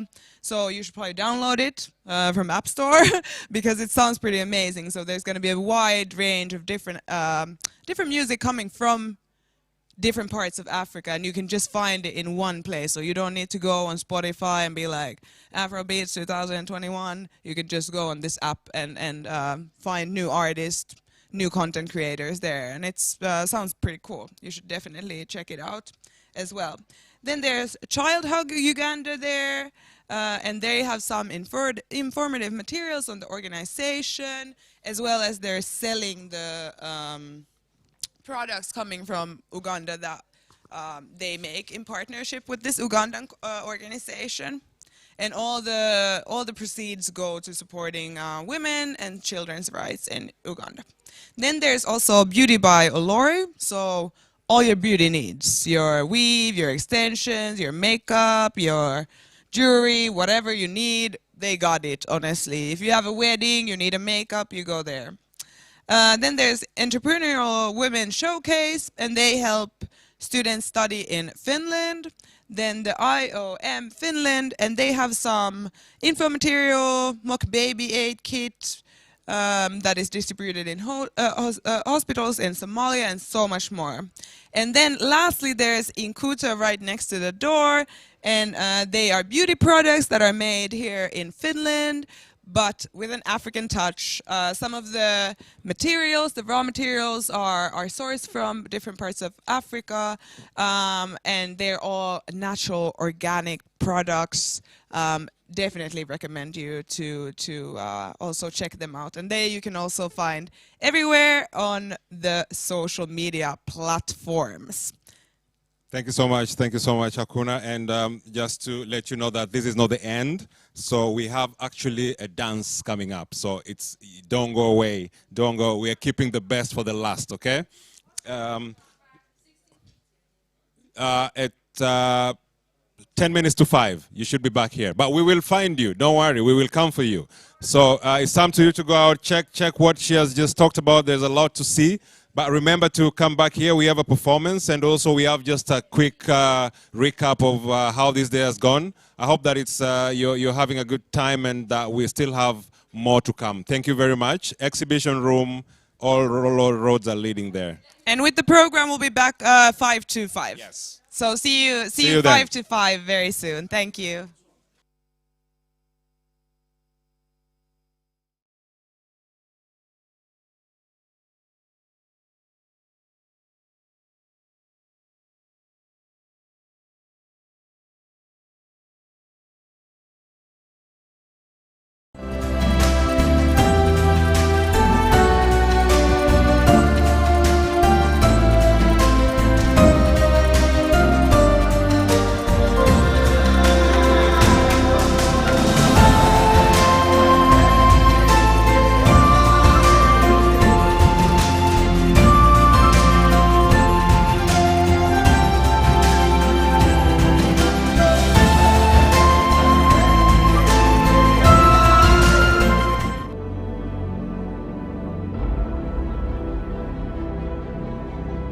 Now is the time to ask the right questions. In any endeavor, there's always the ground and the tipping point.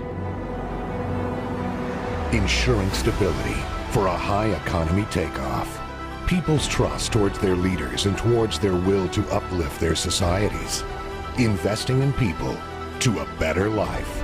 Giving an opportunity to develop their skills, their goals, and their vision to the world. Building infrastructure to connect within and reach the world. Calling for openness and make sure you have partners to trade with. And then there is the uniqueness. It could be your history. It could be your diversity. It could be how strategically you're located. It could be your culture. It could also be your dedication, or it could be your natural resources. But first and foremost, to reach the heights, you need a vision. Great ambitions. Stay focused and stick to the plan. Build upon the assets. Value the old and embrace the new. Keep on growing talents to face challenges. Always be sure you can fuel the growth and that you have partners to overcome drawbacks together. Now is the time to be ahead. Now is the time for agility and sustainable acts. Now is your time.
Hello, my name is Edema Beketela.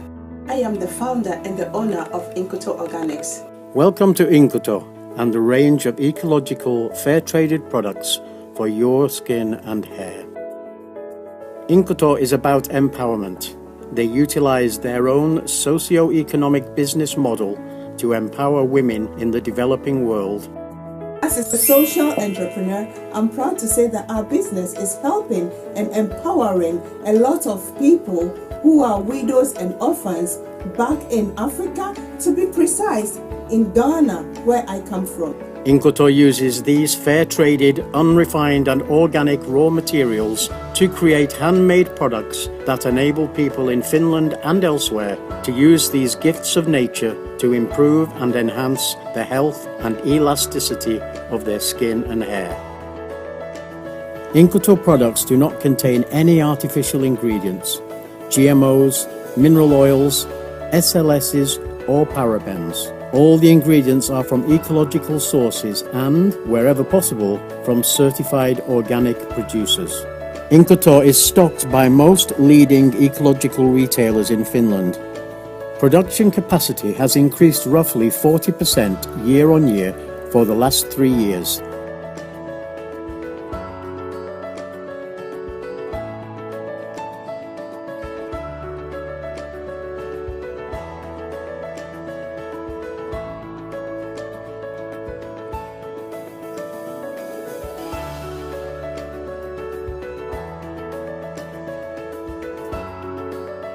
The range of products has expanded from just 2 10 years ago to approximately 30 today. This growth has been fueled by customers and creativity.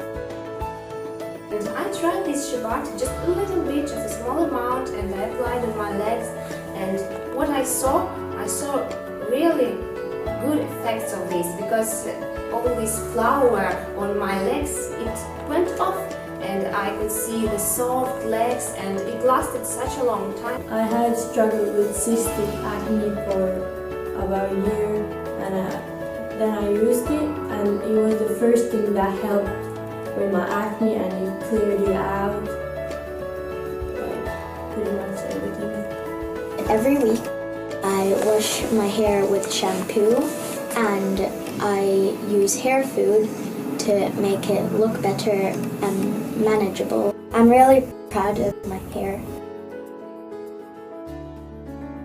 Whether you are an individual consumer or a corporate customer, Inkoto can help you with your needs and demands. Choosing Inkoto products is a lifestyle choice that benefits you, benefits women and children in need, and benefits the planet we live on. Welcome to the Inkoto family.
and I'm gonna play you Sogea.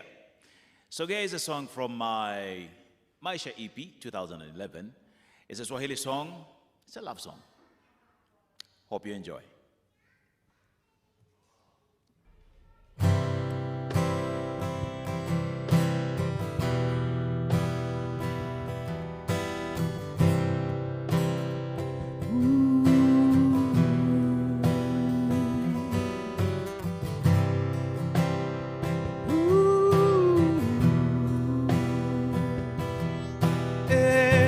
Sikiliza haya ninayosema, ni machache tu ila ni muhimu. Sina pesa wala gari, nachojua tu nina upendo wa kweli.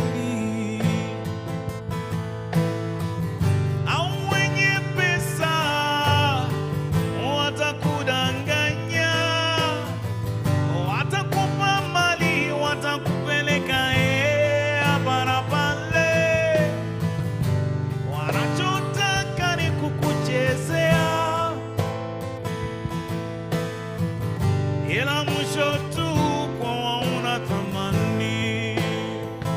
Oh, oh, sogea, sogea. Oh, sogea, sogea. Oh, sogea, sogea. Inasema oh, sogea.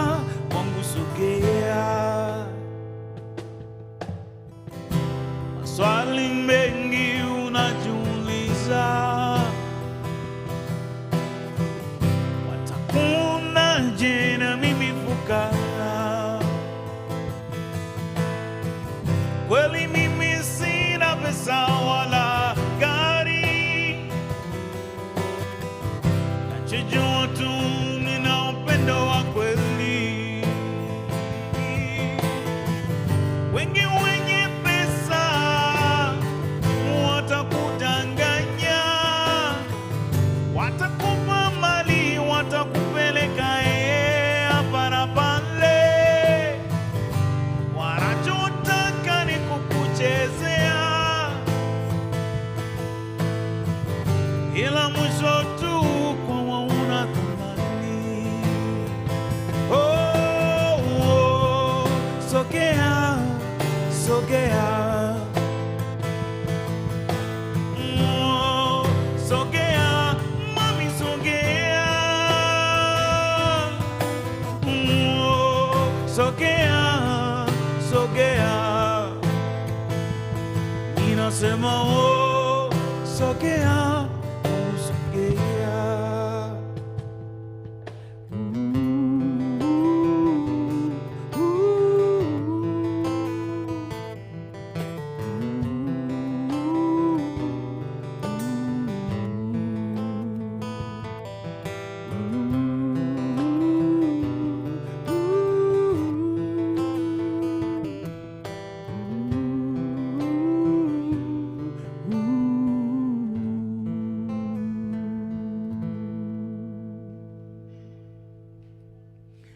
Thank you. Samuel Indrus on guitar. Jesper Eklund on percussion. My name is Maharaj once again. Thank you very much.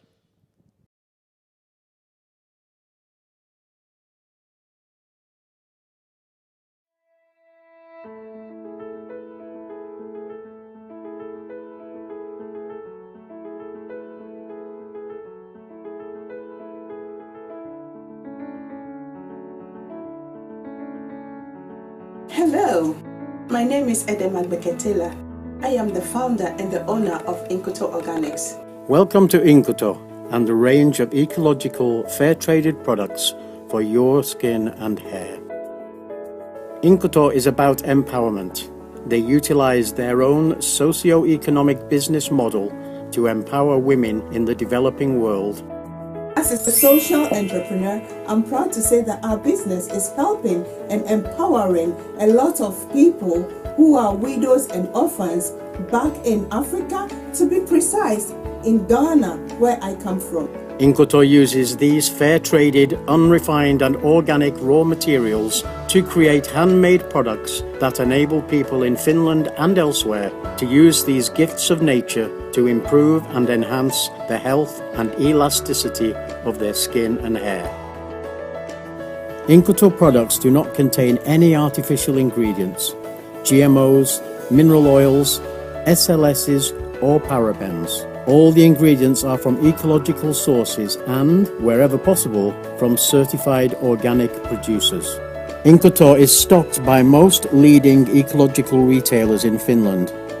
Production capacity has increased roughly 40% year on year for the last 3 years.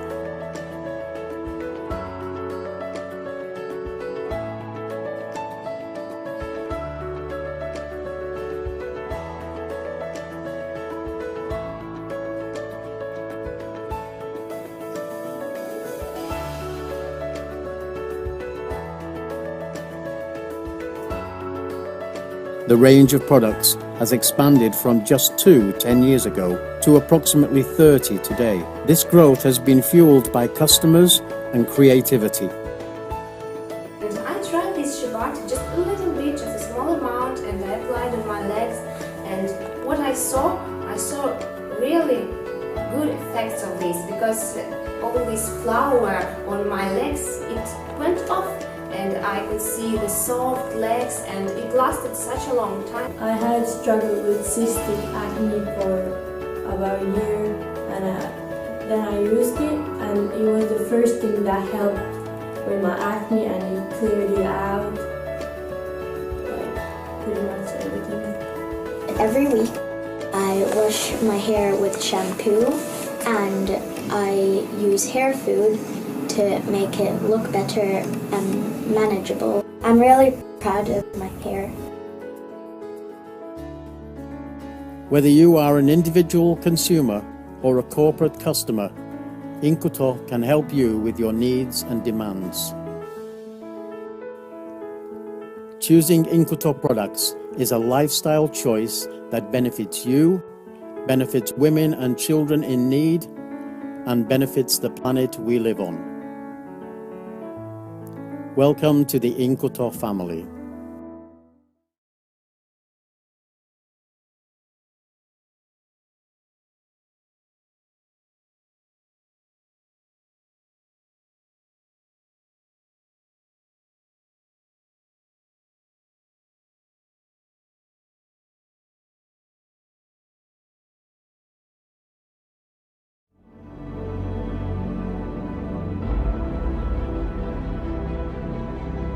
Now is the time to ask the right questions. In any endeavor, there's always the ground and the tipping point. Ensuring stability for a high economy takeoff. People's trust towards their leaders and towards their will to uplift their societies. Investing in people to a better life. Giving an opportunity to develop their skills, their goals, and their vision to the world. Building infrastructure to connect within and reach the world, calling for openness and make sure you have partners to trade with. And then there is the uniqueness. It could be your history, it could be your diversity, it could be how strategically you're located, it could be your culture, it could also be your dedication, or it could be your natural resources. But first and foremost, to reach the heights, you need a vision, great ambitions. Stay focused and stick to the plan. Build upon the assets. Value the old and embrace the new. Keep on growing talents to face challenges. Always be sure you can fuel the growth and that you have partners to overcome drawbacks together. Now is the time to be ahead. Now is the time for agility and sustainable acts. Now is your time.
I know. So, did you enjoy the exhibitions? It's unbelievable that all that is happening in Finland. You know, people are doing stuff here. And talking about that, we have these two gentlemen. Can you come in front, please? Yes, I told you it's going to happen. Yeah. So these are artists. 222, but you know, Africans need more connection. So what are your names? Well, I go by the name Chris Barnabas, and he's a Chrome Frimpong, and we've been making music for for the past 10 years now, and we finally released our EP yesterday, and it's amazing, yeah. And you can find the song on all the digital platforms, where you can Spotify, SoundCloud, whatever you name it, yeah. And we having our EP release party on the 11th of December, right opposite Giddy restaurant. Have you guys been to Giddy before? Oh, today. A few hours ago. Okay. That's awesome. So we expect you guys to come and support us with what you got, and please let's make Afrobeat to the world. And yeah, so do you have anything else to say? Yeah. 222, everybody, and the launch is on the 11th of December at Giddy. Be there. They're, you know, these are artists. They've been doing this for 10 years, as they say, so they're matured in what they're doing. Please be there at the launch of their EP. Ladies and gentlemen, 222.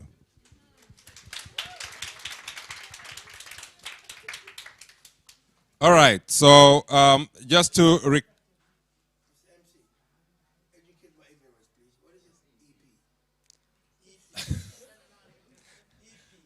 the panelists who are here before, please help this man.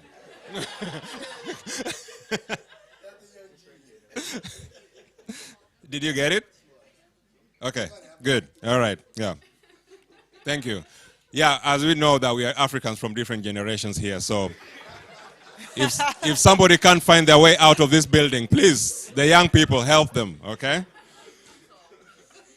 All right.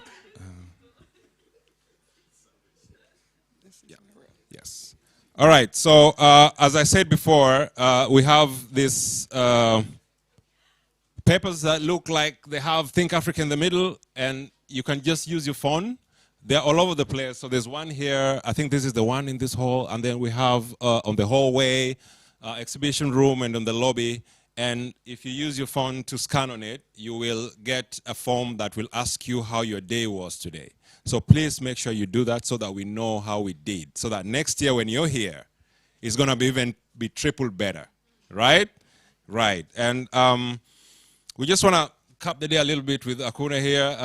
This is the first time I think that I think Africa decided to do the co-MCing so that we have two people coming here and also mingling with you. How did it go?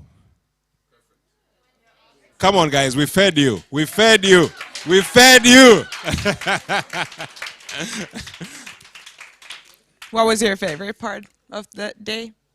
My favorite part of the day was when Elise's mother stood up to defend her. We love the mamas. We love the mamas. Shout out to all the mamas. As a star, you have to bring security. I mean, In the beginning, when we started here, there was a gentleman standing at the end of the hall, and I kept telling people, find a seat and sit down, until I realized that he was the bodyguard to the minister. And I didn't know that one of our performers was also bringing a bodyguard. So that was the best part. And I think that for African diaspora, like parents who are here, for example, if we were talking about the panelists that we had here, parents, how do you protect your kids in this environment? Especially if your kid is of an African descent. They go through a lot. They come from daycare or school. If you don't talk to them, you'll never know what they experience out there. So kudos to the bodyguard of today, right? Thank you. What about you? What was your favorite part of the day? I think the panel the youth panel was definitely a highlight for me. I know most of the panelists had never been in a panel, so it was the first time. So I think they did a pretty amazing job, considering everyone is on a stage in a panel discussion for the first time and giving us the details of like actually really thought out processes and things they've been through.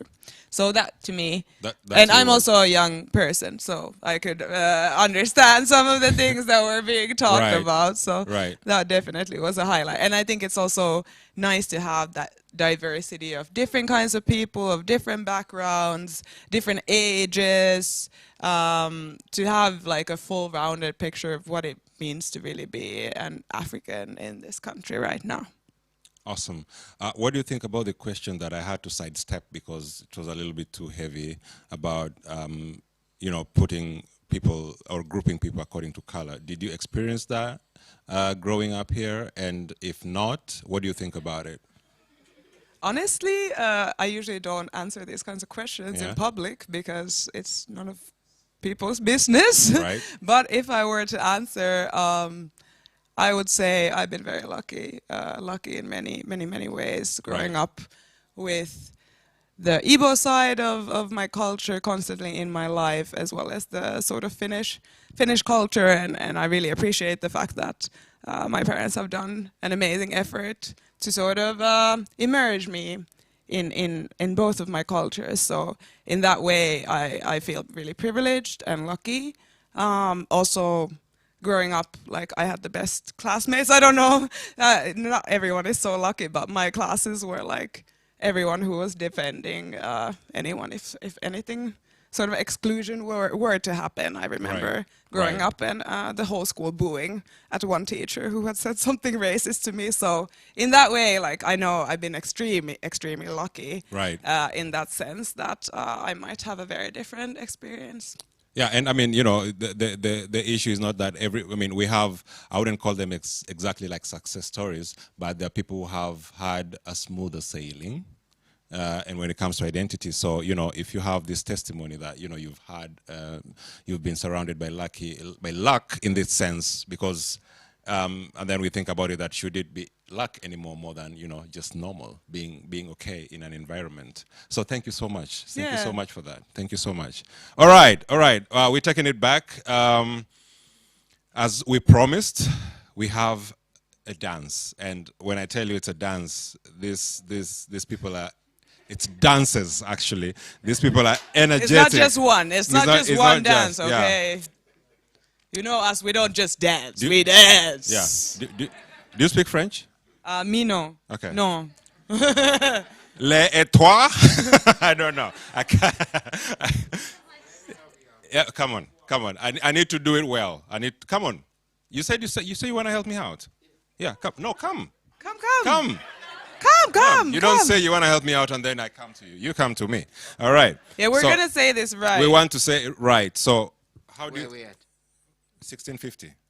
1650. That is English, but from here. Yeah. So on the bracket. Les? Yeah.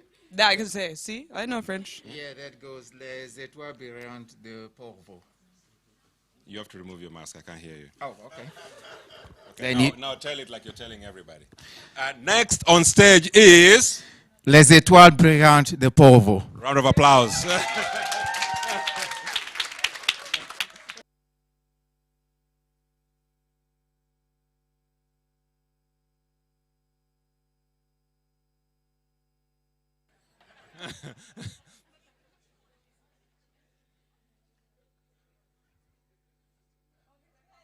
And I'm back. So in 1 second you can hear them maybe coming. It's like Joulupukki almost. It's almost like we're all waiting for Santa Claus to come here. Yeah, we forgot about it. Christmas is coming. Yeah, exactly. Yes. But here they come. You can hear them a little bit, and I will let the stage be theirs and us enjoy this.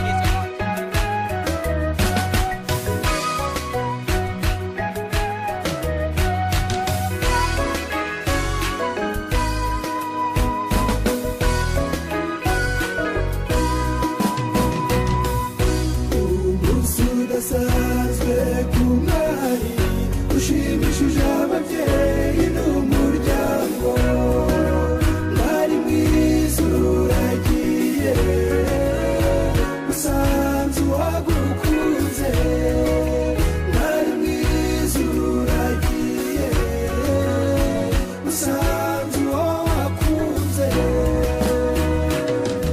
tubifurije amahirwe mu rugo rwanyu n'umugisha mwinshi muza rwubake rukomereye muba intangarugero muza rwubake rukomereye muba intangarugero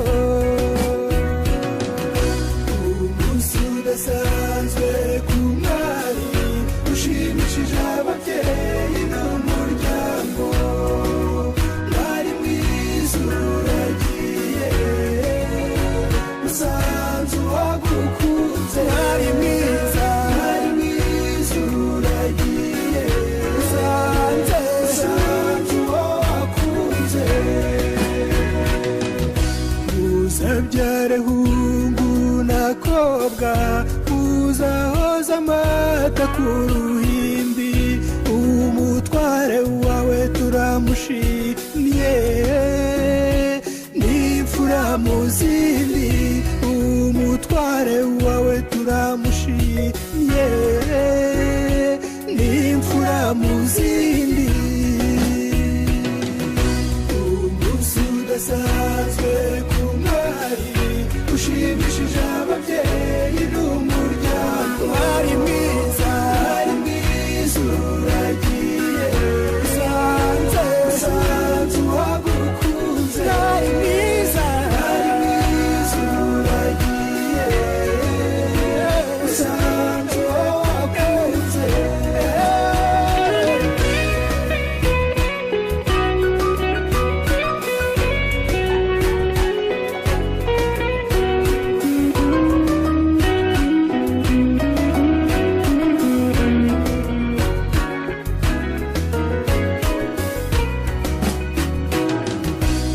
itariki nk'iyi muzayizirikane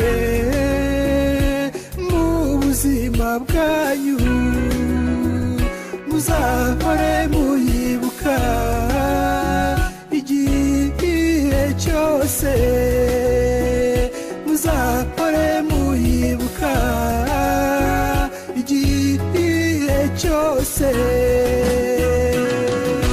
umunsi udasanzwe ku mwari ushimishije ababyeyi n'umuryango mwari mwiza uragiye usanze uwagukunze mwari mwiza uragiye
rusange wone bitotsi kuko uyu munsi urenze nakubonye umutima urankabira ishungwe ubwo nkaririmba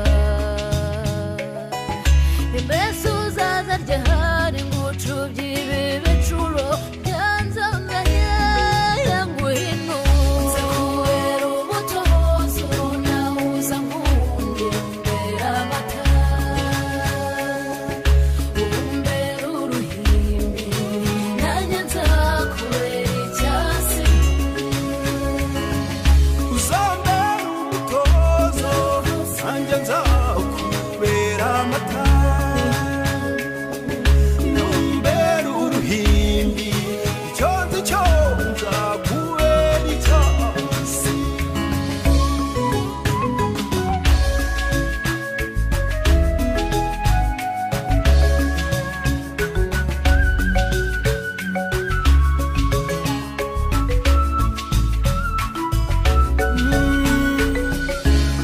ndabona ushushanya isoko ry'umunezero ugasa n'irerya mu nyanja ngari umucyo wo mu maso hawe yewe warampabuye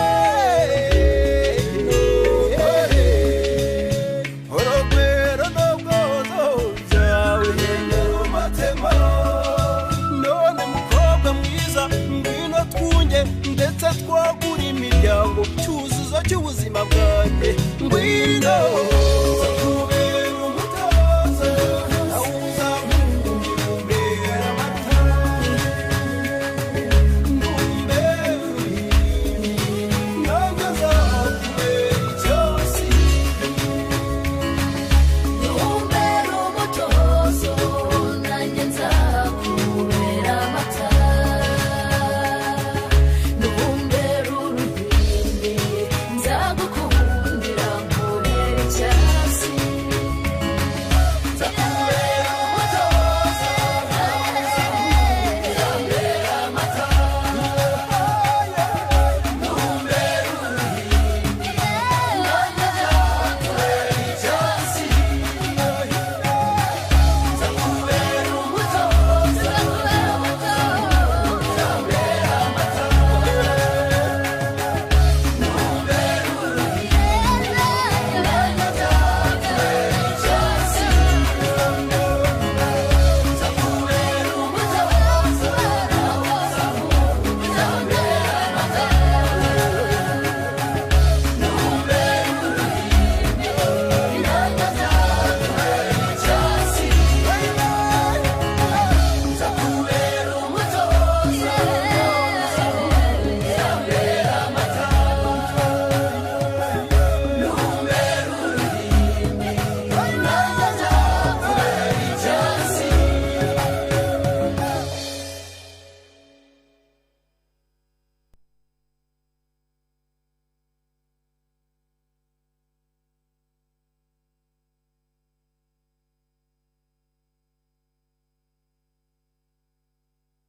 singiza umwami ni mwiza isi itararemwa yariho shimwa uwankunze ntamuzi shimwe ndirimba ni yesu aberaho si icyarimwe si umuhemu kandi ntabeshya aberaho si icyarimwe si umuhemu kandi ntabeshya arakomeye bitangaje ndamuvuga ndamurata aberaho si icyarimwe si umuhemu kandi ntabeshya arakomeye bitangaje ndamuvuga ndamurata aberaho si icyarimwe si umuhemu kandi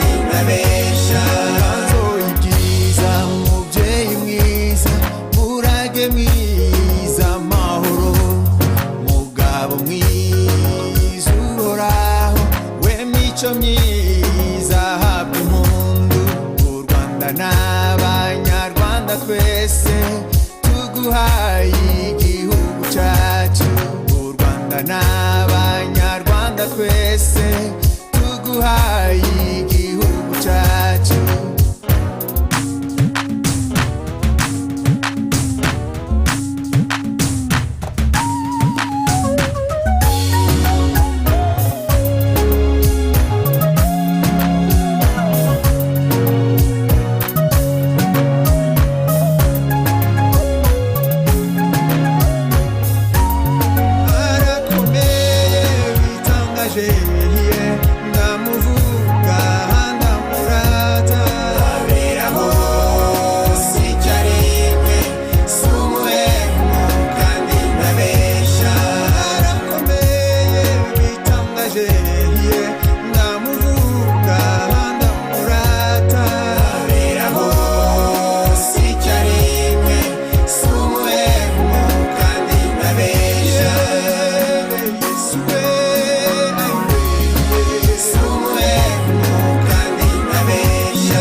Stars of Hope. Wow. Thank you so much. That was beautiful. 3 songs. Yeah, let's do it again. Let's do it one more time. Woo! That was beautiful. The universal language of dance. Of music and dance.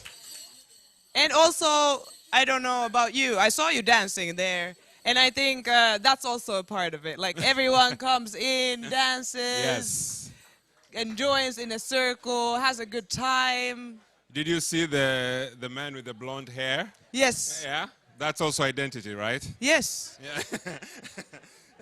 Yes. Right. We were dancing, we were celebrating, and now we give an official round of applause to this group for these young girls. Come on, everybody. This was amazing. This was amazing.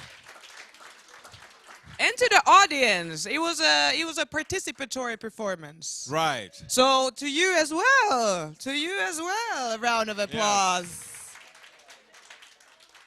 Remember, we're here today, or we were, because we're coming to the end of, I think, Africa opening ceremony. But it doesn't end today. We have a lot of events coming up through the week, as our chairperson said in the beginning. Do you have the paper that we heard here? Anyway, we have events coming through the week. We are at ODI on Monday to discuss immigration. And then on the rest of the week, let me just get the paper to get the days correctly and what is happening. Yeah, you can check all the info and the registration for every event To you, on our okay. website.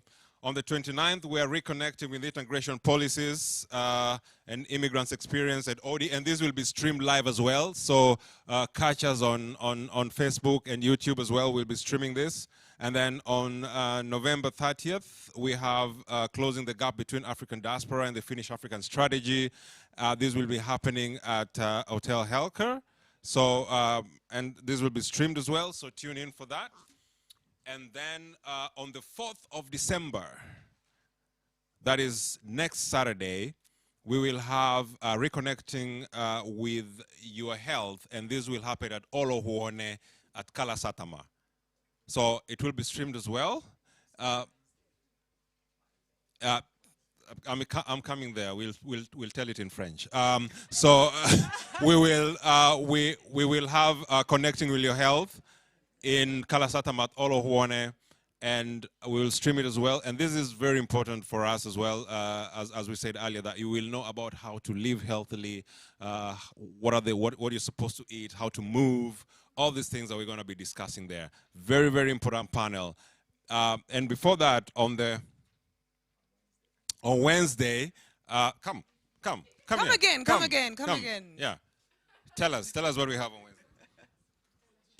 Yeah, I realize most people are confused with the French, but it just meant like the shiny stars from Polvo. Yeah. I mean, the group that just left. Yeah. So I forgot the translation. So Wednesday is a big day. Wednesday is the 1st of December. Yes. Yeah, so what's happening is that we have about 11 startups coming from 5 different Southern African countries. So they're coming to showcase how they're leveraging tech, to solve the problems.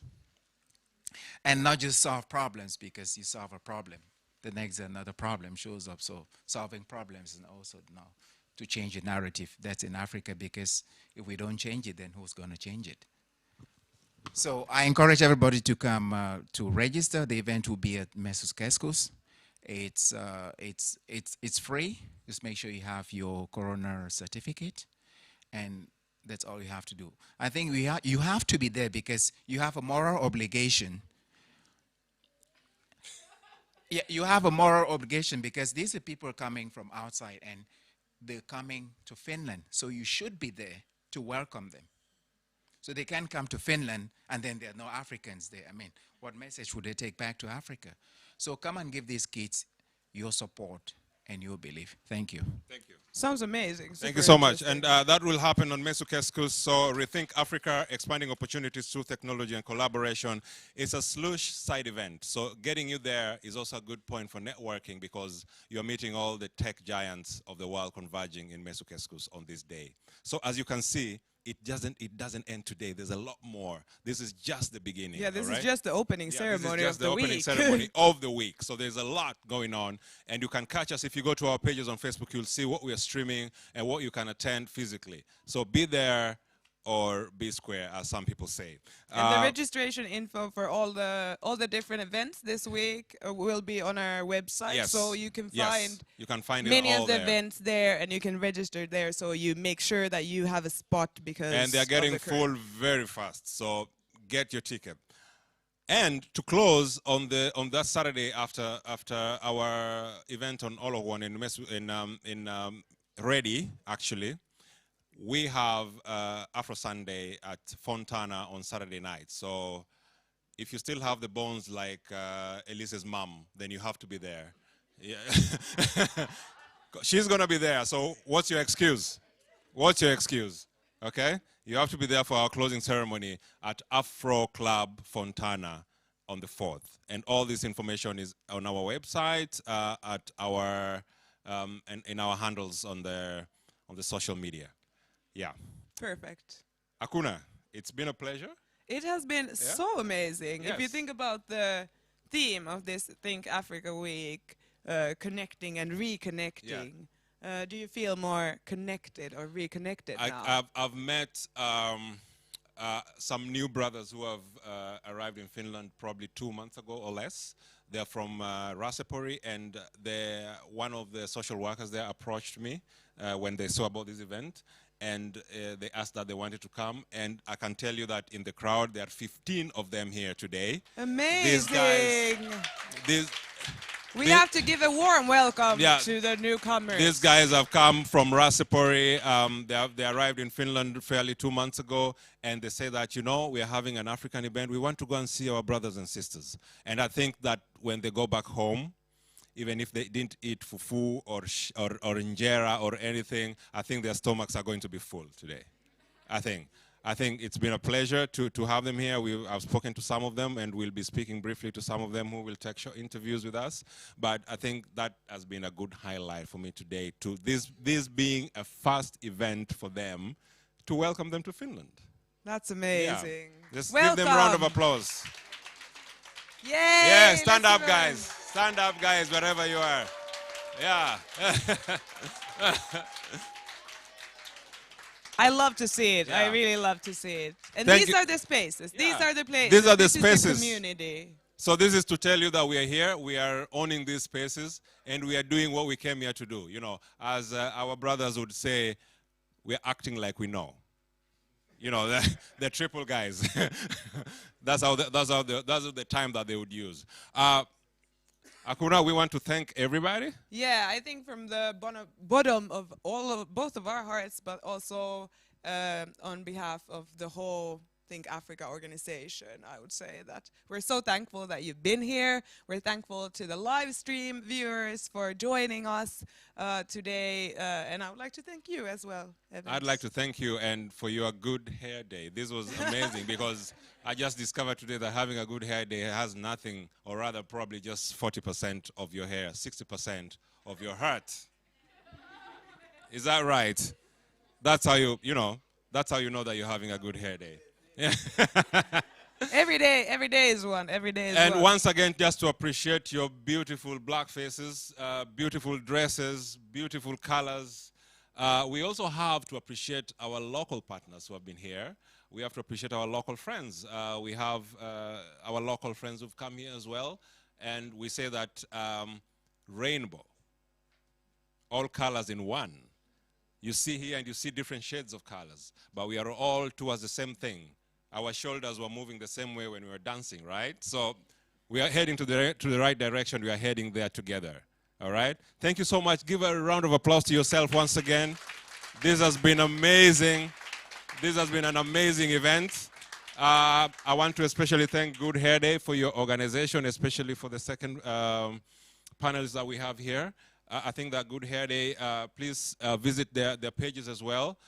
They're doing an amazing job in creating spaces for Afro-Finns, especially who have been born here and are struggling with their identity, as we all know.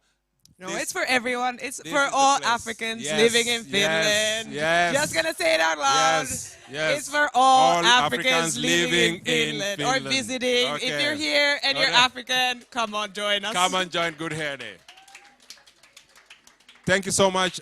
Remember to give us to scan your phone on the pages that we have there on the walls and give your feedback.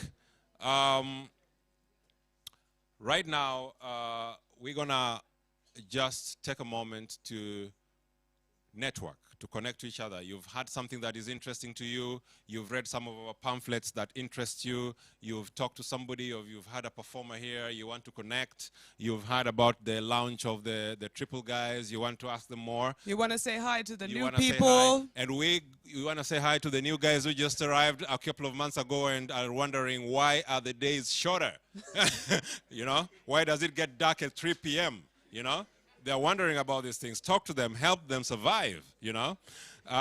So this is your moment to network a little bit, see what you got to do. I think some of the exhibitionists have, the exhibition guys have packed up, but if there anybody who's left there, please, you're still free to visit them. I think that we're going to be walking around a little bit and talk to some of you as we close in, but this is your time to network. LinkedIn, Facebook, Instagram, depending on your age and group and preference, this is your moment. Enjoy the rest Yes. of your Think Africa week. And please, somebody help Kuku find his way out of this building as well. Enjoy, everyone. Thank you so much. Round of applause to yourself, man. Thank you. Thank you, darling. Thank you. Excellent. Thank you.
ready. Hello.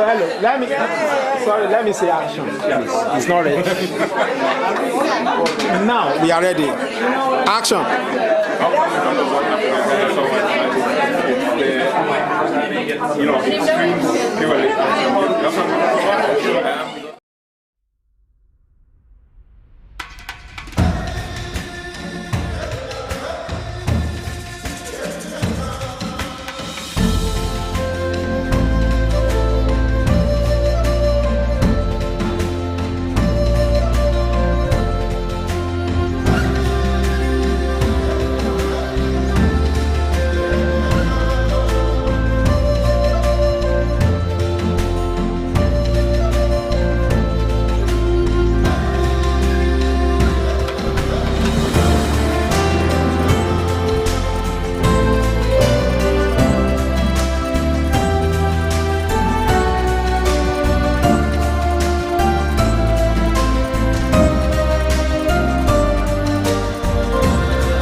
Why are you not so known yet? Yeah, we haven't launched yet. That's the reason. Because we've been basically finalizing some services on the platform. Okay. So for that reason, we haven't launched. But what is it going to be like? Is it going to be like Google Music? It's going to be like a mixture of Spotify and YouTube. Right. So it's going to have music. It's going to have music videos, and it's also going to have basically videos about African history, right? The culture. Because so it's not just music. It's not just like informative. Yeah. So it's giving people. Yeah, that's one of the biggest.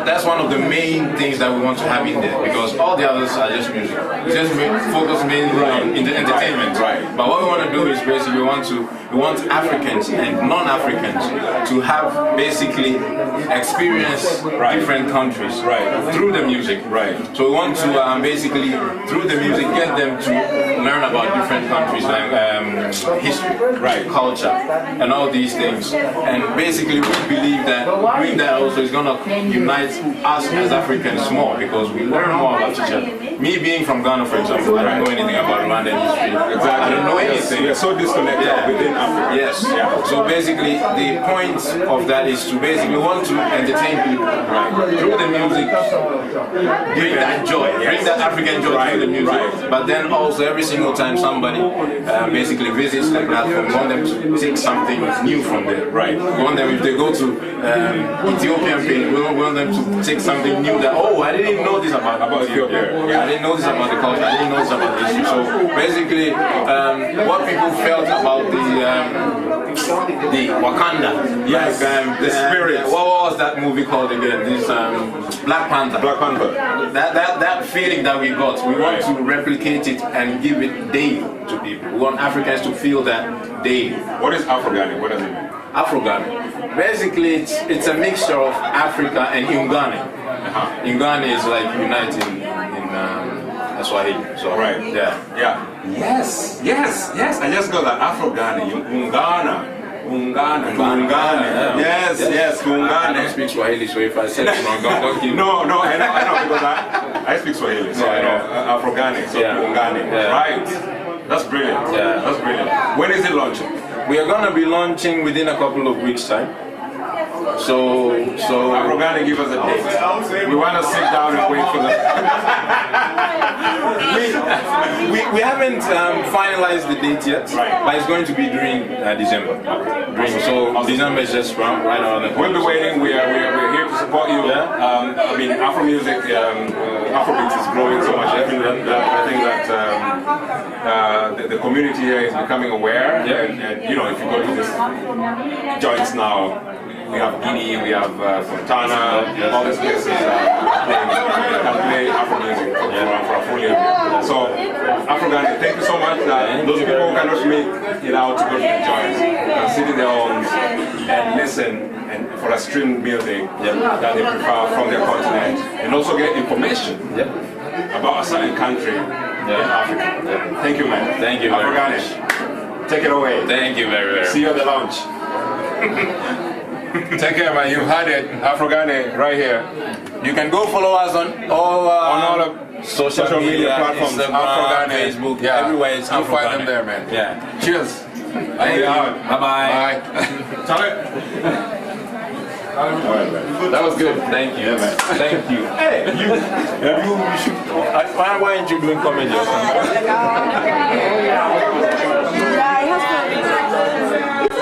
I do. It was nice to see you. I love the performance. It's very beautiful.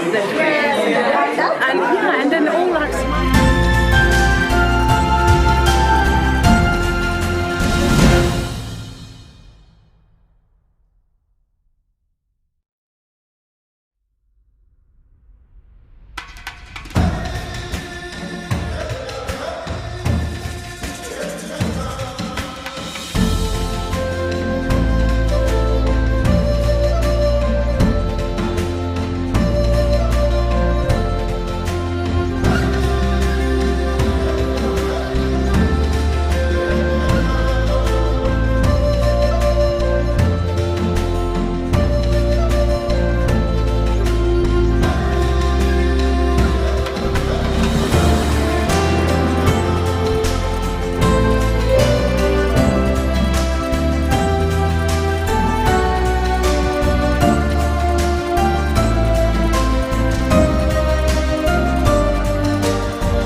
Think Africa is a non-profit and non-governmental organization that was founded in 2014, and it was started by a group of students who were moved to make a change and break the stereotypes that, especially in Finland, Finnish society had of Africa and of African people, as well as support the integration of the African diaspora into the Finnish society. When I read through the objective of the organization, it kind of aligned with my sort of advocacy and my mindset and the things that I want to see happen in African diaspora in terms of the empowerment and trying to create sustainable conditions. So Think Africa provides a platform, and it's up to people to take advantage of that.